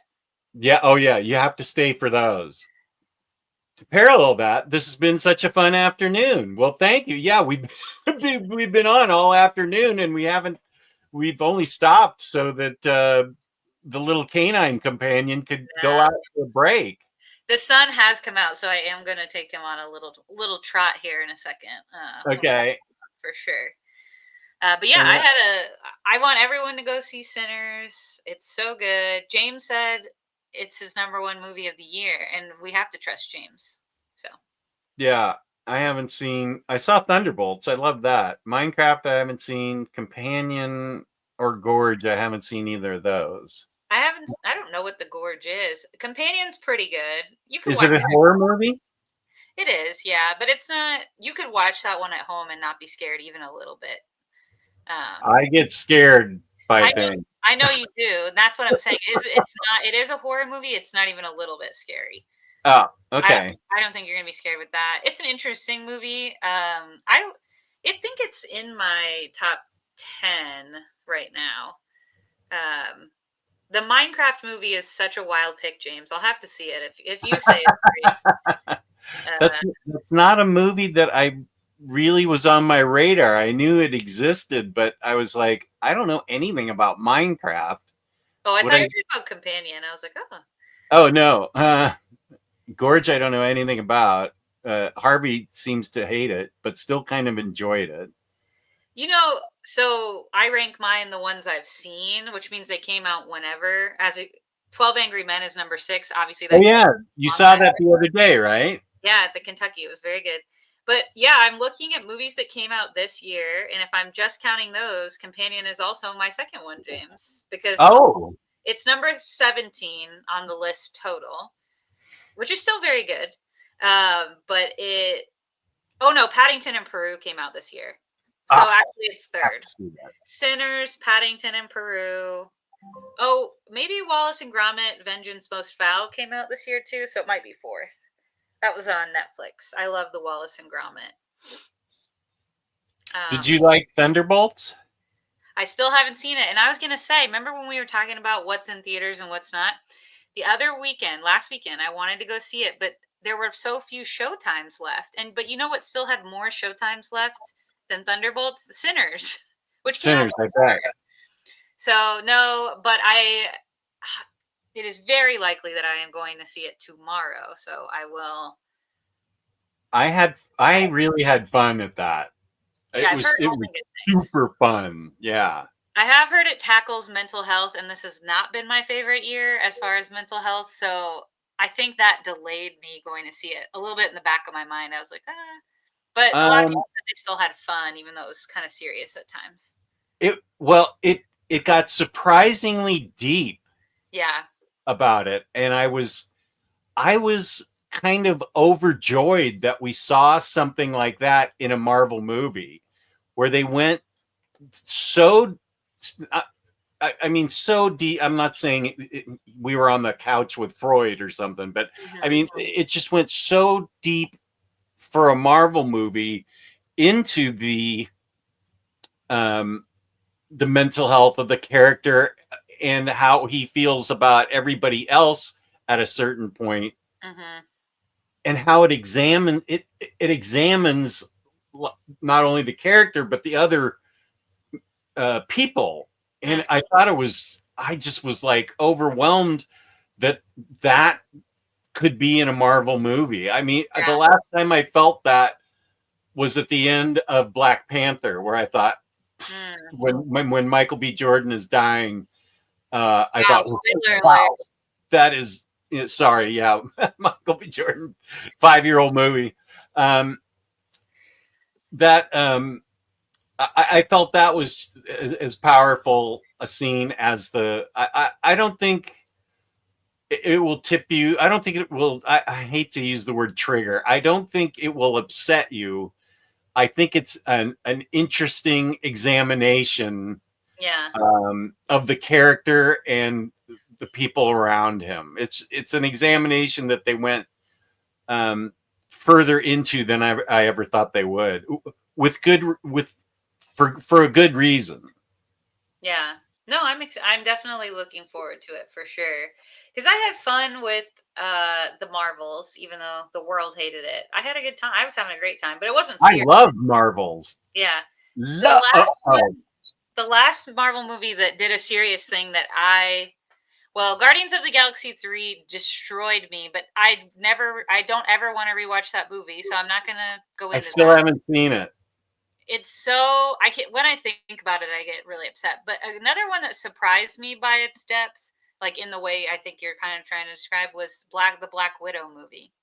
I thought the Black Widow No. movie was very good, and some of the themes and ways they explored them, I thought was like really good. And to know this about me, I'm not a huge Black Widow fan. I'm not a huge Scarlett Johansson fan. It's nothing like an overly negative, but just not my favorite.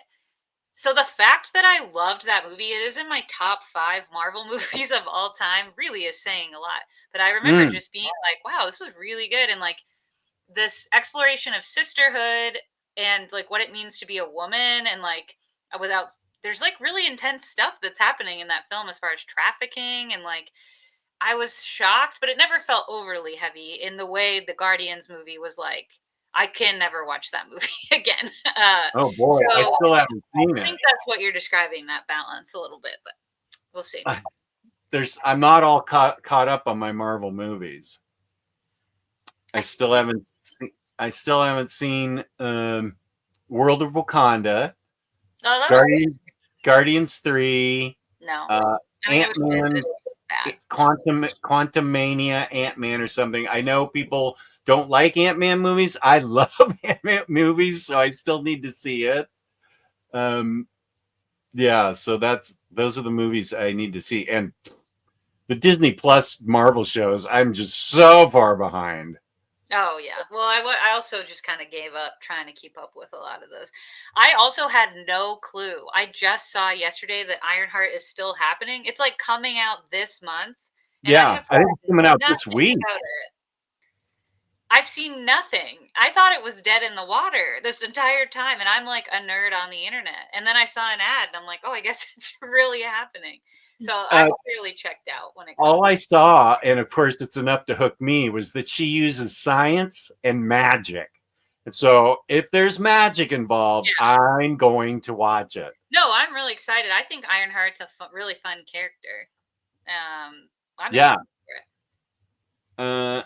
Jess is right. Thunderbolts, oh yeah, with the asterisk, approaches the thematic elements in absolutely good faith without sensationalization, a well-earned Black Widow sequel.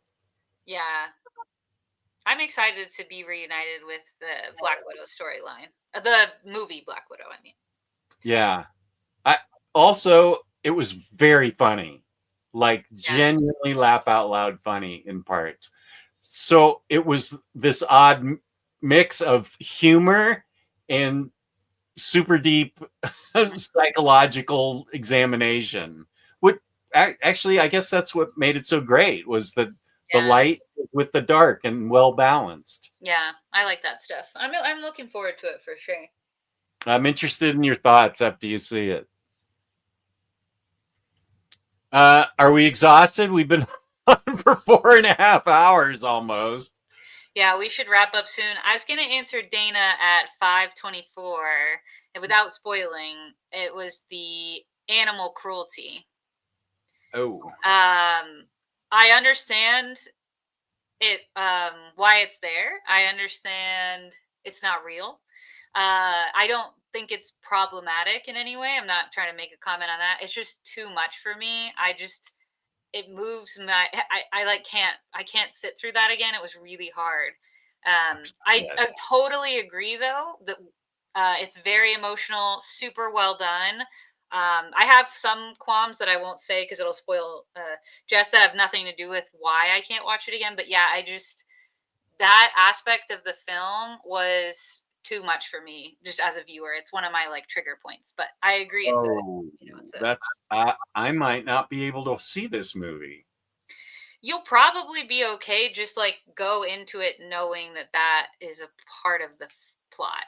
And I heard it from so many people. And I think the thing that was surprising, I remember when it came out, yeah, a lot of people were like, that was really good, but whoa, I needed someone to prepare me. It felt so unexpected, especially like, having seen the other two movies. Like, it makes sense in the context. I don't think it's problematic. I just want to be really clear about that. But Yeah. it was just like kind of unexpectedly like, whoa. And I just heard that from so many people. And I still don't know if the Comic Slayer has seen it, because Maddie and I saw it and told Kristen, you need to know this going in. And she was like, I'll wait till it's on streaming and Reed and I will watch it at home. By the way, read Chancellor's new book. Get it? That's right. But I don't know if they've watched it even still, because it's just like, it's kind of a lot. So that's what was a struggle for me. Oh But boy. happy 50th anniversary to Jaws at 5:25. That is one of my favorite movies of all time. Super fun summer blockbuster. I'm also excited to see it in theaters again. Spoiler alert for Jaws. I saw it at a drive-in on a date. My brother, who's older, had his girlfriend, and I was in the front seat for some reason, and the girls were in the back at a drive-in movie. And when that in the beginning of the movie, when that head just pops up, I jumped and hit the roof of the car. It was such a jump scare. That had to be the all-time jump scare because I hurt my head. That's wild. Yeah, that's 1974. Okay, I was 15. Wow. Yeah, that was a jump scare. It is like a perfect movie to me. I think it's so fun. I love Jaws. Now, Jaws 2, absolutely not. What a dumpster fire. That went nuts. But I do want to see Santa Jaws, the sci-fi. What? Santa Jaws? I think that's what it's called. You know how they do like Slaughterhouse, and it's like a sorority house with sloths? They do like all these kind of funny ones. I think they have one called Santa Jaws. Every year at Christmas, I'm like, I'm going to watch Santa Jaws. Yeah, Santa Jaws from 2018. I don't know if it was sci-fi, but it's 1 hour, 28 minutes. I can do that. An American Christmas horror comedy written by Jack Kiernan. It has 2 stars on IMDb. I'll be seeing that. Oh, that's so exciting. Yeah. I didn't see it as a kid either, I don't think. I think I saw it at the Kentucky Theater in like 2010, 2011. It was on the big screen. I knew about it, obviously. But yeah, so I got to see it technically in the theaters for the first time too, just a lot of years later. Yeah.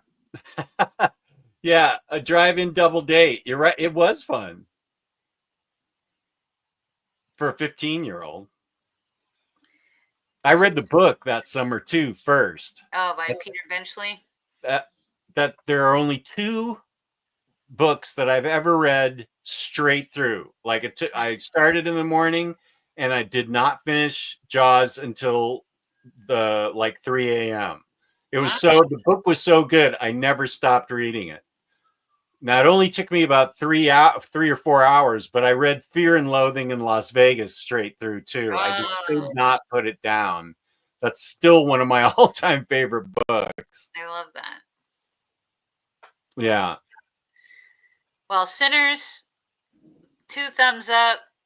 This second chunk of Batman, Superman, kind of like whatever this is. Neutral to down. It was like down and then up. I think this is supposed to be rain. Yeah. But the time we all spent together. It's a rain cloud. They improved it. You look like that meme of Stitch. Oh, you've never seen Lilo and Stitch. I forgot. I saw it, but I don't remember it. Okay, well, there's the GIF that has become famous is Stitch in the rain being sad, and that's what that was. Oh. Yeah. Come on, show it to me again. That cloud looks like your hair, though. I know. I blended in with it. That's funny. That's awesome. All right. Well, we've been on for a good chunk of time and we've had fun. We did have a lot of fun. I hope everybody else enjoyed us. We had a lot of fun talking about a lot of things, and that's what we do here on Omnidog's Vault. Jessica's a great co-host, and I look forward to our next show. I think we figured it out, but we need to figure out what we want to read. So, thank you to the chat for watching. Peace and love. Peace and love. And I will play us out with the Omnicat theme song because I paid real money for it and I'm using it up as much as I can. Yes. Oh, thank you, Kane. Thanks, everybody, for watching. These are my buddies. Thank you so much. Peace and love. Still one more. Rock and roll! Omnidog! Hey, Omnicat! Now here's the Omnidog and Omnicat show. It's the place to sit if you'd like to know more about the books that they've read. Kristen likes Lumberjanes and Steven. Jess likes Monroe, Jimmy Olsen.